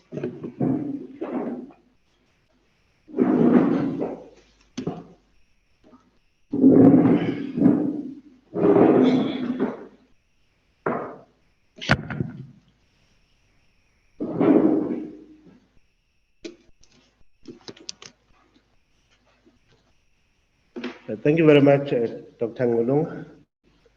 I'll try to be short. I know that it's been a long day for most of us. I think my paper has already been pointed out. It looks at testing the limits of impartiality in a newspaper, Ilanga Lase Natal. Within the context of the leadership contestations between AW, Champion, and Selvin Msimang. But also, I think maybe I must start by saying my main area of research is a biography of Selvin Msimang. So in case I'm biased towards Selby, hopefully people will understand. Yeah, it's still work in progress, because the difficulty now is, okay, how do I synthesize what is in my thesis, all of that detail, and put it into a digestible chapter, much smaller than what is in my thesis around this topic. Because what is interesting also, because having to look back at my work, looking at the role of Ilanga during that time, I'm also looking at it within the context, not only of a political space that is getting more and more complex in terms of the leadership contestations, but also the media space being more complex at the time. Because Ilanga has Indian Opinion and Inkundla Yabantu, who were also reporting on especially the activities of the African National Congress in Natal, but mainly on the key events that were taking place. That's why I'm looking at the period 1948 to 1951.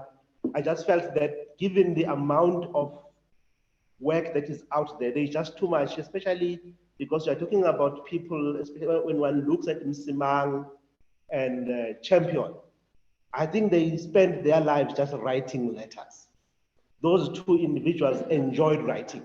So it's not just about the politics or about the role of the media, but also it's the letter writing aspect of how these two leaders communicated. So, in fact, when you look at their letters, sometimes you see that they didn't even wait for the other person maybe to read and reply. So you find that there's letters coming dated, let's say Monday, the other one is Wednesday, the other one is Friday. So, which means they spend their time just writing letters, which on its own is an interesting element. But also it's an interesting element also in the sense that they reached a point where they communicated through the newspaper. Instead of talking to each other, they are now talking through the newspaper instead of, because remember, one of them, Mahlati, AWG champion, is the president. Of course, they were called presidents at the time, the provincial presidents, and Selbin Simang is the provincial secretary. So you expect the two to work together. You expect to be, for there to be some kind of synergy between the activities, although they lived in different cities, one in Pietermaritzburg and another one in Durban, but you expect them to work as a team. And which is how it started when they were elected in 1945, and they, when they removed Mthimkhulu, who had succeeded Dube after, so after that conference in 1945, where actually when also one looks at that, the coverage of the conference, it's interesting how the paper that really was more capturing the drama of what happened was Inkundla Yabantu more than Ilanga. So that's what it made me fascinated in terms of, okay, I can look at Ilanga alone, but the reality is that Ilanga was operating within a particular context now where it also had this rivalry from the other newspapers. And yes, Ilanga during that period, of course, was the main source of information. Throughout that time, you had the Doctors' Pact being reported in Ilanga, all the ANC conferences and activities nationally and provincially being reported in Ilanga. The 1949 riots, that's where we also start seeing the differences between the Indian opinion, Inkundla Yabantu and Ilanga in terms of how these events are interpreted, as well as the response of the leadership of the provincial African National Congress. So Ilanga is, while it's at the center, but also at the same time is competing for space, while you also have the relationship between these two leaders deteriorating, because it wasn't just something that started in 1945 after they were elected. They were very civil towards each other. There was a sense of loyalty from the side of Msimang, respecting champion, until towards the late, around 1948 and 49, when Msimang then started feeling that he needs to articulate the vision of the African National Congress, not the vision of AWG champion. And that's how things started falling apart. So then you see Ilanga reporting consistently on each and every aspect of what was happening, and also the developing conflict between the two leaders being monitored by Ilanga. But the interesting thing is that around 1950, Inkundla Yabantu starts then criticizing Ilanga for being biased in its capturing of the conflict between the two leaders, because it was now something that was out in the open. And one of the points of contention was around the role of the Provincial Youth League in the ANC. And what fascinated me was the issue, because people would always associate Msimang with conservatism, the old guard and all of that. But being as old as he was more tolerant and understanding of the need to make sure that the local or the Provincial Youth League is part of the ANC, whereas Champion was of the view that, well, these are old men. I think this issue of a age limit of 35 has been a problem for a long time, because Champion was saying some of these men are married and they are working and they're still calling themselves youth. So they must join as individuals in the ANC, not as a bloc called the Youth League.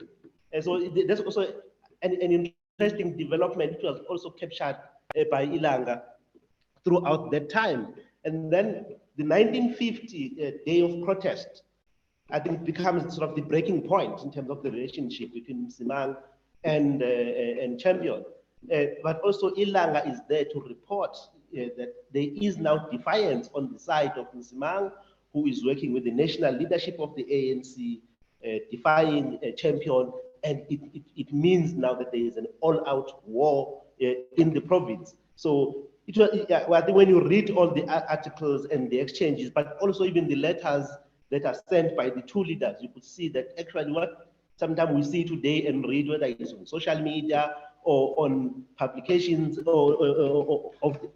the ANC, or even during that time, it's just that it didn't have that immediacy in terms of people being able to read it every day.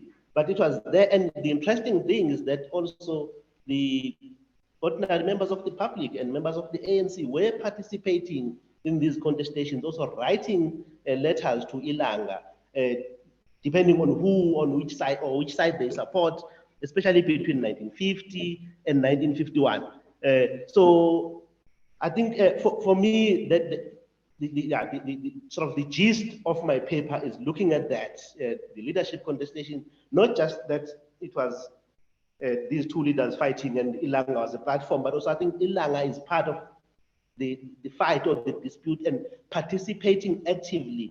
And one of the interesting things is that in 1945, part of the ANC provincial executive committee that was elected included H.I. Izo, who is the editor of the newspaper. So when one looks at issues of impartiality, so maybe at that time things were understood differently in terms of the role of newspapers like Ilanga in advancing the struggle for liberation, because he gets involved not only in terms of reporting, but also in being a member of the executive committee.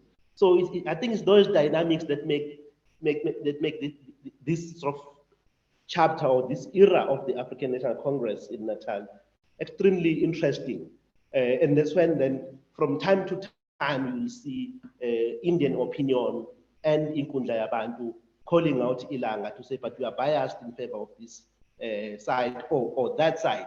On all, especially I think between, let's say between the June 1950 and June 1951, I think that year was the year where, if one were to really track and do sort of quantitatively the statistical calculation of the letters that were written, because the bulk of the letters between the two individuals were written during that time, and most of them, almost all of them, were published in Ilanga. So, which means actually the whole battle was fought on the pages of Ilanga, and it was done on a daily basis.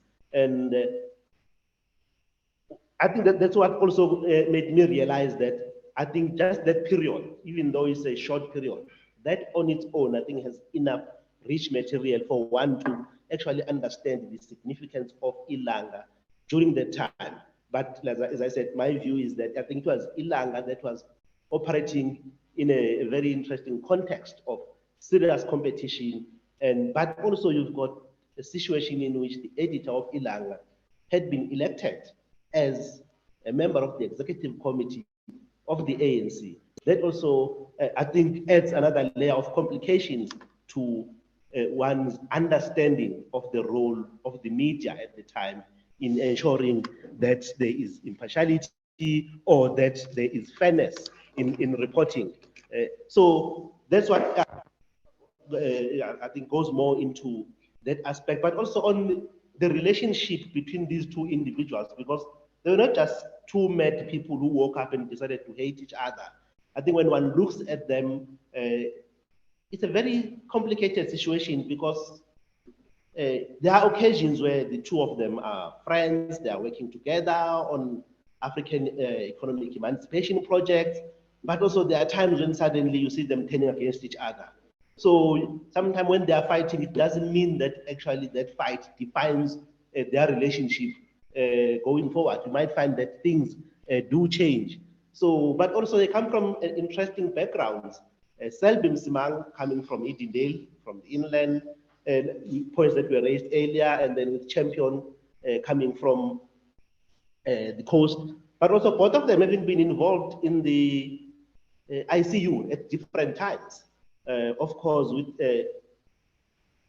Selbin Simang having, maybe fought with all the presidents of the ICU from the time he, from 1919 with Kadali, and so it also, there's also an interesting angle in terms of this consistent figure who is there throughout the history, not only from when one looks at the history of the ANC, but also the workers' history in South Africa. Msimang is there from the time, and of course, Champion is there, very active during the late 1920s. But then they meet again during the 1940s. But Msimang is also a person who's very smart when it comes to using the media. He's been a very prolific writer for a very long time. For example, in 1918, he founded his own newspaper in Bloemfontein, but also had been very active in contributing to all of the publications when he was in the Transvaal, be it Bantu Bato, Umthetheli Wabantu, and all of those. So he had that history. And in fact, when you look at either my thesis or the book, there are photographs of him with piles of letters, because that's all that he loved doing, was to write to newspaper. In fact, I think he wrote until the last days of his life in the 1970s, because he died in 1982, still contributing to Ilanga and the Natal Witness. So that's what my paper or my contribution to this work that we are doing is just looking at Ilanga Natal and the contestations of leadership during that period. Thank you very much. Thank you very much. Thank you. Sponseni, colleagues, questions, comments on Sponseni's paper? Peter, come to you. Yeah, I found that very interesting. And the comment really is about the conceptualizing the term impartiality. It's an interesting one to think through. And I wonder if it's a noble ideal, but is it ever actually practiced? Beyond a few independent-minded columnists and letters to the editor columns, I mean, if we think today about Fox News and MSNBC, for example, in the US, neither of them claim to be impartial. And I suppose one could say the Rand Daily Mail tried to be impartial. But if you look at its first 2 decades, it was thoroughly racist, and white people never, it was dominated by white people. Black Africans only appeared when there was a crime story or something like that. It changed in the 50s. But it would seem to me that impartiality is a very interesting concept to use here. And both Simang and Champion are, as you say, prodigious letter writers. I suppose the trick is to see how they actually related to the newspaper. And I suppose then it's a question of, were the newspapers being impartial with them, and were they being impartial with the newspaper? But I think maybe impartiality could be one of the concepts, but you might want to also consider thinking of some of related synonyms and other aspects of the whole newspaper thing, as the two figures wrote and argued. But a fascinating paper. I look forward to it.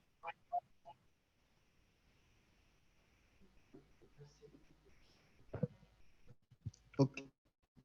Thanks, Ms. Mkhize.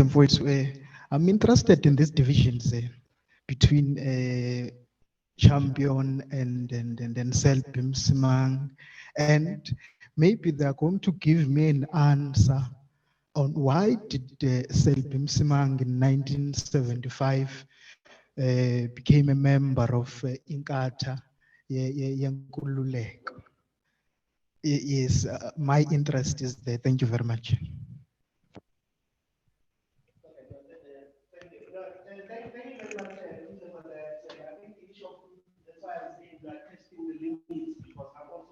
Not sure if one could say there is a newspaper or a media house that really. Are you starting to hear me? Okay. Okay, Peter, can you hear me? Yes. Okay. Yeah, no, I was just saying thank you very much for your contribution, and I will take that into account as I finalize the paper, especially the issue of impartiality. Like I say, yeah, it's more about testing its limits, but also when one looks at, for example, I've had to look at the work of Kaba Mkize, who was very active during the 1980s, and there is an article where he's actually being interviewed. He was the editor of Echo and the Natal Witness, but very active during the days of political violence in Natal, just to understand this issue of impartiality, given the fact that he was a member of a community in the Peter Marisburg area that was getting attacked on a daily basis. But also when one looks even today, we saw in the news that there is a move by independent newspapers to come up with some kind of a covert operation to undermine the sitting president. So this issue of the role of the media, especially in deciding the political leadership of whether organizations of the country, is an intriguing one, and it's one what one can pursue further. On Inkatha, maybe I'm undiplomatic. I'm not sure if you have read my book. Okay, the last chapter of the thesis and the book talks precisely about what we're asking. So maybe let me not go too much into detail. And if there is any more questions in terms of who to talk to about that subject, I can happily assist you. But my last chapter talks exactly about the issue of Selby Msimang's decision to join. I actually interviewed umntwana kaPhinda Ngene, Prince Mangosuthu Buthelezi. So I spent time with him in Parliament to talk about this issue, because the reason why I actually did that is because after interviewing members of Msimang's family, there was that sense that because he was too old, maybe he was tricked into joining Inkatha and all of that. You see, people were superimposing the principles of the 1980s on the politics of the 1950s, 60s, and 70s, but also forgetting that Msimang was not the only one who joined Inkatha, or who were actually founder members of Inkatha, Champion and others. And because of what, there was a certain understanding of what Inkatha meant and represented during that time. So it's more complex than just these old men, because they had no political home, they went to join Inkatha. I think it's much more complex than that. So I would urge you to look at my book and my thesis. And if they, like I said, I did interview umntwana kaPhinda Ngene himself about the matter. Thanks. So just a quick question. This is Bongani. I mean, what is striking for me when you read Ilanga of the 1940s, I mean, let's say from 1943 or so, when Ruth Dlomo becomes editor of the newspaper, throughout the period that you cover in the late 1940s, early 1950s, especially in the opinion pages of Ilanga and how it covered that political fallout, in a sense, between Champion and Selby Msimang. I mean, I don't know.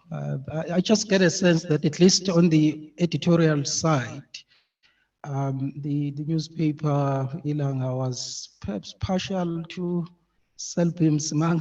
I know Peter is saying we need to use the idea of impartiality quite carefully. But I mean, at least, I mean, when you read the editorial pages, for understandable reasons, I mean, for one, Herbert Dlomo was the, yeah, for one, you know, Herbert Dlomo was the assistant editor of the newspaper and he wrote the column, BZP. And if you take Jordan Ngubane, who wrote mostly the international relations brief of the newspaper, but he was there and they were together in the youth league. The elder Dlomo Rolf, maybe a bit sympathetic to champion, but also at the same time quite critical, perhaps not in political terms. I mean, sometimes when you read it, you get a sense that he was turned off by champion's abrasive personality in the main. I mean, champion noticed and took slight at every little thing that was said about him. He would respond to every negative or critical thing. So I do not know whether you share the same view that I have, that even though the news part of the newspaper of Ilanga perhaps tried to be evenly balanced in terms of reporting, but definitely on the editorial pages and the columnists, the overwhelming number of them were against champion, I mean, during that conflict. No, thanks. Yeah, it's because when I read it as a biographer of Selby Msimang, so I don't have interpreted it the same way. But yes, but it might not be because of maybe even his fight with Selby. I think maybe because of his personality and other things. I think he had upset too many people. I think there are human beings like that who sometimes, because of their very nature, not because they've done something wrong, but maybe because the way they approach things. Because I know also that when they were fighting with Msimang, they even raised the issue of JL Dube. That Dube didn't like you, Msimang telling Champion. It's because you were always opposed to his vision, always opposed to his programs and all of that. So Umahlati seems to have upset quite a lot of people. But yeah, it's interesting with because remember the Zomo brothers and most of these people that you mentioned, Jordan and Ngubane, at some point in their lives, they also ended up being on the same side. For example, with the Liberal Party, Ngubane and Msimang, of course, both going to Inkatha, and you have even young people like Yengwa, the ANC, and later Inkatha, but somehow linked to Msimang. So yeah, I wouldn't say there was that unfairness towards Champion, but I would say I think he seemed to have upset too many people.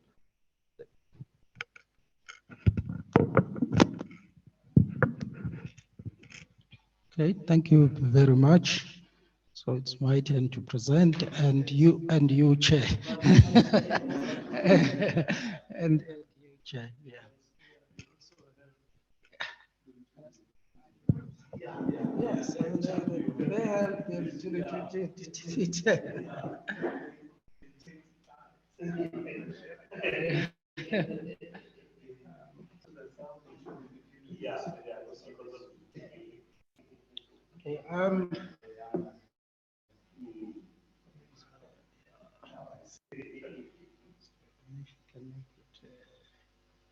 Okay, sure.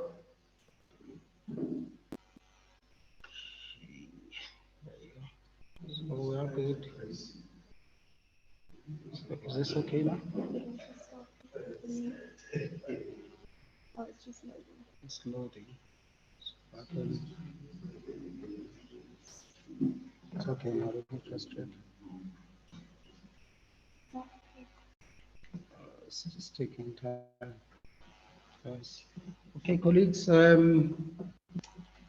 My paper is, I suppose you were dealing with the 1940s, early 1950s. Paper takes up the story of AW Champion later on. I mean, in a sense, in the last 10 years, or so of his life. So I've chosen not to write about Champion's early history. I mean, his involvement in the ICU, because people write quite a lot about that. And there are colleagues who are also just writing chapters on the ICU and Champion. But I also decided not to write about Champion in the 1940s. I mean, because that was the most fascinating time in a sense for Ilanga Natal, when the Lomo brothers and some of the people that we have been talking about here were involved. I mean, the 1960s and 1970s are quite interesting, actually, not just only for Champion, but also for Ilanga newspaper itself, I mean, because there are significant changes that happened in that decade, I mean, especially the 1960s, that perhaps, as I tried to argue in the paper, made it possible for Champion even to be given this column. I mean, and the title of the column was Okubona Umahlat. And that is the reason why you see this as at least the subtitle of the paper, Okubona Umahlat. I mean, I don't know how to translate this to English, actually. I've been thinking about it for a number of days. Okubona Umahlat. Generally, people, at least Bill Swenson, he says, seen by Mahlat, but he also chose a different type of the views of Mahlat. I mean, which is not the same. So so that is just the outline of the presentation. Some of the things that I want to cover, which I cover in the paper. But I mean, some of you have heard us talking about Champion. You may not have seen him. So this is the photograph of Champion. I mean, he's I chose this photograph because he's sitting there with Sofa Song and Bansa. I mean, in a sense, I mean, you could consider the two of them some of the early populists. I mean, in a sense, I mean, their political populism. I mean, so Champion is the bigger guy, and actually, there's a lot mentioned about his physique and how he used it, in a sense, to be more assertive and to intimidate a bit when he was meeting with people. So, and this is, I just took this, I mean, because this is the column, that is how it looked in the main. Okbono Mahlati with his face. Now, what I should say is that Champion had been involved with Ilanga Natal before he was given a column for almost 4 decades. Yeah, I think actually one of the first articles that he wrote was some reporting about him as early as the 1920. But then when he moves to Durban in September 1925 to lead the ICU there, uh, contributes more to the newspaper and supported more. And then, of course, he had a political fallout with Dube. And then he decided to establish his own newspaper also in the 1920s called Divilwase Africa. And there are a few copies that are left. So let us get to the story. I mean, I've just decided to follow his column, I mean, which started around October 1964 until Arthur Conan Kramer stopped it in April 1974. In fact, yesterday I called Arthur Conan Kramer, who still controls Ilanga even today, trying to understand why did he stop Champion's column? I mean, because Champion was very bitter about this. I mean, he has his explanation, and we'll get to it towards the end. What was really going on? I mean, as I've said, Champion had been involved with Ilanga Natal for 4 decades, and so he only got the column in the early 1960s. And it was quite interesting. I mean, he was pleasantly surprised. I mean, as you will see, he said in his first column of Okubona Umahlat, he said, by being given this opportunity, he said, I've entered my heaven. That is what he said. And it was a paid column. So for every article that he wrote at the beginning, he was paid 4 rands per column. That was increased to 6 rands and ultimately to 8 rands. And when Arthur Conan Kremer came in 1973, he decreased it. And that was partly the reason why they fought. I mean, he said he would pay him for the columns and he couldn't guarantee that he would publish his columns.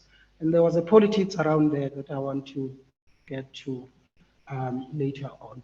Just perhaps also on the introduction, I mean, it is not clear why Ilanga actually decided to give Mahlat, as Champion was known, the column. I mean, if you read the letter from Ngobo, who was the editor of the newspaper, to Champion, I mean, he says Champion is very popular with their readers.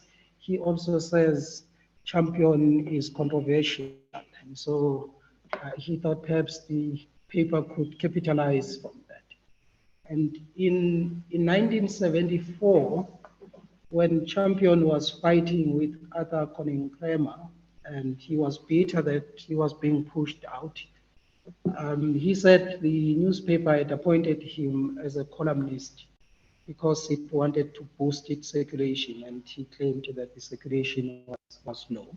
I mean, I have no reason not to believe him. Now, at the time, Champion was appointed as a columnist. Actually, the name of the company had changed, and I've been trying to figure out what was going on there. I mean, instead of being called the Bantu Press Pty Ltd, I mean, the new name was World Printing and Publishing Company. But if you look at the board of directors, I mean, it was the same people who were there before. I mean, I'll show that when Arthur came in, was a significant change in Champion's involvement in the newspaper. But there's something also interesting, I mean, about the period that I'm dealing with. That the political context had changed, I mean, quite dramatically. I mean, we know the obvious stuff, I mean, the banning of the ANC and the PAC. But I think what was more significant for Champion, actually, some of the laws, I mean, that were passed in the 1960s, I mean, especially the introduction of what was called the urban Bantu councils. And the introduction of those laws, I mean, tended to marginalize Champion politically. And when you read his columns, mostly gets back to this subject. I mean, that even though after his defeat by Luthuli in 1951, he had become really a local politician, focusing in Durban, but even that was being taken away from him. So most of the columns are dealing with this issue. I mean, that he feels that he's being pushed away. And they are quite critical of what was being done in Durban. And I mean, as I've said, Ilanga itself had changed notably. I mean, it's quite interesting. When you read Ilanga of the 1940s, it is really a forum for debate. I mean, there are news stories, but usually there will be a headline story on the first page, second page, third. I mean, by the time you go to fourth page or so, you start having opinion contributions in the main by some of the people who were columnists. That starts to change in the 1950s and 1960s. I mean, people who were contributing columns, basically opinion pieces, that part of the paper gets reduced in a sense. I mean, so you get a lot of news stories. And also remember that some of the people who had been columnists, like Herbert Lomo, he had died, I mean, in the 1950s. B.W. Vilakazi had died in 1947. And then even Triple R. Lomo, who was editor from 1943, he stops being editor in 1962. So the paper was changing. So it was no longer a forum, in a sense, for political debate. And so, which brings us to this question, I mean, why have somebody like Champion, why appoint him as a columnist, I mean, if the paper was changing? So, I mean, this is a photo of the book of Champion's writings, the views of Mahlati.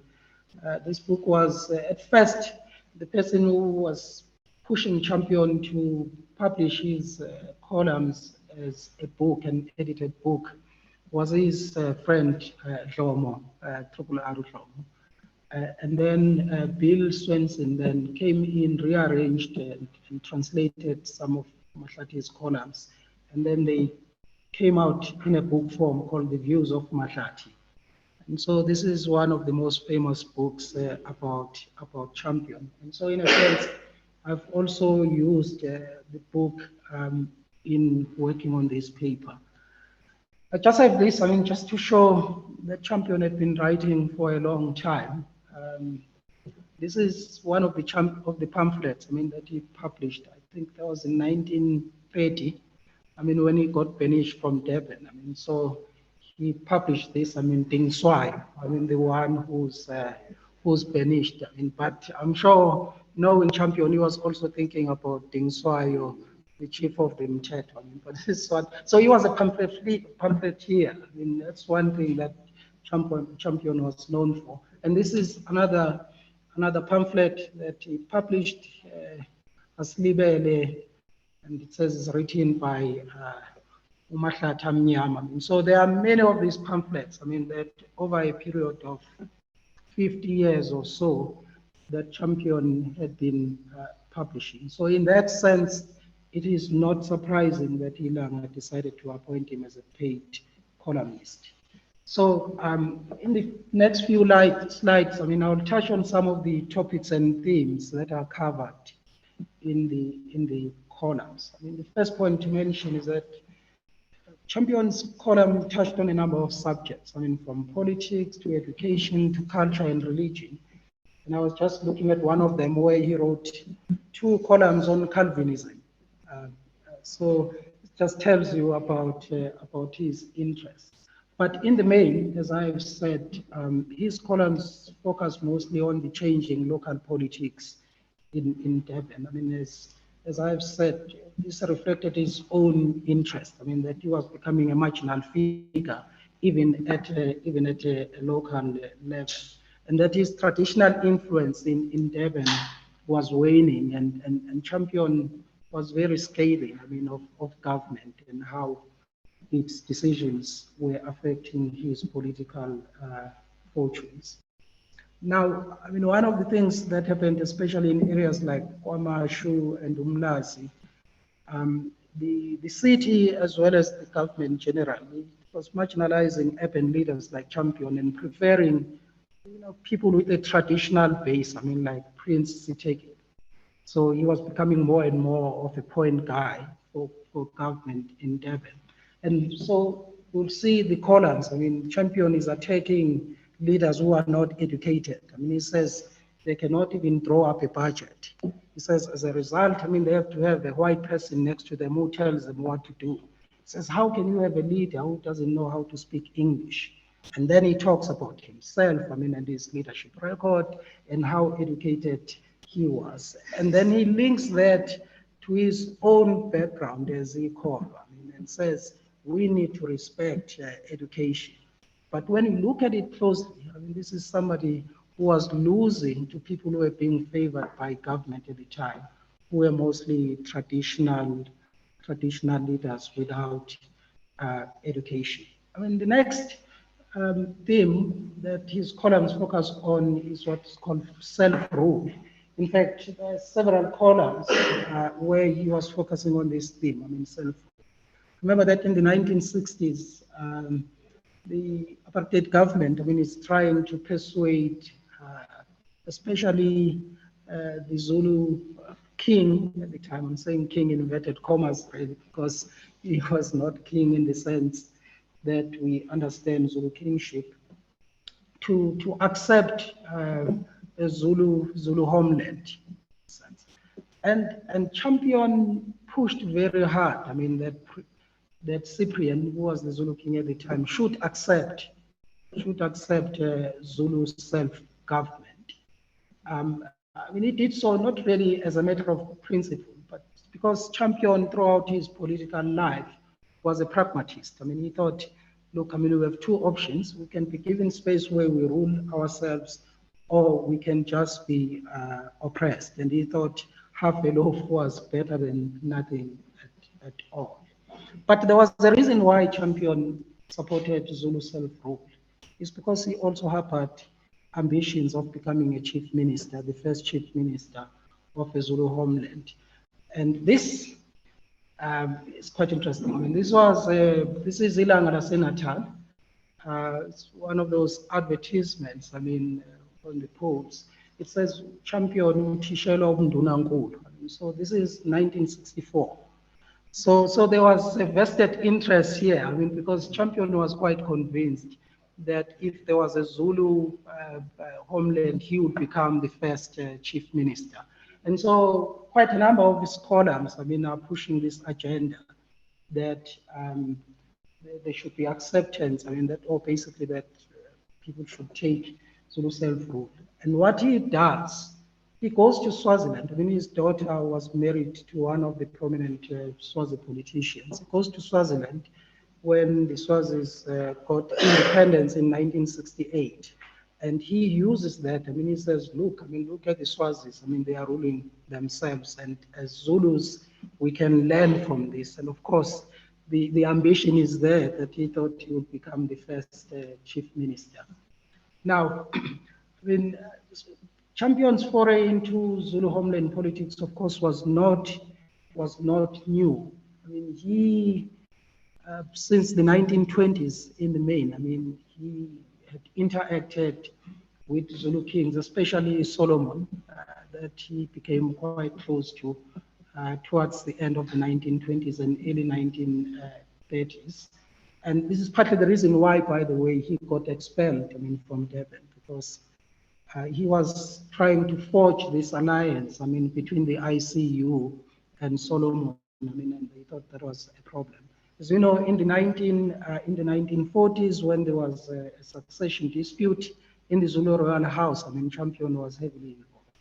In fact, that period is quite interesting because Champion served as a journalist, actually, for Ilanga Natal. He was writing stories, and of course, in 1968, when Cyprian died and there were debates about succession, Champion also got involved. I mean, on the side of Mqwayizeni, whom he argued needed to continue as regent. I mean, so his involvement then in these arguments about Zulu homeland politics was not new. But then it created problems for him. Now, this photograph is Champion and Prince Mangosuthu Buthelezi. I mean, as you said, I've interviewed Chief Mangosuthu Buthelezi about Champion, and I must say he doesn't think much of him. No, but as you know, Prince Buthelezi, come from Mahloti, he's a very polite guy. I mean, but I think when it comes to Champion, his politeness gets really tested. I mean, but what is interesting about Champion's political ambitions in the politics of Zulu homeland politics is that, I mean, it brought him to loggerheads. I mean, with Buthelezi also had his own designs. And this is critical to understand because it explains what happens to Champion and his column when Arthur Conan Kramer comes in the 1970s. I mean, as I have said, I mean, that his interest, I mean, in Zulu self-rule, I mean, set him on a collision course, I mean, with Mangosuthu Buthelezi, who was also positioning himself to play a similar role. And so, I mean, although Champion in the early 1970s, he moves closer to Prince Buthelezi, and in fact was in the executive of Inkatha when it was established, but just shortly before he, he died. Excuse me, but the tensions between them remained quite palpable. Their political competition actually appears to be responsible then for what happened to him in 1973.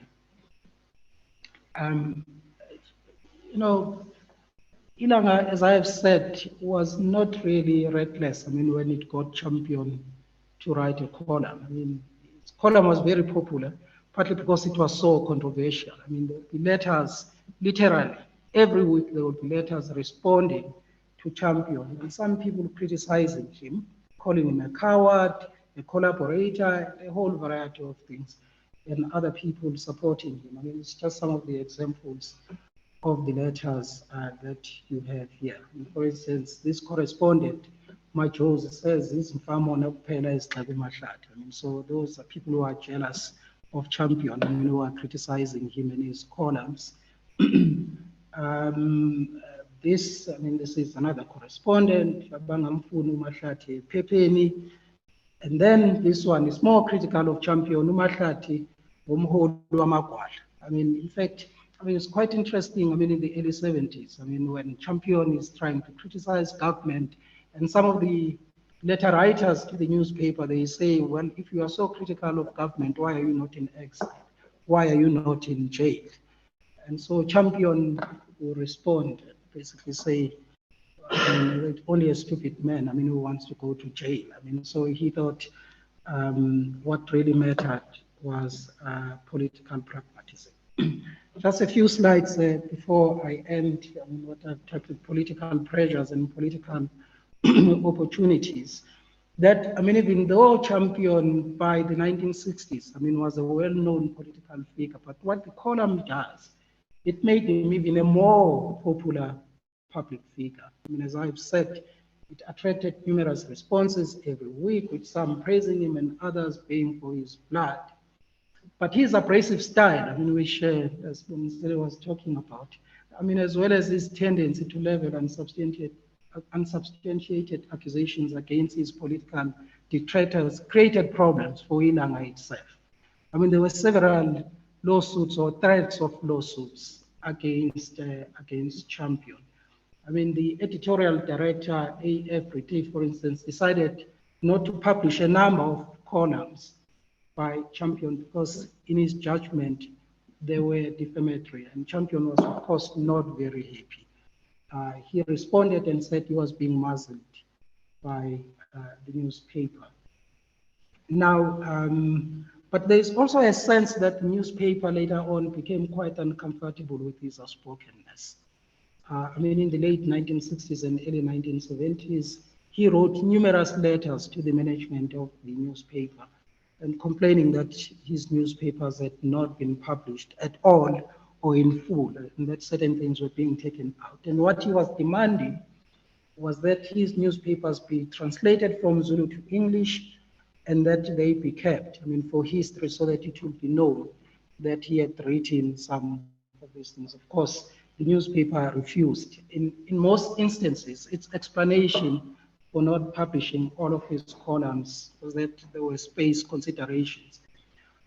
It's interesting when you look at the columns. I mean, they start, the space given to him is quite large. I mean, at the beginning, it becomes smaller and smaller and smaller up until it disappears in the 1970s. And so this tension between Champion and the management of the newspaper reached its climax, as I have said, when Conan Kramer took over the management of the newspaper in 1973. Now, I'm afraid, I mean, you cannot see this letter, but this is a letter written by Champion to Arthur Conan Kramer, where he's complaining primarily about pay. Because what Arthur did, Champion will write the news, I mean, the columns, Arthur would decide not to publish them. Or maybe in a month he would publish one and pay Champion 8 rands. And Champion would complain and say, but I submitted 4 columns, and Arthur changed the terms. He said, it doesn't matter how many columns you write. What matters is how many are published. If I publish one, I'll pay for one. If I do not publish anything at all, I'm not going to pay you anything. And so in this letter, Champion says he's being humiliated. He also threatens Arthur Conan Kramer and says, don't remember, I'm a trade unionist, so I know how to defend myself. Of course, his trade unionism really had ended in the late 1920s, but in 1974, he was saying he's a trade unionist. And so this is a critical letter in Champion's relationship with Ilanga Natal. Because Arthur here basically, he says to Champion, I am going to stop. If you do not apologize to me, I'm going to stop publishing the columns. And in fact, it was the last time, I mean, the column was published. I mean, as I said, I mean, I've interviewed Arthur about Ilanga in Champion, but I also called him yesterday. because I just wanted to remind myself. And I asked him why did he stop Champions Call? I mean, he said he cannot remember. He's 81 years old now, but he said he didn't think much of Champion. But given the role that Arthur played, I mean, when the paper was taken over by Nkata in 1987, and he has been controlling it since then, I really do have a reason to believe that really mostly the decision was political. I mean, it was because of how Champion was positioning himself for the leadership of the emerging KwaZulu self-rule. But that is the reason why they were taking away the platform that the paper gave to him. Just a few points, I mean, in conclusion, what do we make of Champion's long decade, his stint as Ilanga columnist? I mean, I think, firstly, it really reflected his popularity, otherwise he would not have been given the space. And I do think that there is merit in the argument that he makes, that what was in for the paper was that the paper wanted to monetize his popularity. And of course, he was very popular. But I also think there is something that was going on. That his appointment reflected his diminished political standing. I mean, I do not think that the owners of Ilanga, for instance, would have appointed Steve Biko to be a columnist. I mean, it would never have happened. I mean, even though Champion's views were quite critical of government, but he didn't lead any political movement. I mean, so it was like, in a matter of speech, it was like pissing in the wind. I mean, he could say as many things as he wanted, but he didn't have a political movement. So I think giving him this platform was not threatening to the powers that be. But when you read the columns, I mean, there's something quite remarkable actually about Champion, that is criticizing government, but at the same time, he works within the parameters really of the state. I mean, this is what Shula Marx really tying together Champion, Dube, Solomon and Buthelezi. That is what he calls the ambiguities of dependence.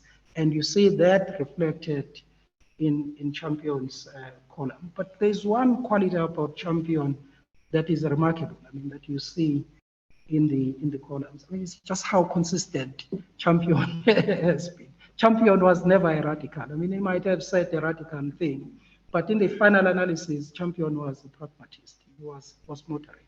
What he really wanted was political inclusion of people like himself, educated people, as he said. That was his politics, and you see that quite a lot when you read his columns. And Champion was also quite skeptical of political schemes that he judged too radical. And part of the reason why he opposed actually the formation of the ANC Youth League was that, I mean, he thought their politics was just way too radical and silly. He thought they needed to grow up, I mean, and by being grown up, it was to practice the politics that he advocated. I mean, despite how his column ended and his writing for Ilanga Senator, it's quite interesting when he died in September 1975. It was a major story. I mean, it was on the front page of Ilanga Senator. And this is what you see here. It is a headline story, Gasekho Mnumzane AW Champion.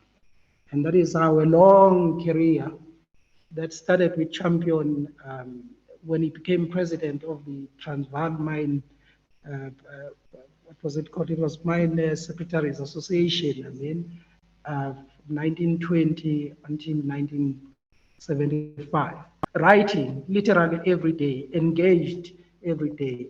So that is how that political career ended, with this headline in the newspaper that chased him away. Thank you very much. So we are the chair. Now the chair is raising his hand. So I was trying my own. Start with him and I'll follow. Okay. Okay, suppose the question. Are you asking a question? No, after you. For me, maybe it's now thinking about the present, not the past. how local government politics are important in the present. And if I'm allowed as a historian to think in that sense, I will say that whatever space he was occupying then, he was a trendsetter because he was now into local government politics. So it's the main emphasis of Mahlati. So for me, you have to, because not many African journalists operated at political government. And we know that in the present, that's quite crucial. And two, he might be an African nationalist, but when he calls himself Amahlati Amnyama, he's a predecessor of black consciousness in a sense, because the word Amnyama is intentional. So I'm simply suggesting that the dimension itself, so he predates Steve Biko and the Black Consciousness movement by deliberately calling himself. It's not literally a dark forest, so it's intentional that his politics, are in the Black Consciousness mode. Thank you. I was fascinated by the points about educated leaders, because during the 1950s, actually, he's the one who's critical of, maybe we could use today's language, captured the ANC, especially the people who had gone to Fort Hare. Yeah. So, and he's explicit about it, that the ANC now has become inhlangano yezifundiswa. So yeah, maybe if you could just elaborate on that issue, because I'm interested in at what point does he then see himself as more of a proletariat, not part of the educated, because he's very explicit during the 1940s in terms of his opposition to the educated leaders who are now taking over the ANC. Also, I just wanted to check if was he involved, because before Inkatha was formed, there was a formation or a think tank of some point of some sort called Ubogo. So whether Champion was involved in that formation or that grouping. But I'm also fascinated by his pragmatism, because he actually fights with Msimang, because if Msimang tries to accommodate all kinds of sort of political strands and tendencies, instead of being very clear that he doesn't want these people or those people. And in fact, the reason why he's even fighting against the educated elite is because he's saying they hate me because I'm very forthright. When I say I don't like this, it's because I don't like it. Thanks.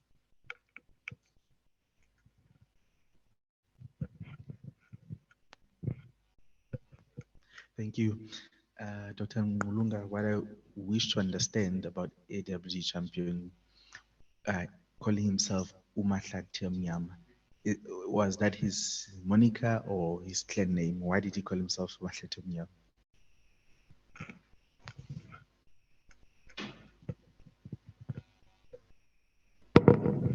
Okay, thank you.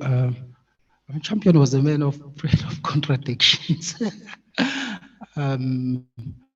I'll start with you, Tapelo. I mean, it was not his clan name. I mean, it was his name. And it was nothing unusual. I mean, a lot of leaders from Natal had these names. I mean, I don't know how do we describe these names. We could say, yeah, it's like Magama Msizwa. I mean, that's the only way I can think. Like even Umafuguzel, Msimango, Unkonka Wefusi, Champion, Umahlati Amnyama.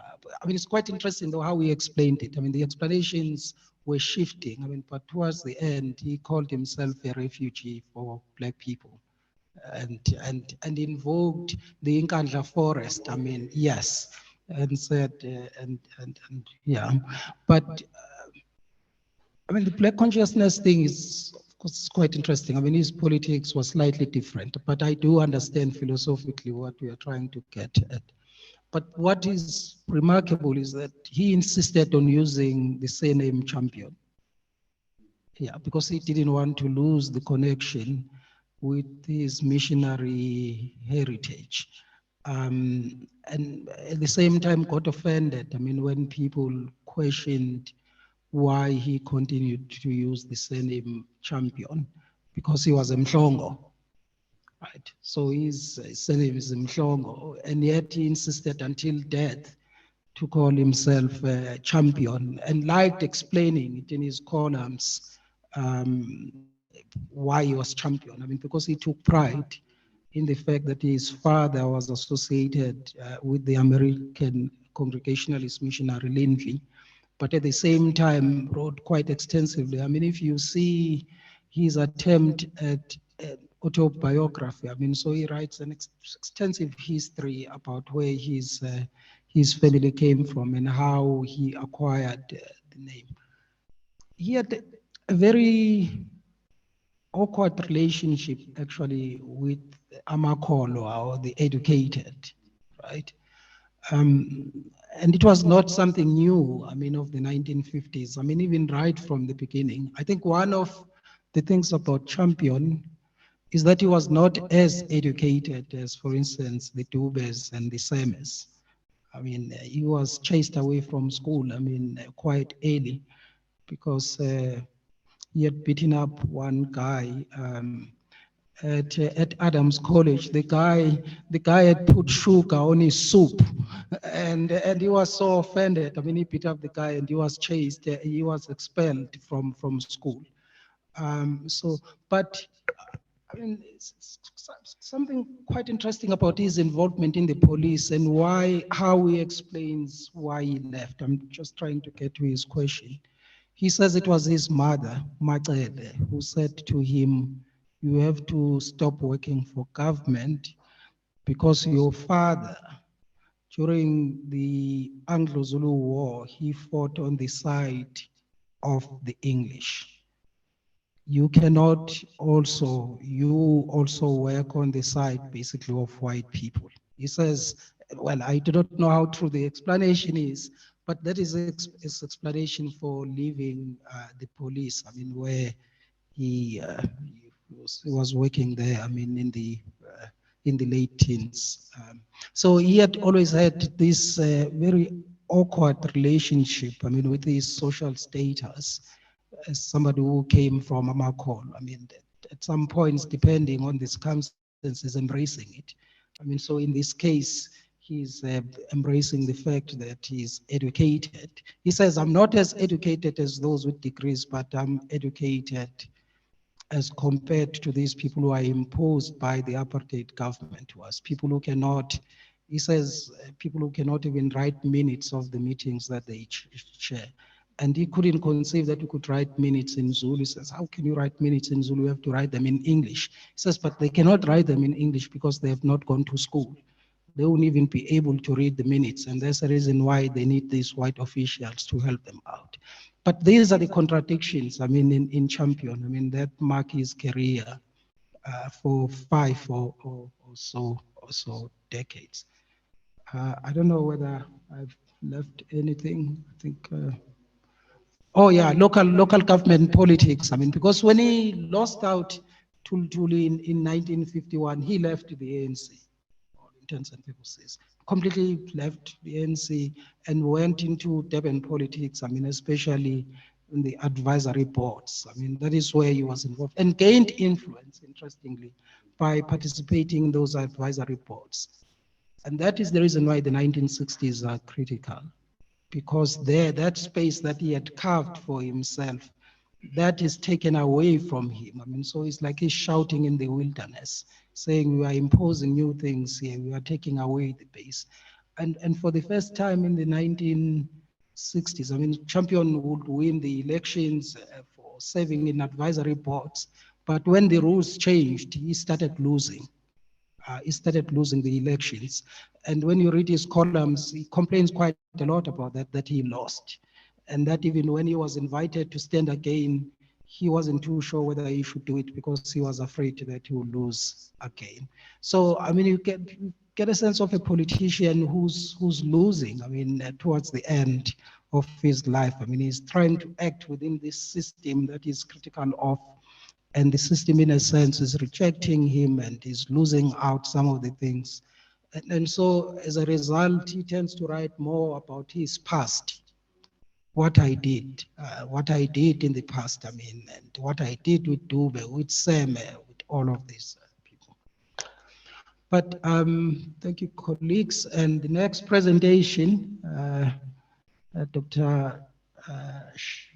You see, no.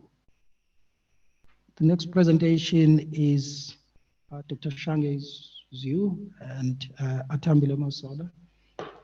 So the platform is yours.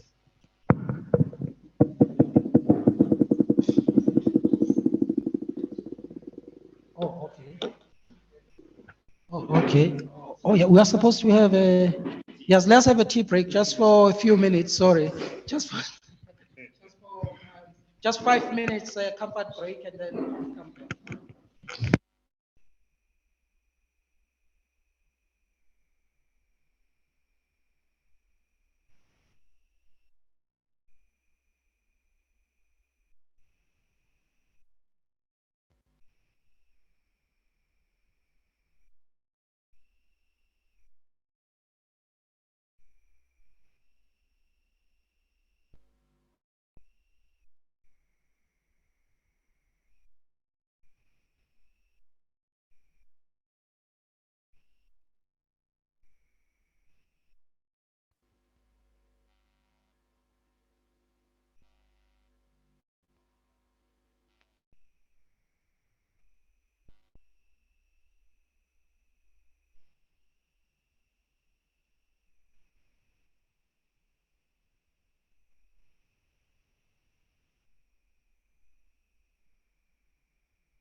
just going to set up the timer. As you know, I'm working on. Ish. Have it.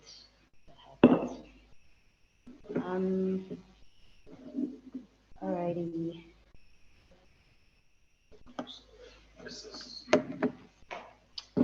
Sanbonani. So before we begin this presentation, Dr. Atambile Masola and I would like to thank Jayas for this opportunity. In Zulu, there's a proverb that says, "Ukubonga ukuzibekela." Yeah, which may be loosely, which may be loosely interpreted to mean to express thanks is to provide for one's future. Yeah. So we are drawing upon this adage because it not only frames gratitude as an attitude, but it also conceives of it as a practice that has a bearing on one's trajectory. In other words, there's a materiality to ukubonga, and in many ways, ukubonga is an act through which one partakes in the Nguni idea of ukuzilana, which the scholar Masola interprets as fetching oneself and connecting oneself to the past in the present moment, right? So this concept is particularly useful because it allows us to think beyond ourselves as individuals as we fetch ourselves, see Ilanga, within the context of the communal. And in this case, we thank Umphakathi that is made up of all of you who have made this event and project possible.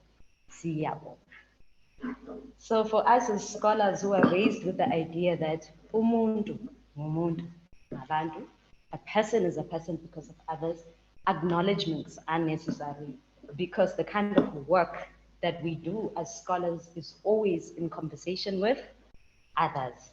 We are not only writing to ourselves and for ourselves, but we do so with the knowledge that there is a community of readers, thinkers, doers, knowledge makers that engage with our ideas. And so us thanking Jayas is not simply protocol, but it is part and parcel of who we are as scholars who were predominantly raised by Black women who taught us that knowledge making is a communal exercise. And so in this afternoon, we'll be reflecting upon our article, which we have titled Imifanekiso, Visual Culture and Representation in Ilanga Natal. As signaled by our title, we not only consider the visual culture in Ilanga in 1903 as Ilanga was introducing itself to the public, but we also mobilized the Nguni idea of Imifanekiso, which is plural for Umfanekiso. And we do this to do a close reading of the paper's aesthetics in 1 year. And we've chosen the debut year because the first year of any newspaper is crucial as the founder or founders, editors, writers are still courting a readership and they're introducing themselves to a new public who may already have an established relationship with newspapers and periodicals. And in line with the assertion that knowledge making is a communal endeavor, we note that the emergence of Ilanga in 1903 is no singular phenomenon, but it is preceded by John Tengu Jabavu's Imvo Zabantsundu, which was a bilingual Xhosa and English newspaper, which was established in 1884. And Ilanga emanates from a complex and volatile social context with many changes at the turn of the century, where the 19th century is characterized by war, land dispossession, and cultural dominance. Therefore, it's important to read Ilanga as a paper that is rooted within a historical moment. Ilanga enters an already existing and ever-shifting visual culture of the early 20th century, which is used to capture the imagination or imaginations of Ilanga's diverse readership. And so for this presentation, we will not discuss the visual culture of Ilanga as a whole, but we'll focus on the masthead, which is partly captured at the bottom of the slide that you're currently seeing. And since our paper explores how a collection of words may be interpreted as imifanekiso, we have carefully designed the slide, which we are framing as umfanekiso, right? By referencing the visual and the textual elements of Ilanga, particularly volume 1, number 1, which was published on Friday, the 10th of April, 1903.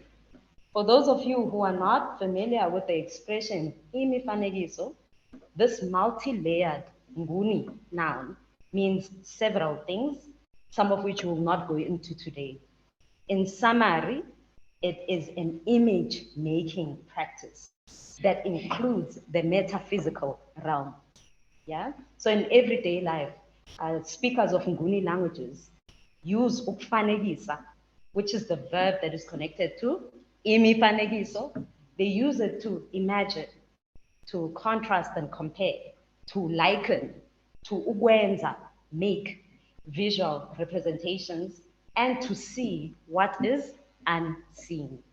And the last part is important because ukufanekisa is framed as a praxis where ukubona, you spoke about ukubona, ukubona, to see with the eye and beyond the eye, is central. This is why in our chapter, we refer to abafanekisi like John Dube as ababoni, those who see in the now and beyond. And some of you may not be aware of the term ababoni, which is plural for umboni. But this is a common expression actually that is used in the isiZulu Bible to refer to prescient or prophetic figures. So it's a phrase that is mostly found in the Old Testament. And in the English Bible, ababoni are called seers. Yeah? And what is interesting about a particular umboni called the Apostle John is that in the book of Isambulo, Revelations 1, verse 12, which is in the New Testament, is that he talks about ukubona izwi ebelikhuluma nabo, seeing the voice that was speaking to them. And we say that what John was seeing is fascinating because the norm is that voices are heard, not seen.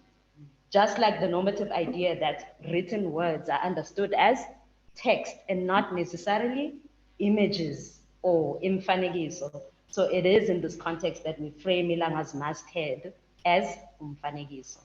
And as noted earlier, we have actively partaken in the process of creating umfanekiso through this image you are currently seeing. The words imfanekiso, visual culture and representation in, are written in what the graphic design scholar Udietre Pretorius calls a decorative or display typeface that actually mimics one of the fonts that is found in Ilanga's masthead. At this point, we would like to acknowledge the typographer who created or who recreated this historical font for easy accessibility for those of us in the digital age. We would like to thank George Maroon for granting us access to his recreation of this historical decorative typeface, which we have highlighted in red. So you see that right there at the bottom, same font. Yeah, because he lives in the now, he's recreated it for us, which is such a great thing.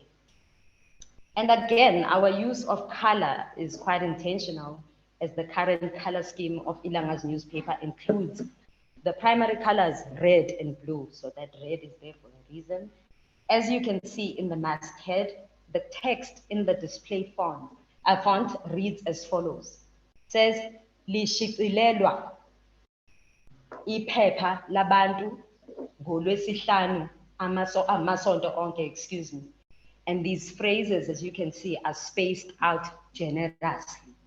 And since we could not access the hard copies of this newspaper, it's difficult to say with certainty what the actual spacing is between these expressions, right? We also cannot identify the font sizes because, as Pretorius noted in a conversation we had with her yesterday, that the digital nature of this newspaper, which has clearly been reproduced to a point of degradation, does not allow us the ability to get a sense of what the dimensions of the typefaces are. So it is worth it to unpack the dynamism that the phrases lishicilelwa, iphepha labantu, ngolwesihlanu masonto onke represent, right?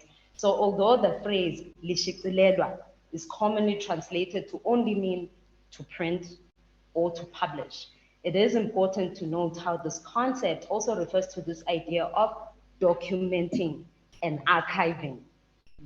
The latter is particularly important because ababoni, like Dube, are not often spoken of as documentarians and archivists.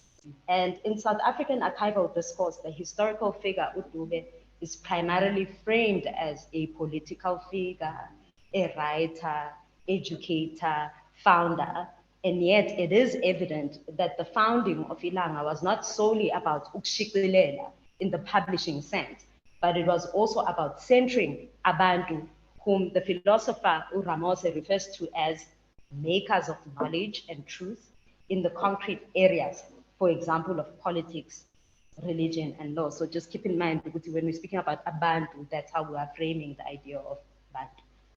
And so in our conception of Udube as Mboni, we propose that the creation of Ilanga was also about catering to a readership that was not yet born, generations to come, intellectual descendants who exist beyond Udube's interpretation of iskati, time, umkati, space. This is to say that Ilanga was not only a writing and publishing platform, but it was also a site of ukubona, as in site, as in SITE, of ukubona beyond what Dube could see in his lifetime.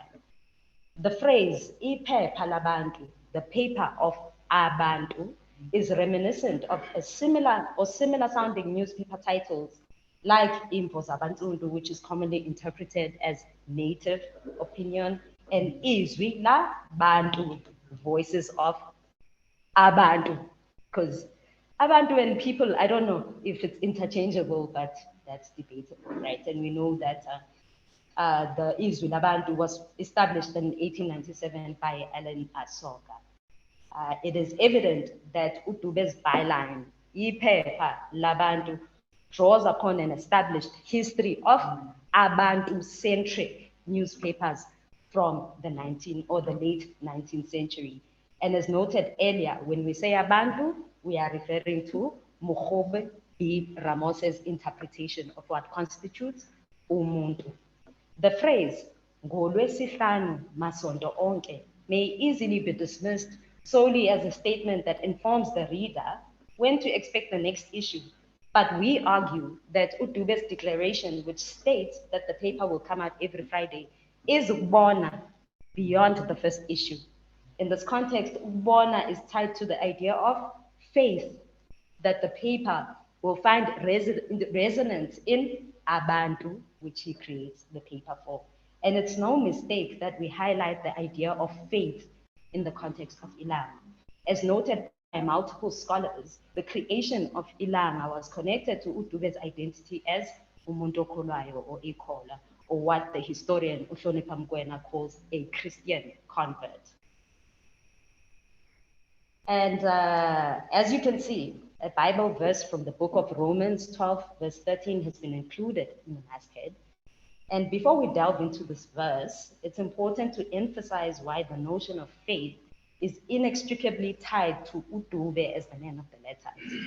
In the book of Amahebheru, or Hebrews 11, verse 1, the Zulu Bible talks about ukholwa, having faith, as ukuqiniseka ngezinto ezithenjwayo, kuyiqiniso ngezinto ezingabonwa. So the New International Version, or NIV of the English Bible, translates this as faith is being sure of what we hope for and being certain of what we do not see, right? So in other words, we suggest that Udube's confidence that many volumes of this paper are yet to come is in line with his identity as Ikora, right? Being sure of what he hopes for and being certain of what he cannot see yet. As noted earlier, the masthead features a verse from Romans 13, verse 12, and it reads as follows. Ubusuku sebuyadlula, ukusa sekusondele, Ngakho masitshinge imisebenzi yobumnyama sihlome ikhali zokukhanya. This verse signals the position of the paper and becomes the first symbol which connects the name of the paper, Ilanga laseNatal, which signals light, emergence, newness, renewal, and enlightenment. Moreover, the name of the paper itself is self-referential, as its founder is also named after the star that is Ilanga elibalele, a blazing hot sun. And interestingly, as Udube draws upon the ideas of Kanya and Ilanga, the monochromatic palette, so the black and white nature of what you are seeing, the black and white nature of the masthead and the paper at large, demands for the reader to imagine vibrancy, right, and luminescence in what Pretorius calls the black letter typeset that is seen in the masthead. Moreover, when you look at the title, Ilanga laseNatal, the use of capital letters and the inverted commas presents itself as an announcement, right? The inverted commas signal the orality of the words as a phrase that is read and heard, i.e., seen a voice, right? And the Bible verse from Romans 13, verse 12, situates Ilanga as umfanekiso, which is iskali, so kanya, a tool for enlightenment.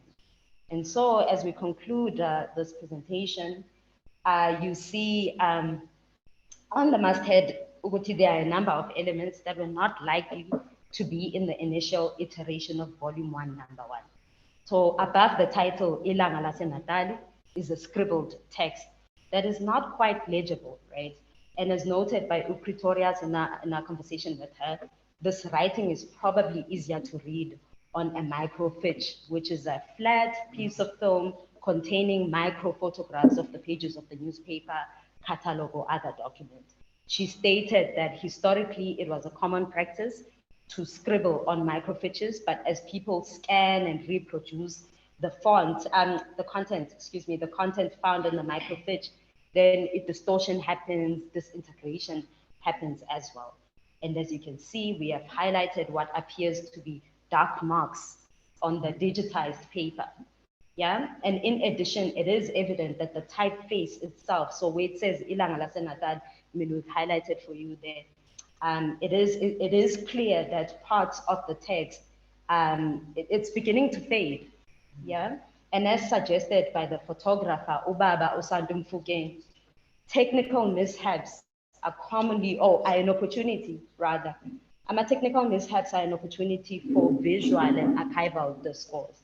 And as noted by the curator and art historian, Nontobeko Dombela, archives that are in very poor condition need to be included in archival discourse, right? Because they speak to issues around history, archive, memory, and preservation, as well as notions of fragility.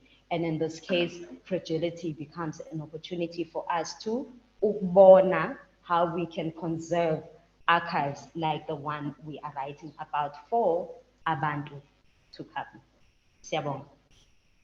Oh, thank you very much, Colin, for that interesting presentation. It's time for questions. Briefly, the guys that are joining us virtually.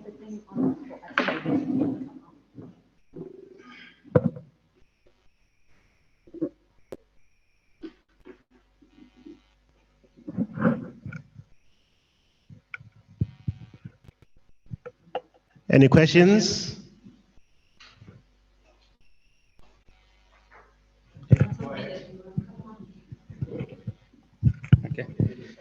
Okay, no, thank you, Shange and Masola, in a virtual presence for the presentation. I did not expect that, but it was brilliant. Even the title, it didn't give off what it was going to say, but I think it was most enjoyable. I think it's just a footnote question, really. Why the selection of the fonts for these? I wouldn't know what the term is, the subtext instead of Ilanga laseNatal? Why did you choose to put emphasis on the slogan or the tag below, because that's a different font from the main. Because you were explaining it, and I couldn't wait to ask the question. Then you went, it's like, but it's not the same really. But you clarified that. So I think because of the intention in that, I would assume there is also a great intention in your selection for the font. Thanks. Thank you. Marika, let's take the second one. So, yeah. Marika, your hand is up. Please go ahead. I just wanted to pick up and ask if you can indeed make out that scribble. It looked like it says something Grey Street, or doesn't it? So I thought, squinting at the screen, I thought it was referring to the place where the printing occurred. And that made me think about the sort of something I actually know virtually nothing about, the technology of printing at the time and the kind of availability of fonts, and how fonts at the time were specific to specific newspapers.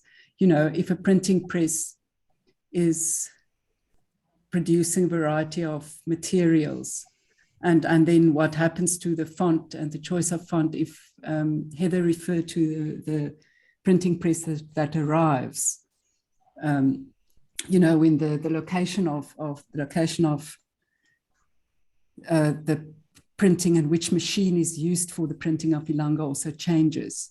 So that's, I hope there's a proper question in there. But I really enjoyed the very close, the sort of careful play and teasing apart of language and metaphor and indeed the attention to the visual detail. Okay, thank you, Mark. Is there another hand? Oh, Heather Hughes, please go ahead. Thanks very much. And that, yeah, I would like to echo what Marika just said. It was wonderful.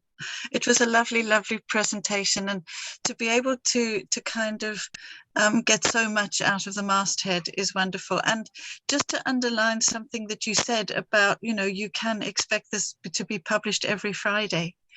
The first time Christmas came around after Ilanga went into production, the Christmas Day happened to be on a Friday, and Ilanga came out. So, you know, I think that, you know, there's a lot more that one maybe can say about that. There's also, I mean, just to come back to Marika, you know, there were scribbles on the front like that, and it's likely that it said Grey Street because that's where the International Printing Press was, where Ilanga was first produced. And it comes back to the point that we were making about our paper earlier, that we want to just unravel the significance of the signatures on the front. So there were those scribbles, you know just the signatures that are added by the people who produce the paper, the proprietor, the editor, the people who really are responsible and feel a great sense of achievement, I think.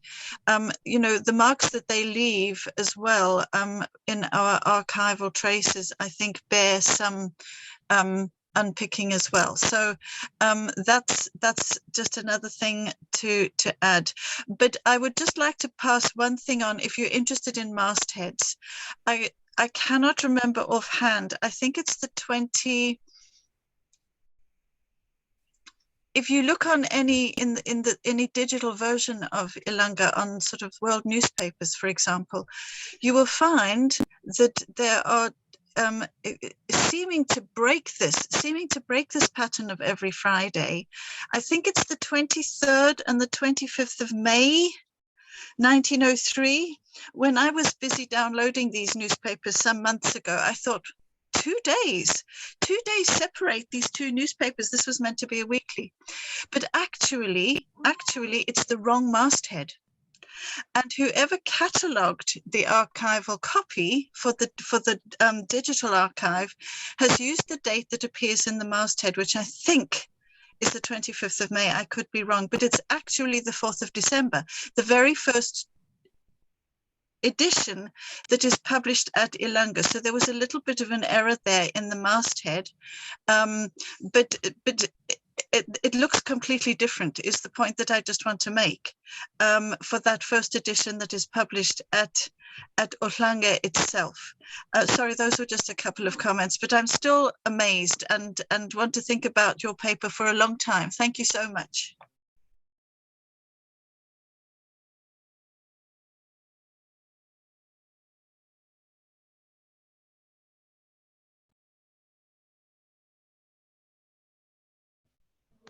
No, it's not a question from me. Yeah, it's it's just a comment. Can't you find a physical copy at the National Library of the first edition in Cape Town? Do they have a copy?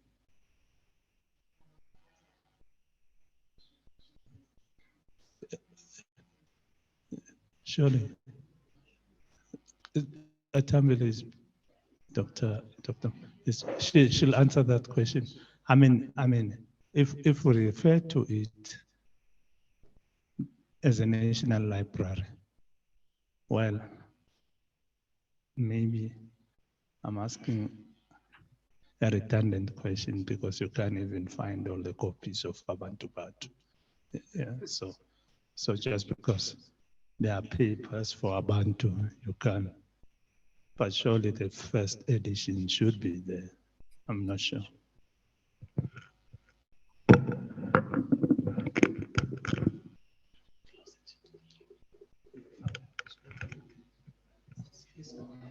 Oh, we can just talk. I thought you want to go first. Okay. Thanks everybody. I'll just answer some of the questions. I couldn't quite make out that first question or comment about the font, so maybe if you could rephrase it. I also don't know who it came from because y'all insist on not keeping the video on. So maybe, colleague, if you, because you're in the room, you could respond to that one. I think Marika, the question on the scribbles, you're absolutely right, and I think Heather's covered that, and she covered that this morning. And this last question about accessing the papers at the library, definitely, but I think we were quite deliberate about accessing the digital because it is another way of accessing the newspapers. And in the longer paper, we go into a bit of detail of what it means to access this newspaper in this particular moment through the digital. That's not precluding that we won't go into the library and look for the first one, because there is that sense of, as we're talking about imifaneki, so you're having a visual experience, but you're also having a tactile experience. You're having, it's an embodied experience, basically. So even one of the things we even look at is how the paper is designed and teaching people, not so much teaching people how to read, but newspapers are designed to kind of indicate where your eye should go. And so that experience of reading this way or reading from, because the paper itself is designed in 6 columns, so kind of directing the eye and how the adverts either push your eye up or push your eye down is a different experience if you're scrolling, which is what we were doing when we were accessing it from Redex, well, the ones we downloaded from Redex. So I think it's a kind of it's also a reflection on how we're accessing the paper right now and how we're being taught how to think of imifaneki, so in a digital format. But I think as we review the paper, we'll think about what it would mean to have both experiences, because we're not experiencing it the way in which the 1903 readers were obviously experiencing it. And that's why we also focus on the oral element of it, because many people would have also been experiencing the paper as it being read to them. And thanks, Heather, for that. We'll take a look at the mastheads. And yeah, it was really useful what you said earlier about the signatures, because that's another kind of imifaneki, so about a visuality of partnerships. So we hadn't gone into that kind of granular detail, but that's something that we'll do in the longer paper. And maybe to say the other part of the longer paper is, can we map out the whole first years? When do adverts appear? What Heather was saying earlier, when they start appearing, the kind of shift from the back to the front, and what that tells us about the commercial turn of the paper, perhaps.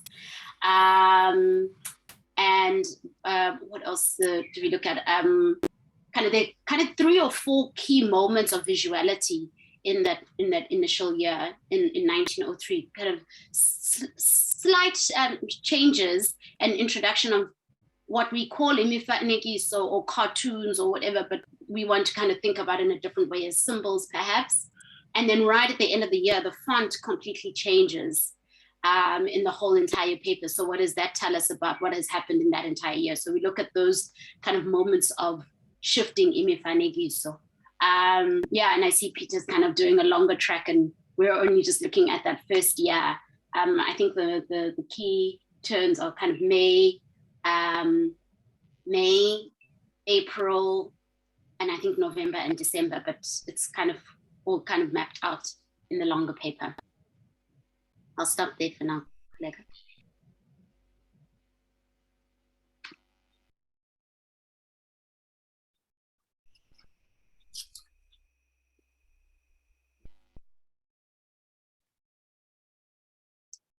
Is it me or is there silence?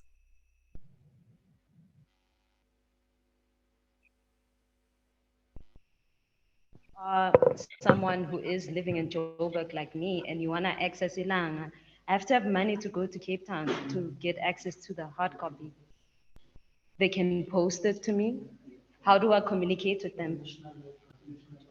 How do I get to Cape? Do you know what I'm saying? So it's not about me. It's about the fact that, I mean, how Professor Bigisiwe Peterson talks about how the problem of inaccessibility is actually something that stalks the archives. So you get there and it's like, okay, you need to pay money, or you need to get into a taxi, or you need to email someone. To email someone, you need data for that, you know, all sorts of things. So in the end, even though we know how to access these things, there are many people actually who would like to access this information, but they don't have the resources. So ultimately, the problem is that you need to actually have resources first to access the archives that are which are chronicle, right?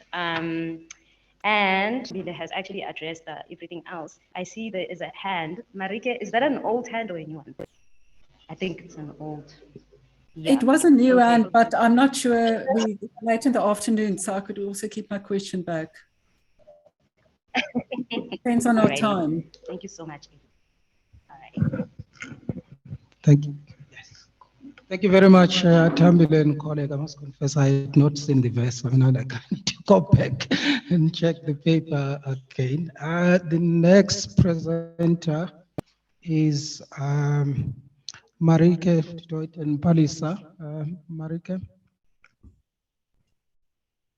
Thank you.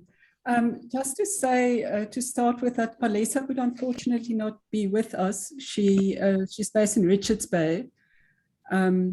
She started a new job, actually change of career about a week ago. So we agreed that I would present on behalf of both of us.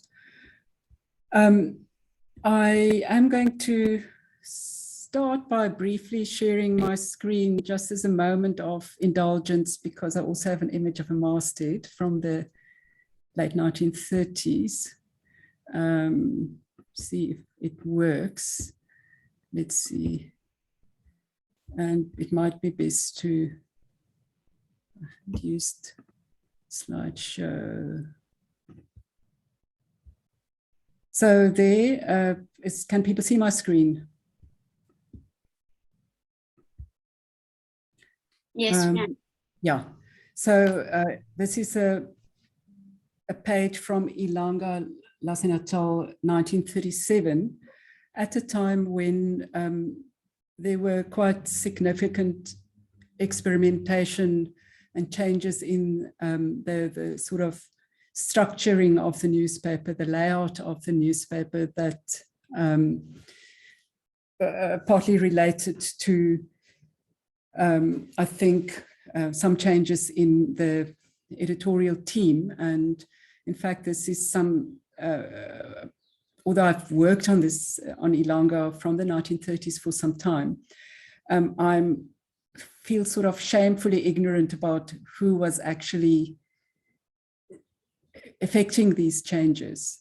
And I would be very grateful if anyone can enlighten me on that.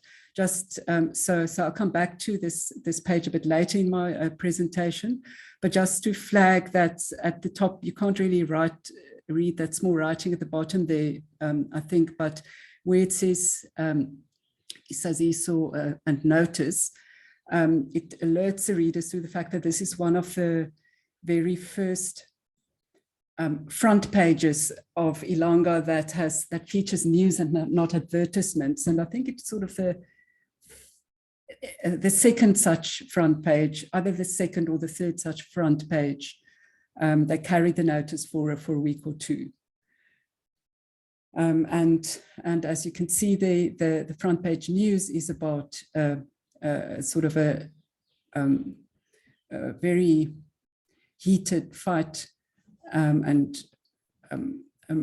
moment of resistance by women, Kolwa women who were refusing to carry a form of pass that was sort of pushed down upon them by the Tekwini, by the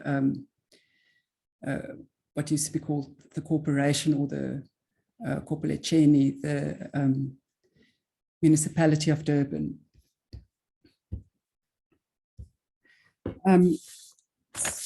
So I'm going to just properly introduce the paper. The paper that, as it stands, and that I sent to Bongani a couple of months ago, is actually an already published paper that appeared in the Journal of Natal and Zulu History in 2019. And one of the questions that I need to resolve really by November is what changes I make to the chapter, as it were, or whether I somewhat rework particularly the sort of introductory pages and some other aspects of the paper for the purposes of the book. So I'm very grateful to get a sense of other contributions. And it was also particularly stimulating to have to go just after a presentation that was very specifically visually focused, because one of the things that I'd like to do, if there is space for that, is to shift the modality of analysis a little bit with more focus to visual aspects of the newspaper. And that, Bongani, that also really relates to the sort of plans for production of the book.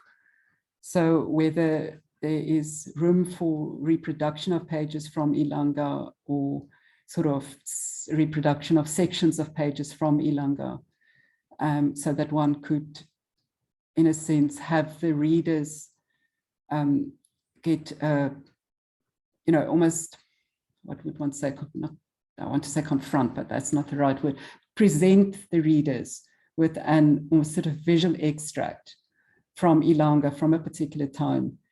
And that sort of visual quote from Ilanga then would be accompanied by myself and others, authors, by their particular interpretation and analysis. And I'm not sure what scope there is for that.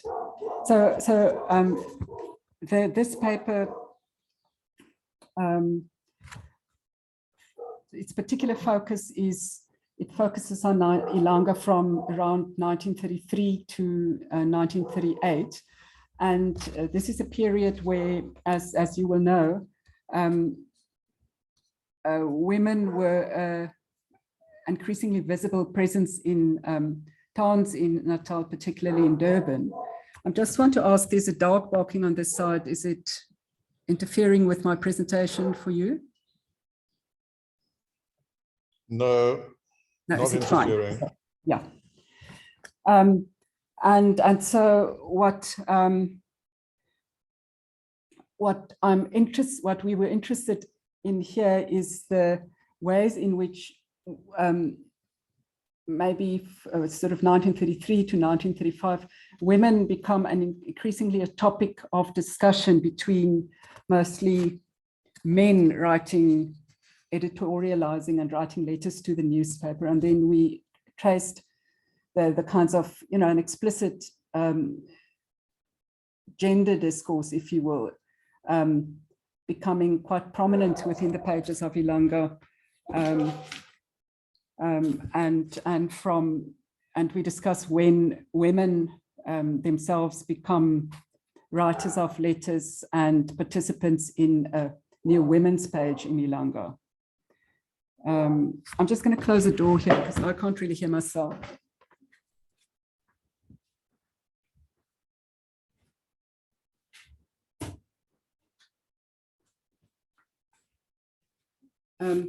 So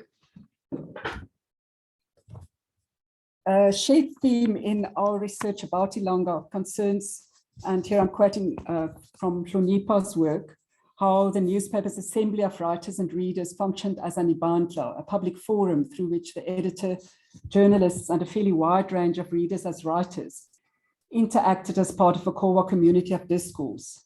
So in my own understanding, it's especially until the early 1940s that the line between readers and writers was often blurred, so that an article or report might be attributed to one who was there, Obabe Kona, excuse my pronunciation, or otherwise to a named individual. So what I'm particularly interested in is how that community of discourse, and we argue that by the end of the 1930s,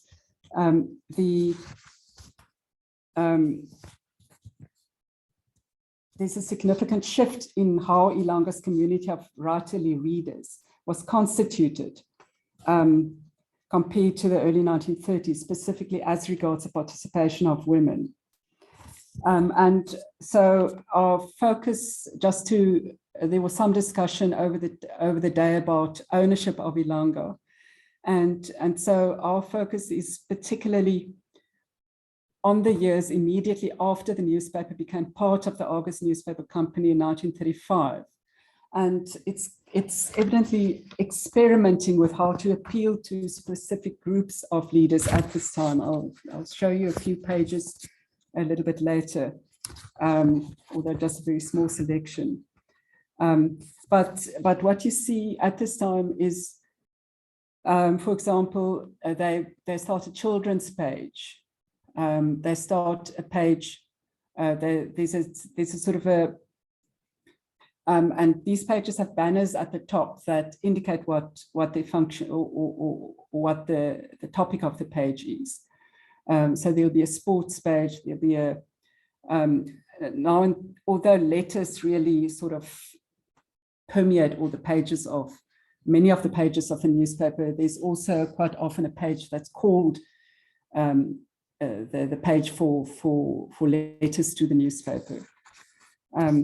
Yeah, so key question for our chapter is what politics of gender were involved in the constitution of the social publics associated with African print literatures and vernacular presses? When and how were women participants in this textual commons?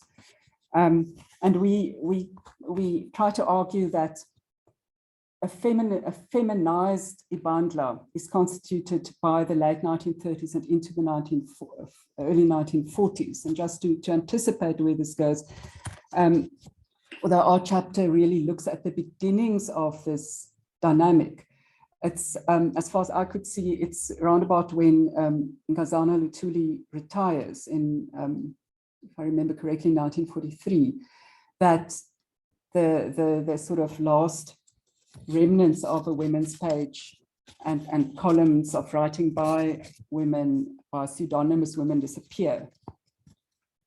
In fact, together with a kind of a shift away from a significant presence of letters by readers. Skip a little bit. So just broadly speaking, our argument is that until the mid-1930s, Ilanga is largely a paper written by men. And we start with a call made by Benedict Vilakazi in Ilanga, writing in English in 1933, where he sort of slightly obscurely for myself reading in the early 21st century says, where are our female Kwabes? Why can't our educated women like the following ladies, and then he named some names, to contribute to the newspaper? I'm just going to quote in a little bit more detail from what is actually a very interesting article by Vilakazi about where he calls for more support for Black, he talks about Bantu writers. He urges Bantu writers to support Ilanga as the work of their own hands. And then he, again, this was, I started thinking about this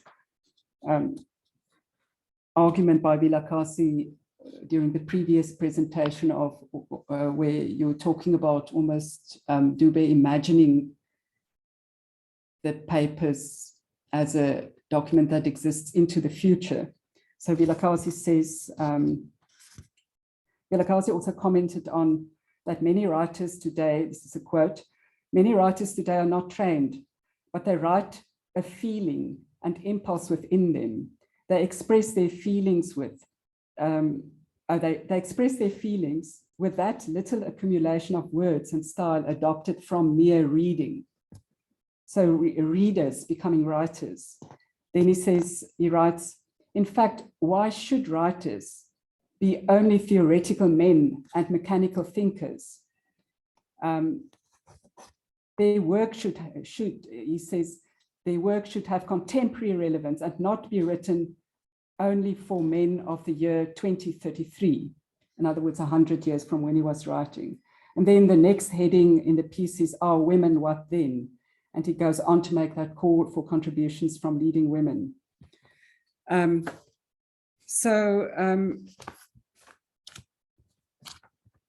we tried, so the first section of the paper, which focuses more on sort of how women are written about, looks at sort of letters between men, arguments between men that often complain about women's presence in town on the one hand, and sort of express and discuss the difficulties of Lobolela to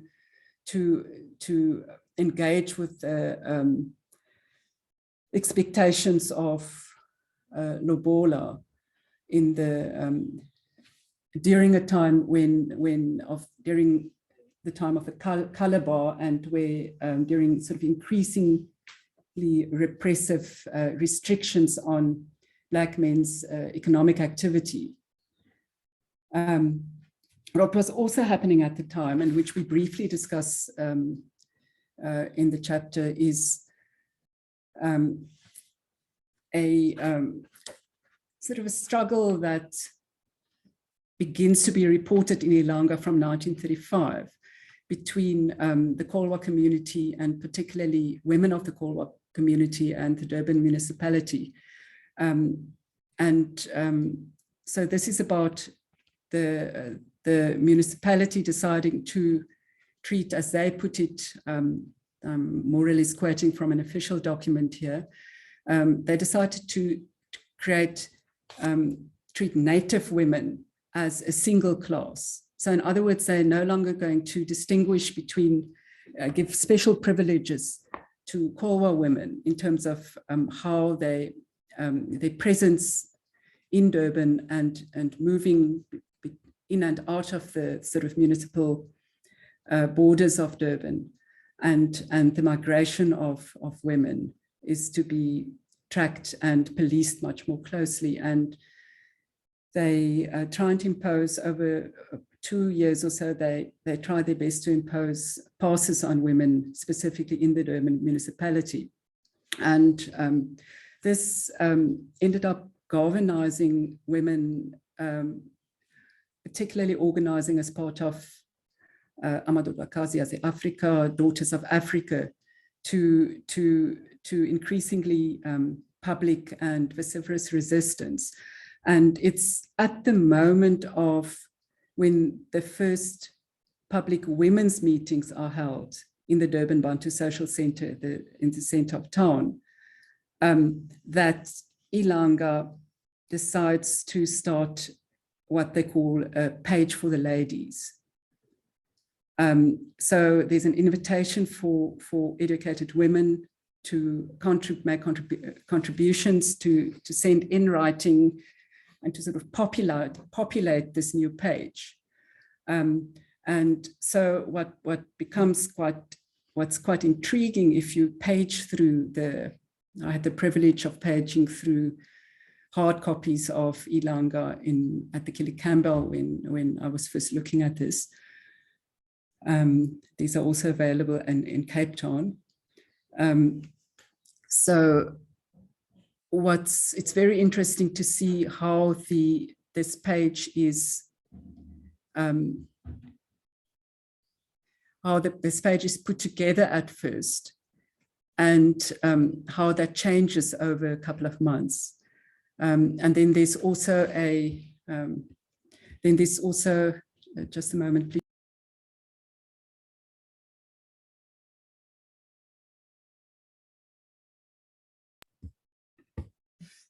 Sorry, there was just an interruption here. So the page,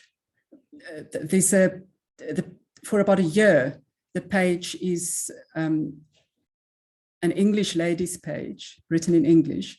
And then at a particular moment in 1938, after several increasingly sort of irate complaints by Ilanga's editors, complaining that women don't seem to be interested to contribute to the ladies page. The page is taken in hand by a few women writers. And in the space of about a month after a woman columnist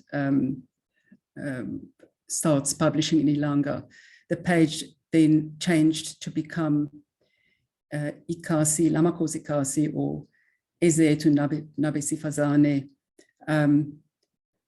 or at least the column is Ezetu Nabesifazane, and the page becomes Ikasi Lamakoskazi, or Elamakoskazi. And so we look at that sort of changeover.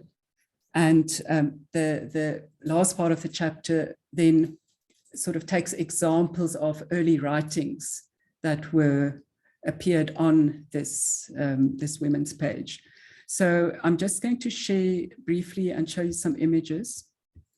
I want to go back from this one.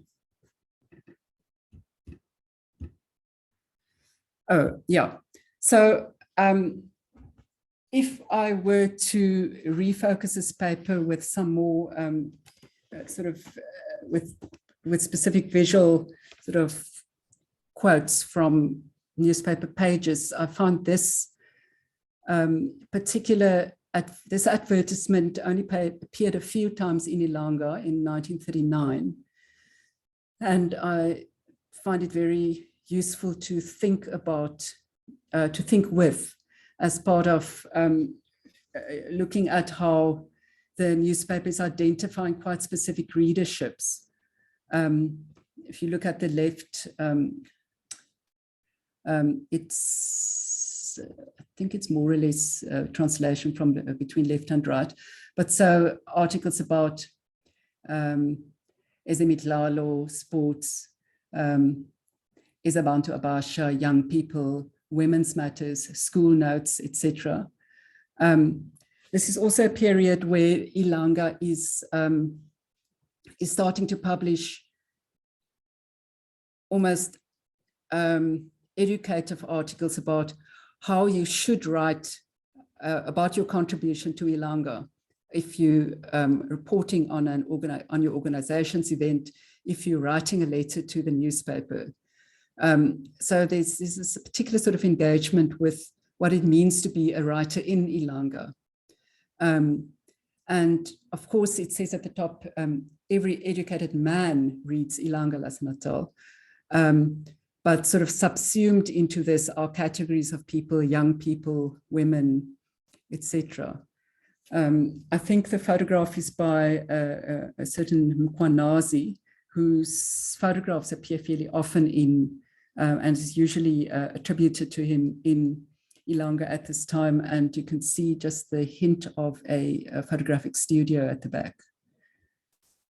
I'd also would absolutely love to know who is actually posing for this photograph, and it's more or less possible to figure out which edition of the paper this is because of the positioning of the ad and the front page and so on. This is from the microfilm. So you can see the different quality, but just to give you a sense of the page for the ladies. And we discuss how this page is sort of participates in a textual, what we call quoting from, taking the phrase from what we talk about the textual, the imperial textual comments. And it's a bizarrely focused page where, as you can see, egg shampoo for your hair, how to make a bed. They have recipes for truffle sandwiches, a recipe for biltong delights, and so on. And once so this comes across as if they're participating in what's a very common practice from the late 19th century and into the early 20th century of sort of reprints from that you could probably trace from across many newspapers of the time.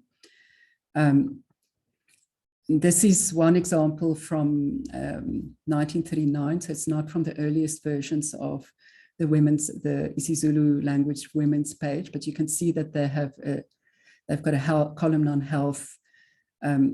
Here is the sort of regular weekly column by someone who signed as Nomabunu. And then there's ongoing sort of letters and debates about what with women letter writers, but also about sort of proper, what is proper for women to write about. I'm going to more or less stop there. I think just to say that another point of difficulty that we have, that we try and work with creatively, is that sometimes we know who the women are who write on the women's page. So, for example, Bertha Mkhize is quite a strong presence in the early years. But I've not been able to figure out who writes as Nomabunu. The name is intriguing, and so we try to play with. We don't know if it's a pen name, if it's a form of nickname, so that many of the readerly community of Ilanga might have known who she was, but it seems to be a particular person writing, and her arguments unfold over time. So it's not, whereas in Bantu World, the editress in Bantu World was not a woman. This does seem to be a page for women and by Kolwa women writers. So I'm going to leave it at that. Hopefully there are questions.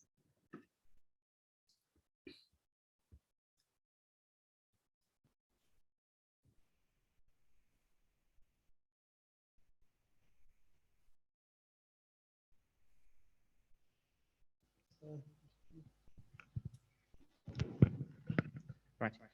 Thank you, Mariki, for the presentation, and Baliso in her absence. I think perhaps it's a selfish question because it interests me. You mentioned, I think in one of the images you showed, I think it was 1938, of that dapper guy crossing his legs in the garden reading a paper. You mentioned that there was a section or a dedicated page on Ezabantu Abasha. So my question, because I'm like later, my chapter I work on supplements and sections on the youth. I think it was called Inkundla Yabasha and stuff. So for that section in 1939, were these letters by young people in just updating Ilanga on what they were up to, or was it content produced for a young audience? So perhaps if you might know, I know it wasn't part of the scope because I think you're looking at the women's pages, but would you know if it was just letters or dedicated articles that were directed to a youthful audience? I'd have to look again. The one thing that's happening. Sorry, should I take? It's an echo. Should I answer now? Yes, I just wanted to take Peter's question there Okay. to answer. Yeah, Peter.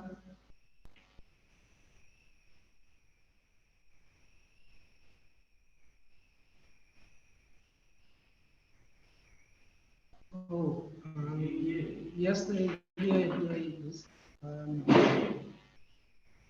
Yes, Peter.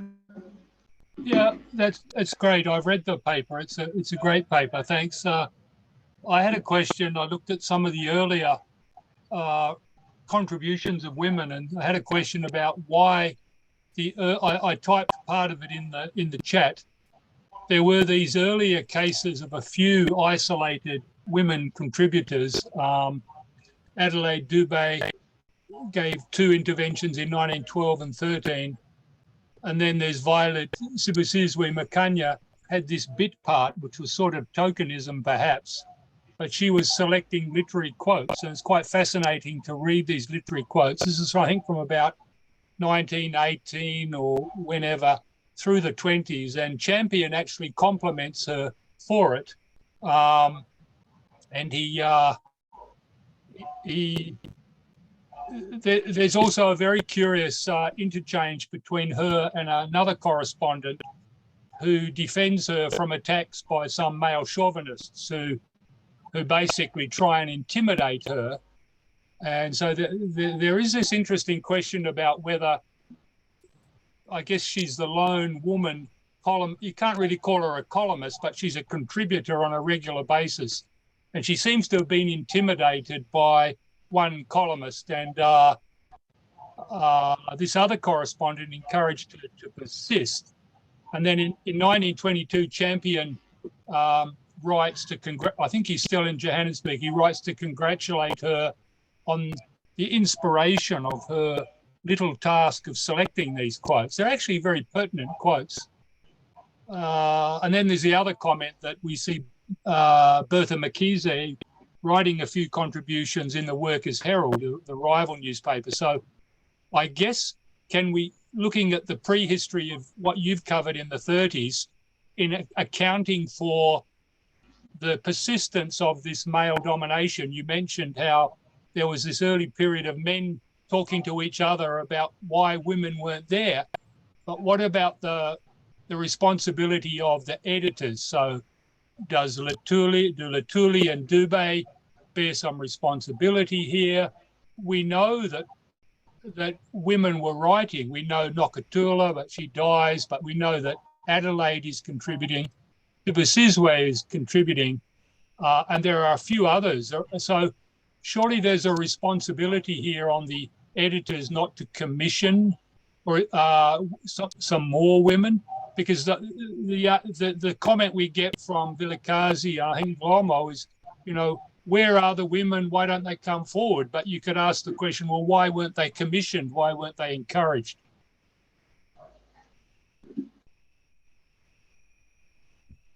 Shall I answer now? Yes, please.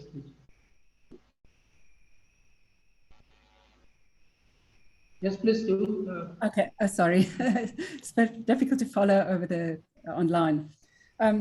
Maybe I'll just start backwards. Yes, I actually am not, this is the problem with making a claim about the 1930s if you don't have a detailed knowledge of the 1920s. I'm really want to go and look up Sibusiso's contributions. That sounds really very intriguing. I'm not sure when, I didn't catch when this was exactly, what years. Is what I did do as part of, when I was finishing the Natal and Zulu history version of this paper, was to go back into sort of 1928, 1929, because I wanted to see whether and how Bertram Kize writes in Ilanga at that point, and just get a general feel for how the sort of women's militancy in the ICU was reported on. And there's a kind of a intriguing ventriloquizing, how do you pronounce it? Ventriloquizing, I can't say the word, of by someone who I think was Dlomo of who signs as female Kwabe, and I discussed that briefly in the paper. So these are kind of slightly ludicrous, absurdist letters that are written by someone who signs as female Kwabe. That's part of a sort of a repartee between several figures that had been, several different pseudonymous figures that had been created. So it would be very interesting to look at sort of, you know, attempts to silence a woman's sort of contributions within a similar time period. But I think what's significant about that period of the 1930s is probably the political presence of Daughters of Africa and the other sort of women's welfare societies that start functioning sort of alongside and as part of Women of Africa from around, especially around 1932. And then, so the other paper that I published beginning this year also in Journal of Natal and Zulu Africa looked more closely at how Ilanga reports on that past struggle. And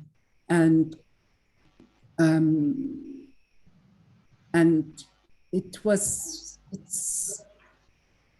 very interesting how what I did in that paper is I looked at the archival, sort of municipal archival record of that pastoral struggle, and then I had a closer look at those, the reportage about about local women's politics of the time. And so Ilanga is, in terms of its especially in its editorials, but also, especially in its editorials, is very uneasy about the extent of the women's militancy. So there's a sort of a procession, let's call it a procession and not a march, to stay closer to the language of the newspaper at the time. But there's a procession of several hundred women who go from what's formerly the Bantu Men's Social Center to the Natal Commissioner's Court, and where they sort of push the issue and force the issue, and force the municipality to step back on this this effort to force them to carry these documents. So I think that my sense was that that public assertion of women, bodily assertion by African women in public space, and how they confront that official so they sort of take over the courtyard of that building in Stanger Street in Durban. They refuse to they do it on their terms. And in the interview that I think that there was 2 interviews, one by Heather from way back with Bertram Kize, she talks about how she was intrigued by this woman who typed out everything that they were saying. So those conversations are minuted in detail while they are presented in very particular ways in the newspaper with a sort of a discomfort about women's political action. So after this set of events, Daughters of Africa start sort of occupying later spaces of Ilanga, together with a broader range of women who write about relationships, modern love, highly irritating some of the men, and so on. Yeah, so I think that there is that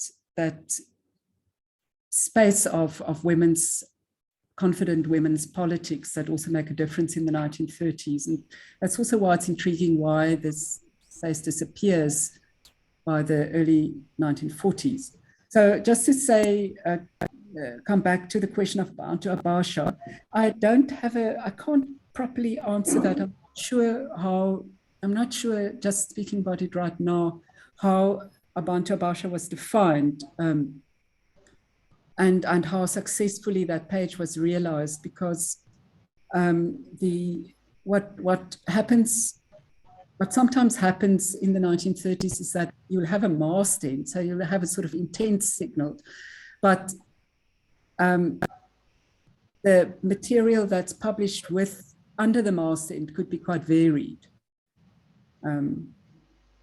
So it takes some time to consolidate the page if it's consolidated, but it would be interesting, and I could quite easily just have a look at a couple of copies and get back to you, editions, and get back to you on that. There was also a page on and off called, with a masthead called Izintombi Zagiti, which is usually about young women than by young women. So the question would be whether Abantu Abasha is similar.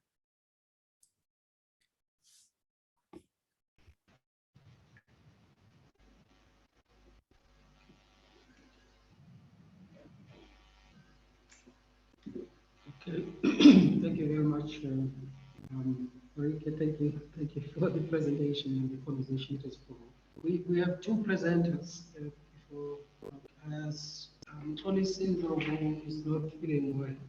He has had to go to see the doctor. So our next presenter is Hussein Dima, who's going to present a paper on Ilanga's reporting of the centenary celebrations of the Battle of Isanga. Hussein, welcome. You joined us special. Thank you, Bongani. Maybe let me just go straight to, I will just do the summary of the paper. Of course, the title is taken from Ilanga of the 25th of January, 1979, where Buthelezi says, Uzulu angaphinda wasesandlwana. Uzulu can repeat what they did at Isandlwana. Ilanga Mangosuthu Buthelezi and the centenary commemoration of the Battle of Isandlwana. Maybe just also to indicate that when I talk about Isandlwana here, I use it as a synecdoche for the battle, for the Anglo-Zulu War. And of course, there's an element of bias, bias in the sense that that's the popular battle, within the entire Anglo-Zulu War, which had so many battles, but this is one battle that has been taken as kind of a centerpiece for the Anglo-Zulu War. Now, the title is derived from, well, I've indicated that it is derived from Ilanga Natal. Of course, those who understand this will understand that this is a saber-rattling kind of threatening message. NgesiZulu sithi ushenge wayebhula amahawu. Ukubhula amahawu, it means you are rattling the shields and you are ready for a war. Now, the big question here is, this was causing curiosity as to who it was directed at. Now, for us to understand who the target was, it's important to scan the political stratosphere. Now, we know that apartheid was at its height, of course, becoming an untenable system for a number of reasons, some political and others economic. Also, there was pressure internally as well as internationally. And it has also established Bantustans who by their nature were regarded as lackeys of government. So there are various actors that played different roles during the commemoration. As much as I look at Ilanga, I thought it was not going to be enough just to look at Ilanga without necessarily looking at other competitors or competing voices that were coming from other, using the words of or concept of Roper and Ashplant and Dawson,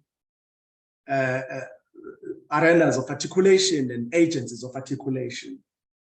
And of course, just to just stop there a bit, what I mean by first and foremost narratives of articulation, they kind of define that as shared formulations within which social actors couch their memories, while the arenas of articulation, those are spaces within which those narratives are being articulated. And of course, agencies are institutions that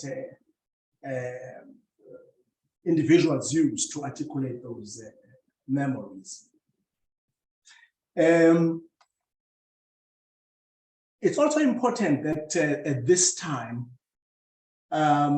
we look at the fact that this was more like state memorialism represented by apartheid and Inkatha, National Cultural Liberation Movement. And of course, you had academy approaching the commemorations from different schools of thoughts. And you had ANC Mission in Exile. So this paper is kind of attempting to demonstrate that complex interplay of ideologies that manifested in the commemorative discourse. Now, moving to the apartheid government in Inkatha, it's very interesting here that the theme is friendship and conciliation. Now you look at the contradiction between the title and the fact that the commemoration was going to be about friendship and conciliation.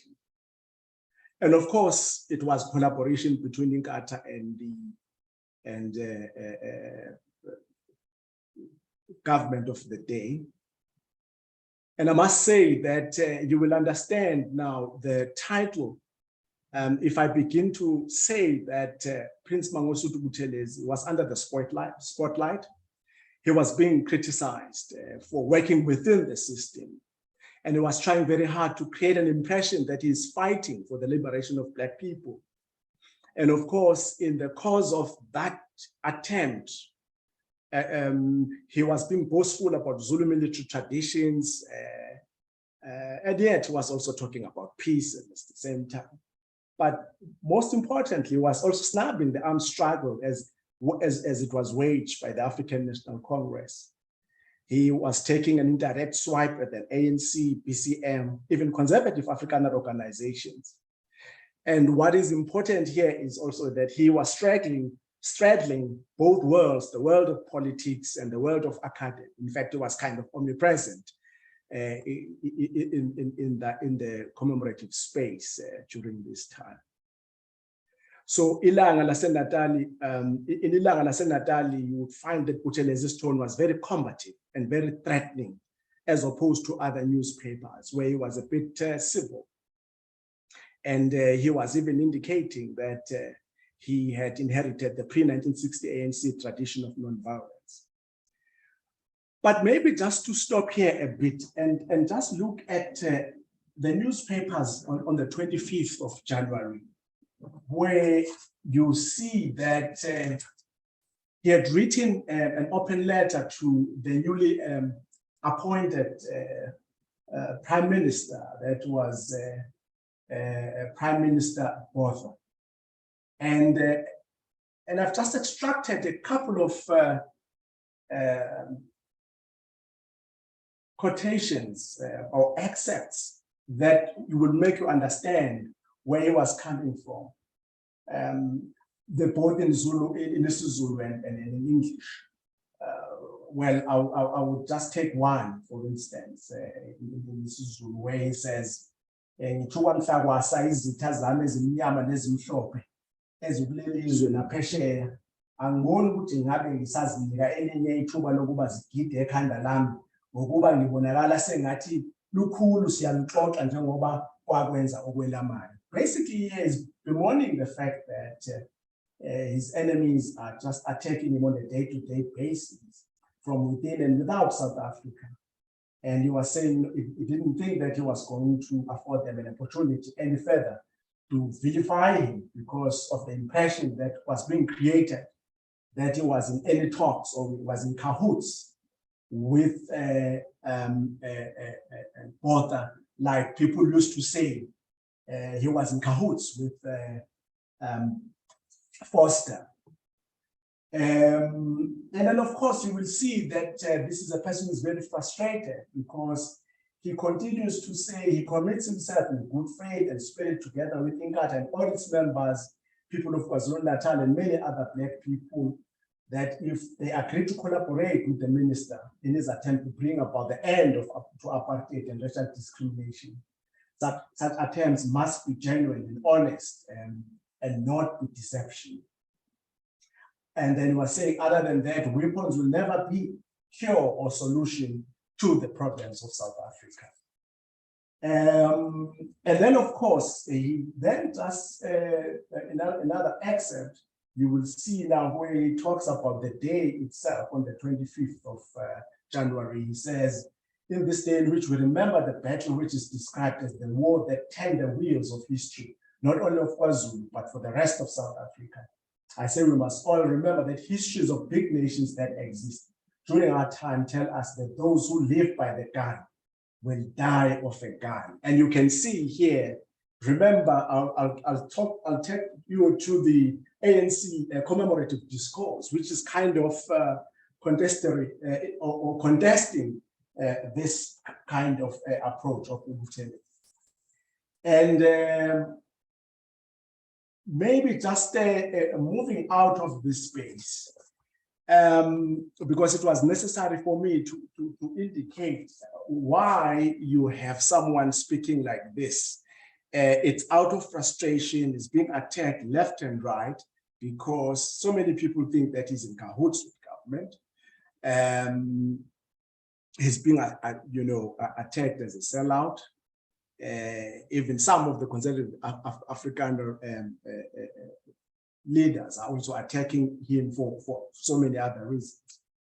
Now, I then move to academia because this commemoration kind of received serious scholarly attention. There were conferences, publications, and there was a lot of reinterpretation of the history of the Anglo's War, of course, and the Battle of San Juan. You have got conservative historian, liberal revisionist historians.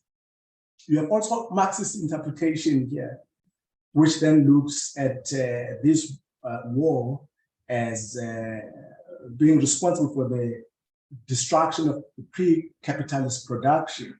And the historians that feature prominently here, it's John Wright and Jeff Guy. They feature prominently, not just in the interpretation of history, but in critiquing commemoration itself. They even, there was a publication, Reality, Journal of Liberal and Radical Opinion, where they were just saying, they were looking at these commemorations as inhibiting inquiry into the real causes of the war, because they were looking at the war as a direct link with the grinding poverty that was experienced by the Black people of South Africa in general, in AmaZulu in particular. And also they were kind of saying that the commemoration was kind of trivializing the war and glorifying bravery that he was, more particularly the guy was saying it never was. And because he is also disputing the fact that the war there was any decisive victory that was scored by the British. In fact, he attributes the defeat of Amazulu to a wide range of issues: the British Scotch policy, the fact that the Amazulu were an agrarian society. They were now giving the war a very half-hearted support, and also the internal divisions that were sown by that strategy of divide and rule. So he looked at this as just the making of the British heroes. And then you have got another player during this time who is not in South Africa, but the African National Congress, which is in exile. And what the ANC does, it capitalizes on this commemorative hype. It adopts an insurgent stance as an organization that was already outside the country, having pursued military or armed struggle. And thus even the discourse was very insurgent, the ANC's discourse. In fact, they declared 1979 the year of the spear under the theme military task of our revolution.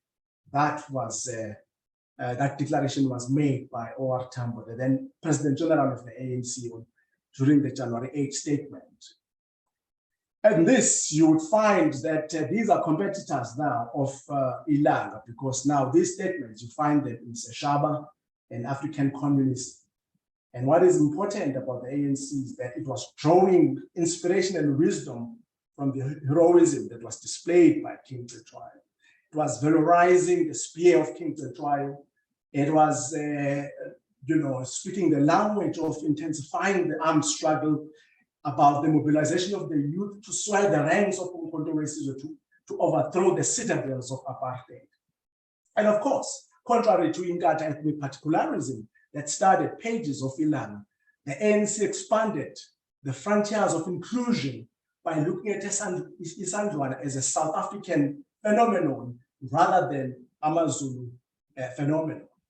And of course, they were looking at Isandlwana as one of those wars of resistance. For instance, the Eastern Frontier Wars.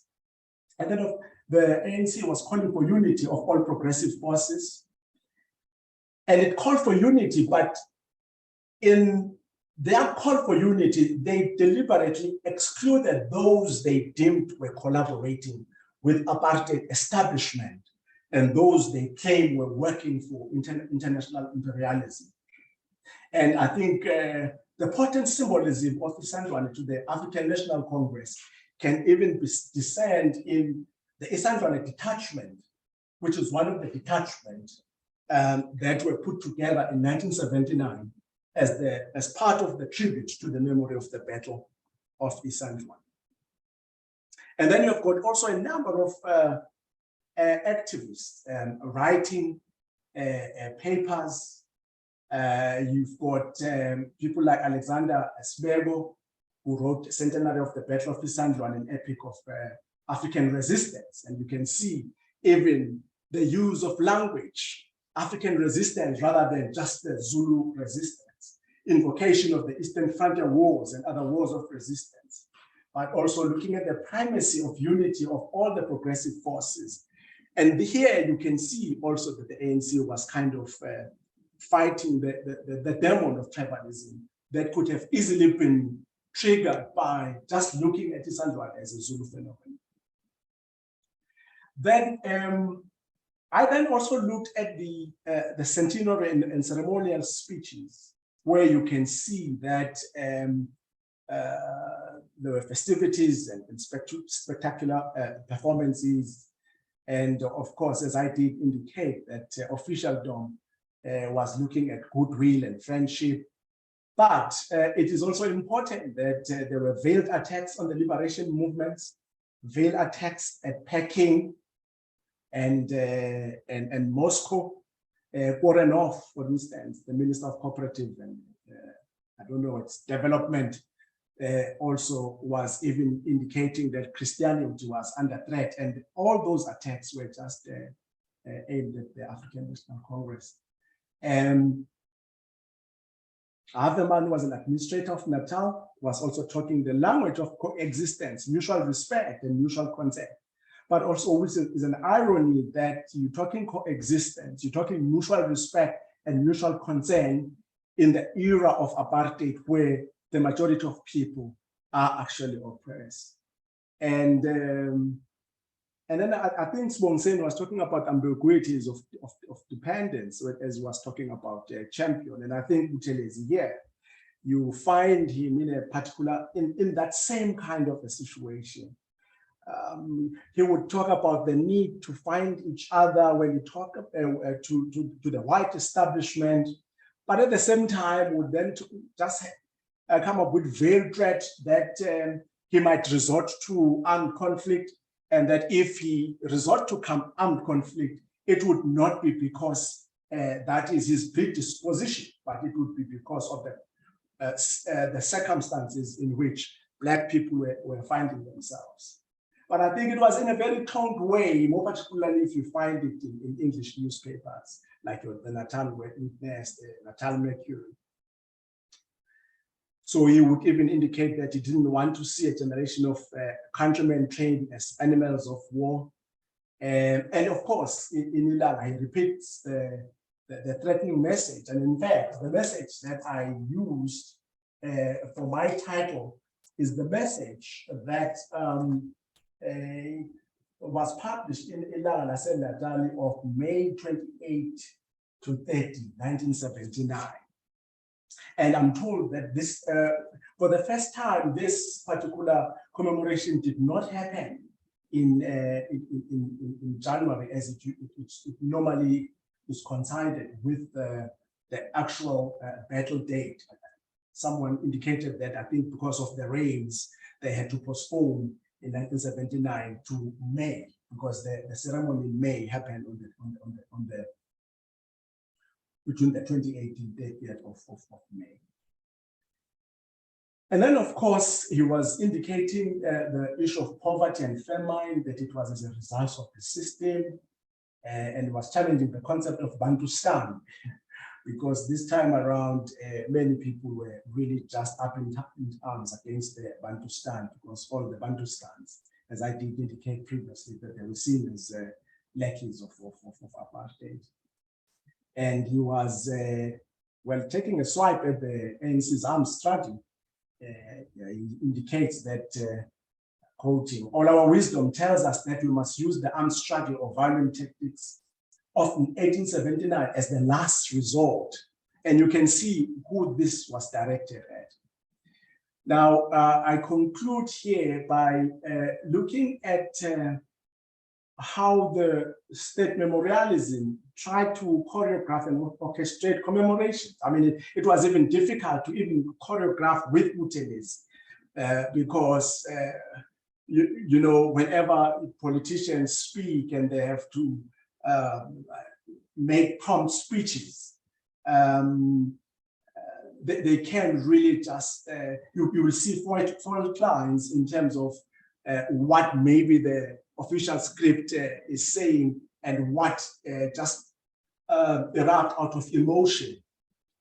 But also what is important about this is that the centenary turned into the battleground for conflicting ideologies and schools and different schools of thought. And sometimes in the paper, I talk about shadow boxing, where you're just fighting with the shadows without necessarily hitting any particular person in particular, because you can see that all these were just taking indirect swipes at one another. I think that the historians were even more, if you look at Guy and Wright, they were much more critical of the apartheid establishment. And officialdom, of course, they were patronizing Inkatha. Buthelezi was very ambivalent, given the fact that he was working within the system. There were limitations in terms of what he could and could not say. And that's what we're talking about when we're talking about ambiguities of dependence. And then Ilanga, really it became an arena of articulation for Buthelezi. And he was able to pour his frustration in the columns of Ilanga, because he would use, you know, isiZulu quite freely and say really what he was feeling about the situation at the time. And of course, as I did indicate that Ilanga had its competitors. They might not have been here in South Africa, but there were so many publications that were happening outside the country, which were kind of coming up with a different discourse than that of Ilanga, which was a bit, as much as it was not necessarily agreeing with everything, but that dissonance was very subtle. So I would like to stop there. Thank you very much. Thank you very much, Ndima, Ndima. Colleagues, any questions for Vusi's paper? That's quite a summary for a paper that is 16,000 words long. It's 16,000 words long. It's a pretty good summary. Any questions, colleagues, comments? Maybe I should start. Vusi, as I said earlier on, what surprises me is that, earlier on, and we were talking about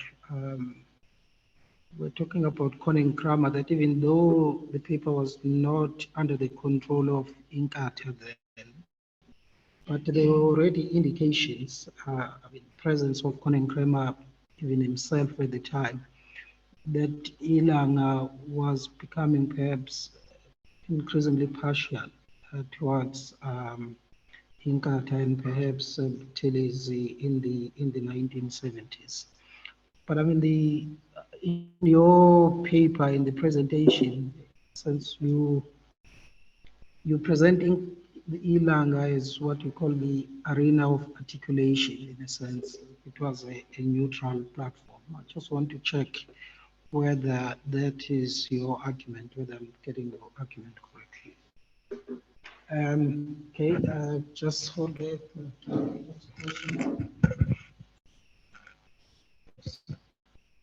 Hi, Vusi. Thank you for your presentation. I heard you speak about shadows, and I was wondering if you do look at the idea of isithunzi in relation to dignity, fear, respect.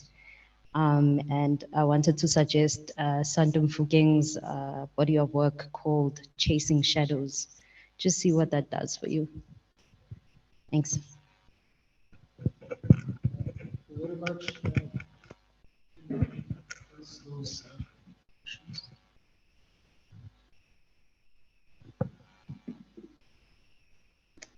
Vusi, we are muted.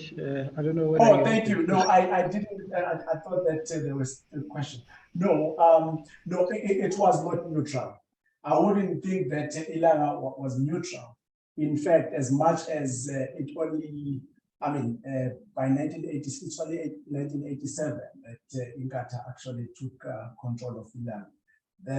Before that, it was not, of course, under the control of Inkatha, but there was a lot of bias in favor of the ideas of Inkatha, and that's why also the Buthelezi actually used it as a space to articulate his ideas, and of course, what was even more advantageous, it was the whole issue of using language quite easily, and of course, reaching to his constituency, because the larger part of his constituency, it was people who actually read the paper.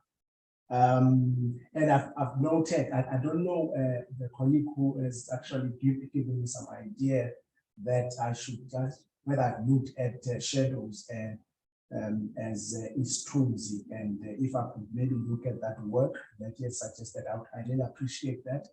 I will do that. Thank you very much. I see, Chairperson, there is something that has been posted in the chat. Okay, let's check. Yes, yes, there is. That autonomy was often claimed by Obed Kunene, who was editor of the paper, and his staff actually And his stuff actually left when Obed died and the paper was sold to Inkatha. Any comment? I think that is David, who's working on a paper on the consequences of changing ownership. Yes, that is David Brown. If you can comment on that. I'm not sure if I do have, let me just try and process this question.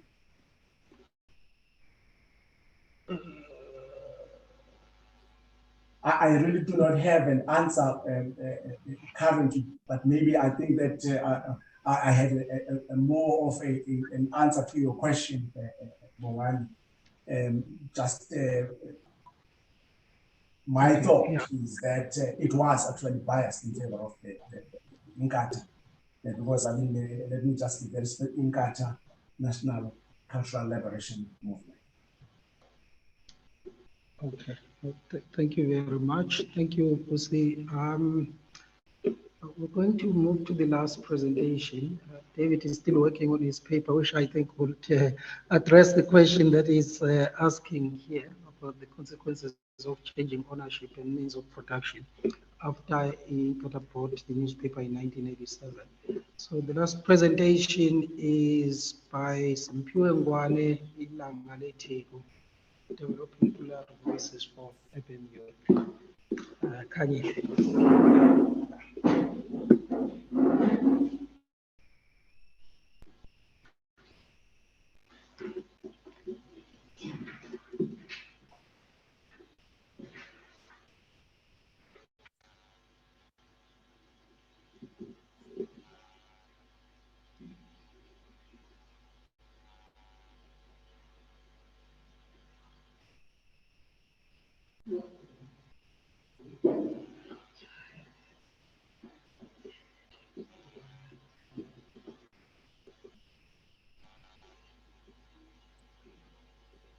Can I ask David a question while we're setting that up? Yeah. Hear me. David, can you hear me? Can I ask?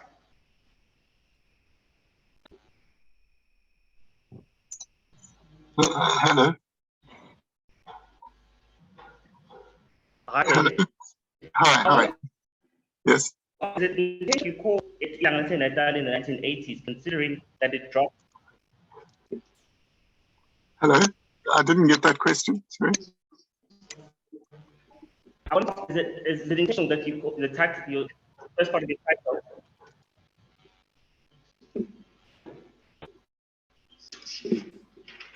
Hello.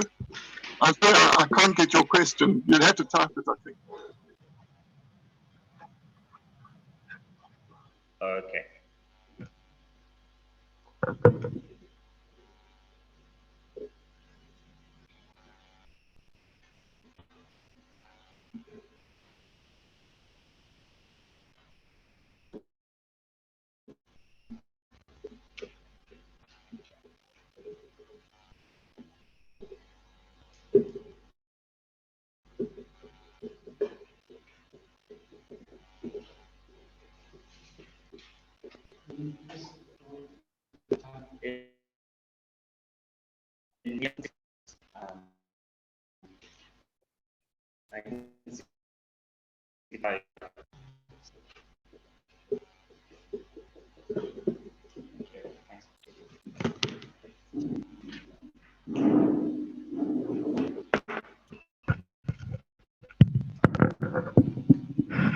Cool.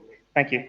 So yeah, I think the last one I actually saved you guys traffic. So I think I deserve a thank you for keeping you missing afternoon traffic. So okay, so the title is Ilanga Letego, Developing Plural Voices for the Urban Youth.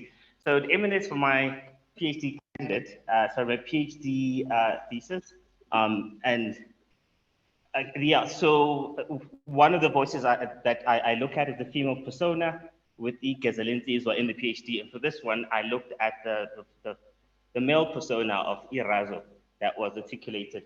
So if I,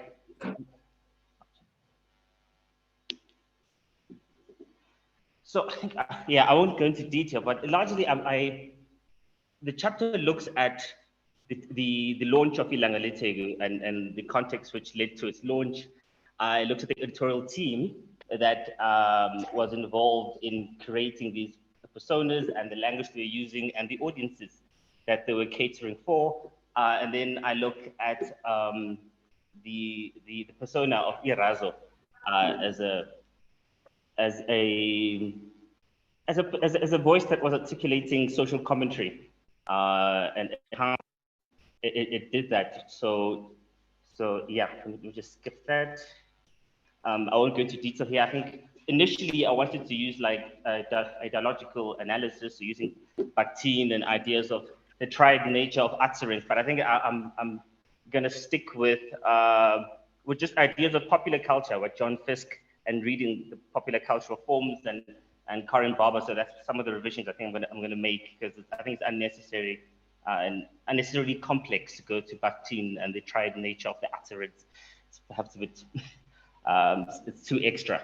So I think I'll be revising that kind of conceptual framework to just stick with John Fiske on reading the popular and ideas of relevance and how relevance is created, and then linking that to perhaps Stuart Hall in coding and decoding. So understanding of how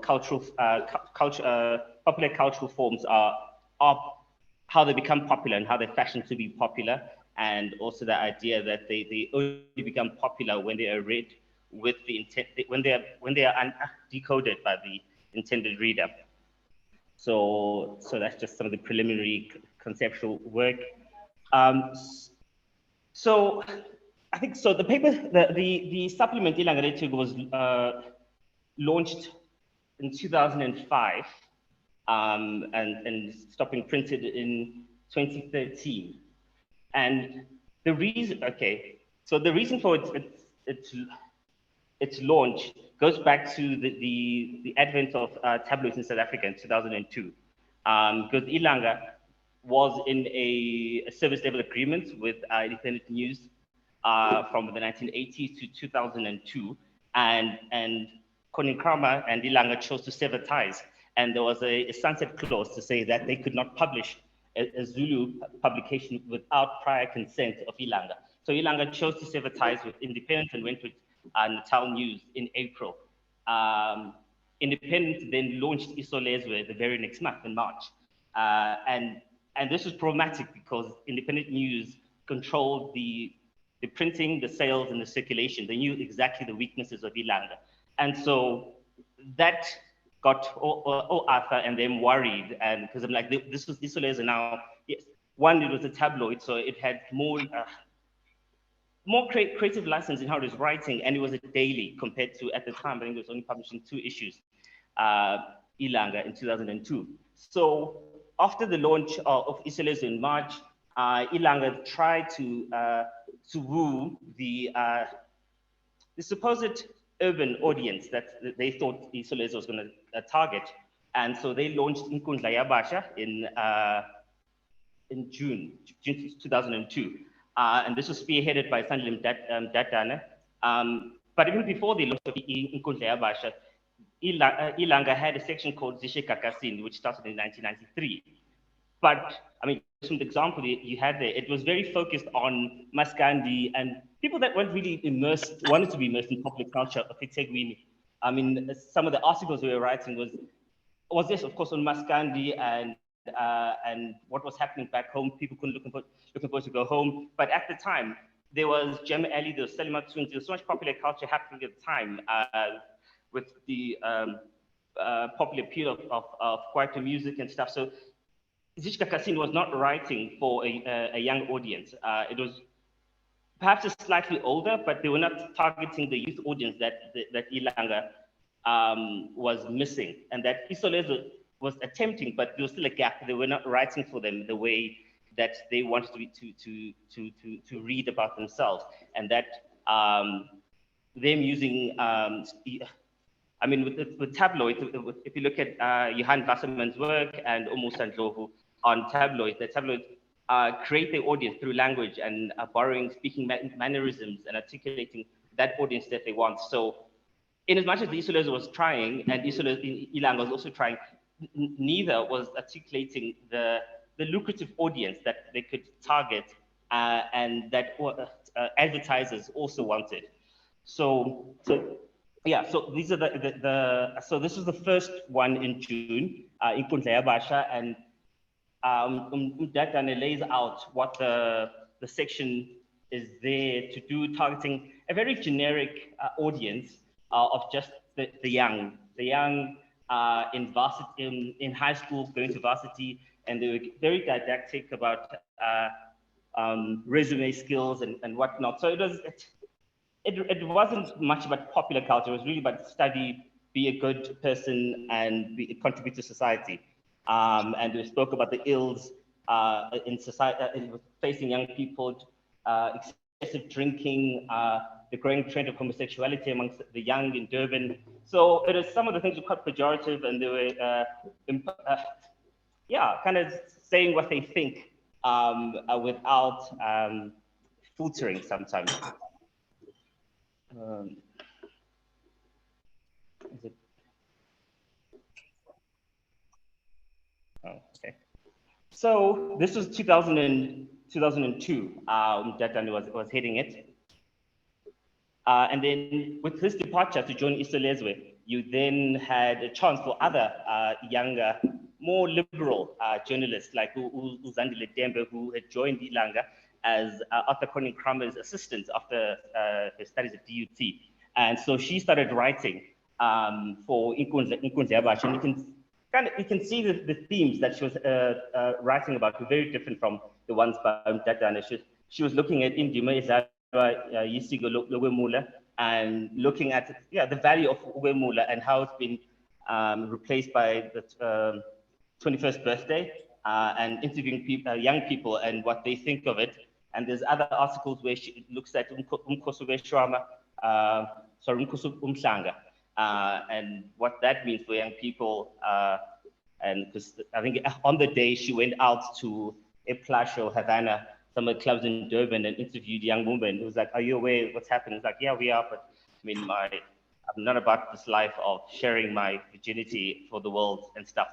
So it's not for me sort of vibe. So she was writing those kind of articles of young people going abroad and stuff. So she was really tapping into what young people were doing and wanted to see in the paper. But there wasn't as much mixing of the language that comes out with Ilanga. Some of the other content she was producing, she came up with a section as in Vashini, focusing on the popular culture in Durban and South Africa and internationally, with some articles on Noni Gaza, the creator of Stone Cherry, and Dion Chan, and you see in the middle there with some of the designers that were working in Durban. And then you get the Durban July at the end. So this is the content that she was producing that to invigorate the Nkundla Yabasha section that was kind of dwindling and was not getting the marketing, the advertisements it required. They were highlighting, of course, the rise of Utira no Socks with Durban's Finance, the first volume in 2004, and the great elation they had for young people representing Itego. I mean, Socks and Utira came to Durban to study, and then one thing led to the next, and they formed Durban's Finest, and then of course Afrotainment. Other articles were on the rise of metrosexuality in Durban. So embracing what young people are doing and not being didactic or casting any aspersions or shame in what they were doing. So that was kind of the thematic change. And if you look at the masthead of Ilanga Letego, so after invigorating all these sections that was existing, Arthur then approached Uzandile Dembe and Tobile Ngumalo, the co-founders of this paper, and asked them to put together some content or perhaps suggest how they can invigorate the paper. So let me just, I think it's the other way around. I think I'll start with it. So this was the inaugural team that they put together. So you get resting her hands on the gentleman is Zandile Dembe, who was until a few months back the programs manager for Ukozi. Next to her is Tobile Ngumalo, who is currently the comms director for the ANC. And then below that, the gent with the long sleeve white Top is Lucky Kane, part of the inaugural editorial team. They all, so he's currently the senior journalist for Ilanga, still with Ilanga. And then the chap in the blue is Sizwe Blose. He's a senior entertainment journalist for Isolezwe. Next to him is Kosnati Mshengu, who's with Ukozi FM. He has a show. And then you get the late Alex Mkize, and the lady, and the person who took the photograph was Tuli Dlamini, who's with, who's she with now? But I think, yeah, she moves around, she's freelancers and stuff. So this is the editorial team, the inaugural editorial team that came together after Arthur gave the go-ahead, because there was a rise in advertisements, like Nokia wanted to advertise and Cavella wanted to advertise in those pages, that those invigorated sections of Inkundla, Abasha, and Zishikakasin. So they were all in the early 20s, studied in Durban from Maritzburg, some from Durban, new to the media industry, having worked in print and broadcast media. So when I asked Toby, like what kind of research did they do to gather information about the audience? It's like, there was no consumer market research. We just had to base it on who we are, and because we were young, so we were writing for young people. And then so they basically reflected on themselves, what they wanted, what their ambitions were, and then put together the paper, which pitched it to Arthur Conin Kramer, who gave it the name Ilanga. And if you just go back to the masthead, I think this is a shot from Wilson's Wharf by the harbor. So it gets the sun rising or setting from Ilanga. So kind of almost like a new dawn for Ilanga with its new vision. And then you get the skyline of Itegu from the harbor looking into Wilson's Wharf. So this is the masthead that was created for this supplement that came out with the Thursday issue of Ilanga.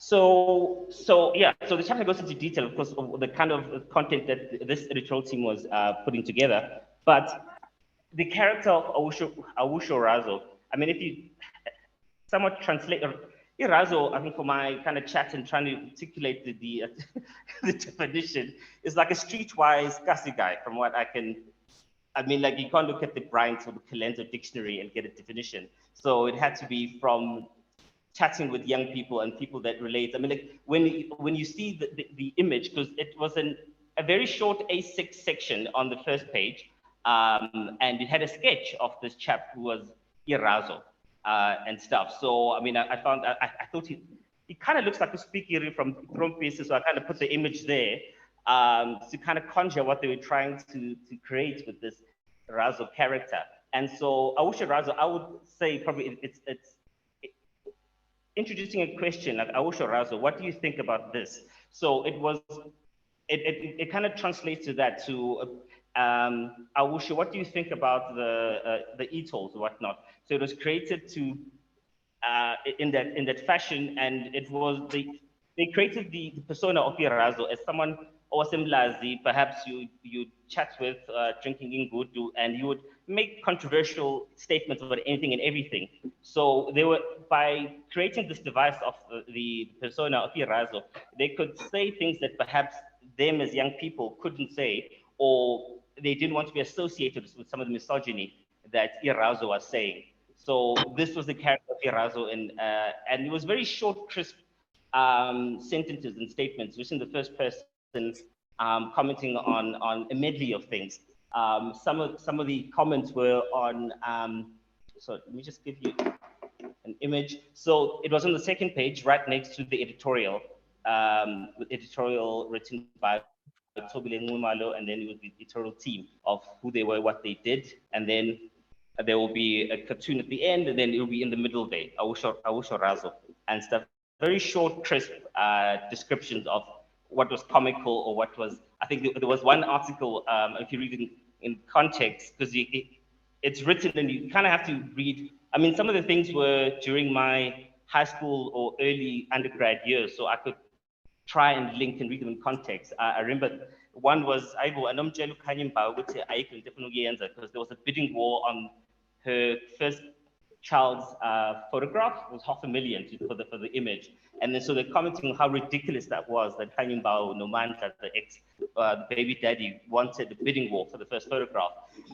They would comment on how Karabo Maroka or Sophie Ndaba should step aside and let other young actors also have a bite and also act.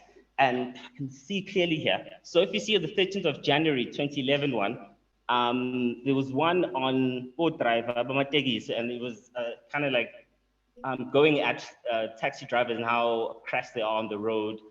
Something needs to be done. There were ones where they said if King Midas was from eThekwini, was South African from eThekwini, because also people from Durban like gold teeth and stuff. So very tongue-in-cheek remarks about fads in Durban, like people liking gold teeth, and there'll be like a lull at the end, or ha ha ha. But you know that you want King Midas to be South African. And then there'll be others on Islefe. This is one is horrible.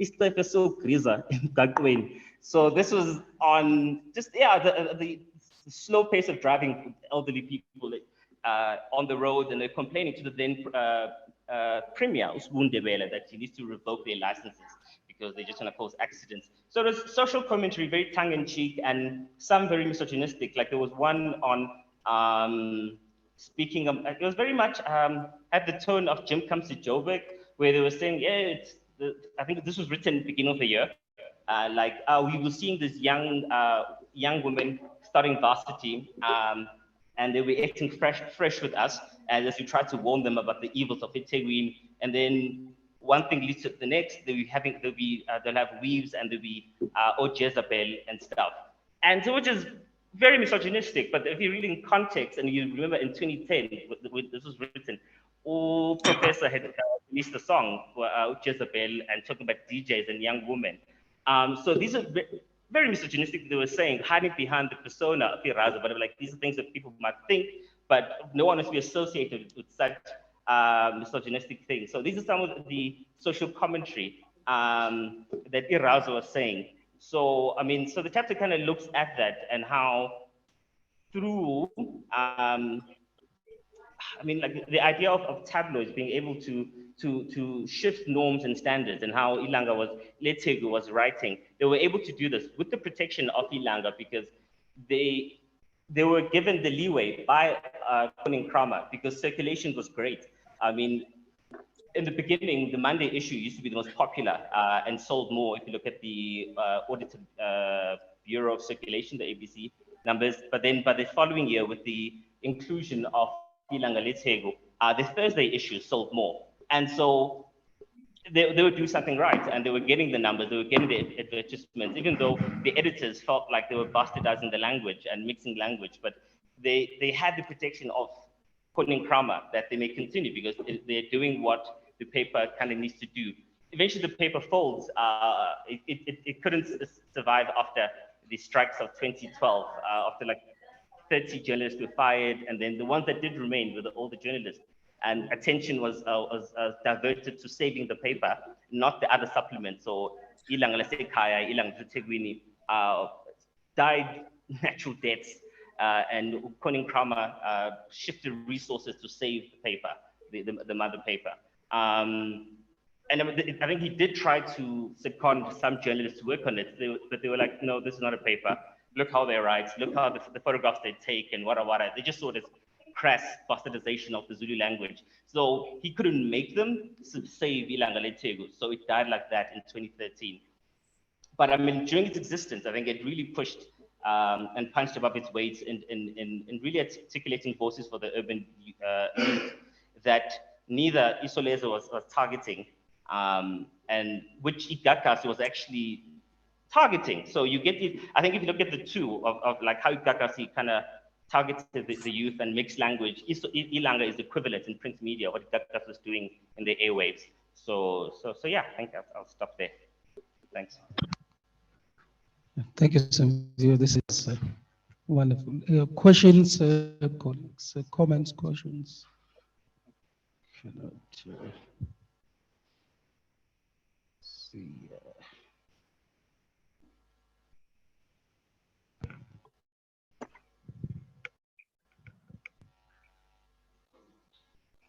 I can see that.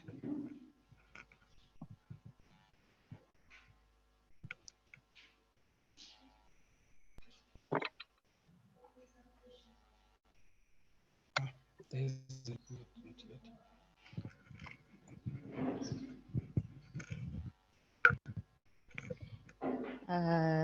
Simpiwe, right? Thank you for your presentation. I'm just curious, Uguti, is Urazo part of Itzotital or part of Istamto? Just a question, because it's not necessarily the same thing, but yeah.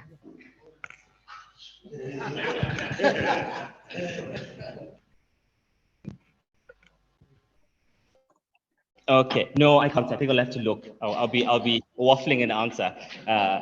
Is Kamso or is Tsotsita? Because I mean, like, I think I just pegged it as Tsotsita. I didn't go into detail, yeah, but I'll something to look into, and if there's to differentiate if there's a differentiation, yeah.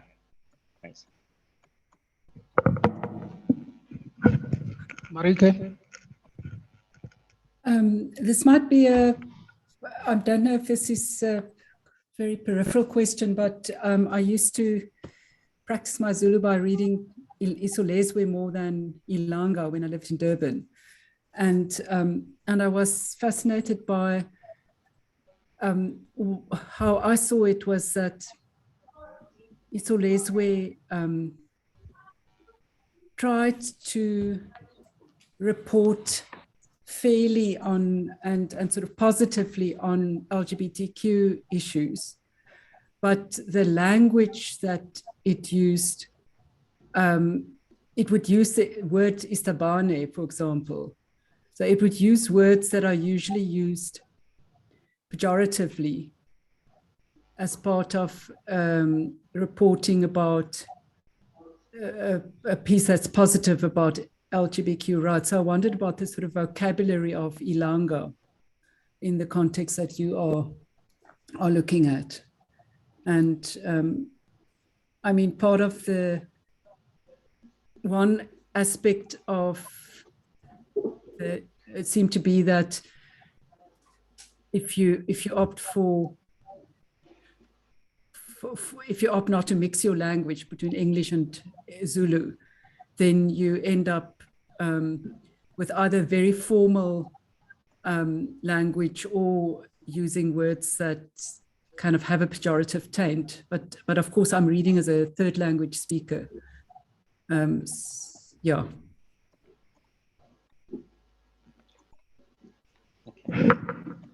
Thanks, Mariki. I think to answer that, I'd have to differentiate that there was Ilanga, the mother paper, and then there was this supplement, Ilanga Lete. So okay, yeah. Yeah. So, but I mean, in the beginning, as data, and I think he wrote like 3 or 4 articles on the, as he said, the rise of homosexuality, the young people, and he used the pejorative terms of itabani, no, ngili. So but when he left and Zandile Deme took over, I think she tried very hard not to use the terms, and I think it's more wordy, but perhaps more respectful.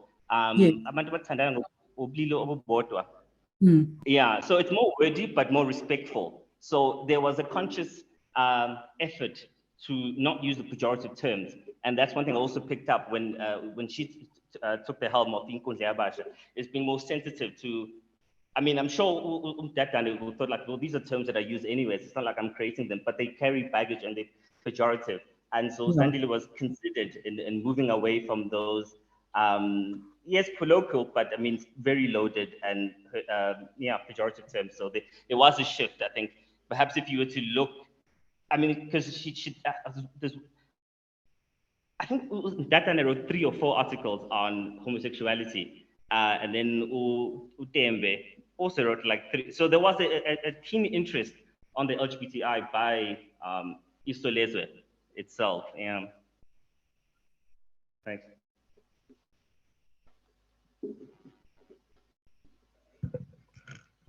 Okay, I mean, it would be interesting. I mean, Arthur says he's writing his memoirs, especially, yes,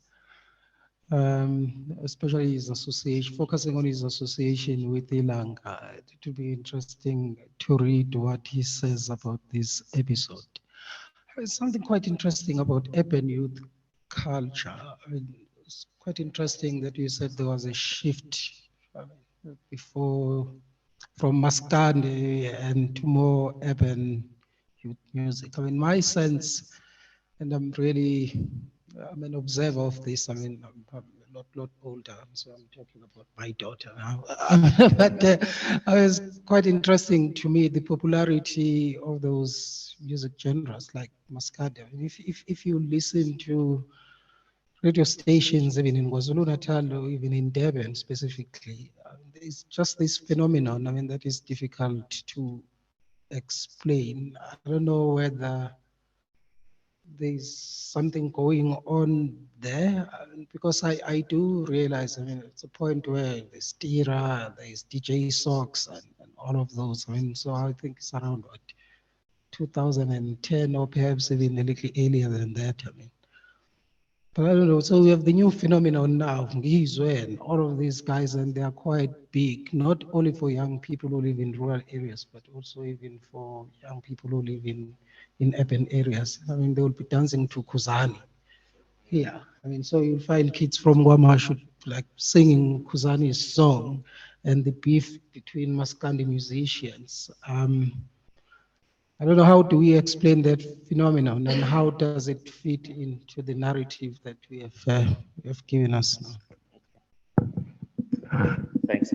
I think maybe to answer that, I think if I look at the interviews I did with the editorial team, and I think it's because the PhD is only Kezalenzi's one, and the production of the co-production and representation of urban masculinities and representation masculinity. So when I was asking them, like, because in the young men that they chose to profile in those section, there was none that was wearing like traditional gear, or there could be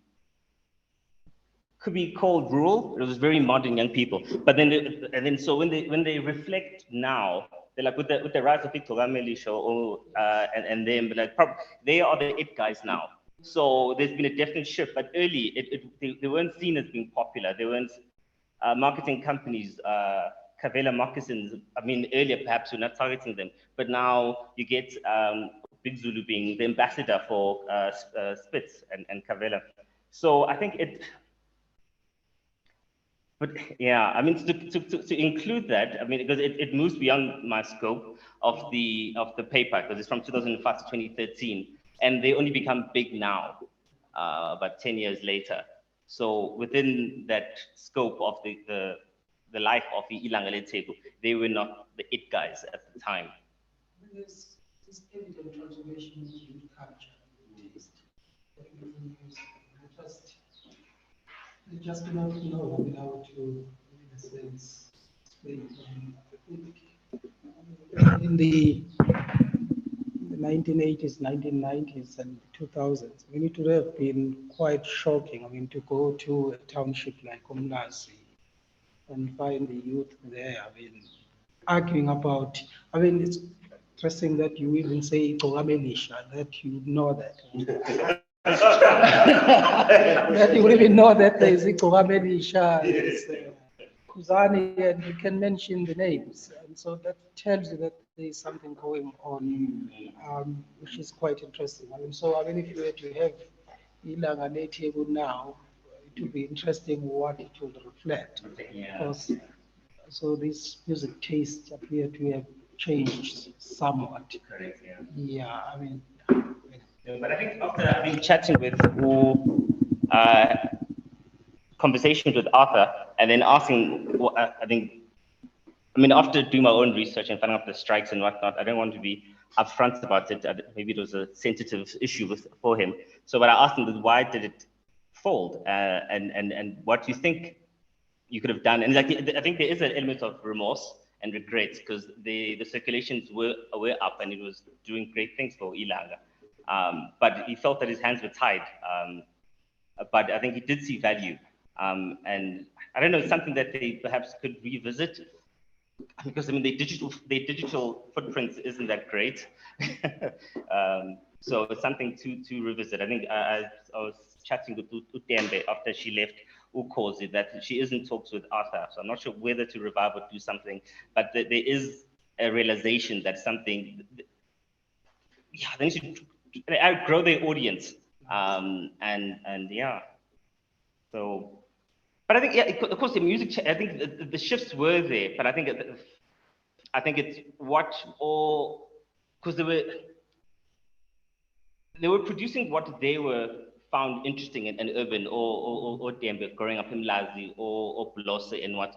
So it was much a reflection on them and their ambitions and what was fun. It wasn't based on consumer market research where they went to Estenga and found out what's in Estenga. It was, the circulation was for Itegui in the early stages.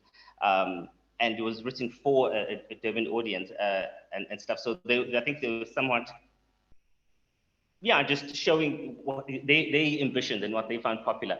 Never mind perhaps what was happening in the South Coast. Yeah. Sure. Thanks. Thank you very much. It's been a long day. It has been a long day. I mean, thank you to each and every one of you for the presentations. It's been wonderful conversations.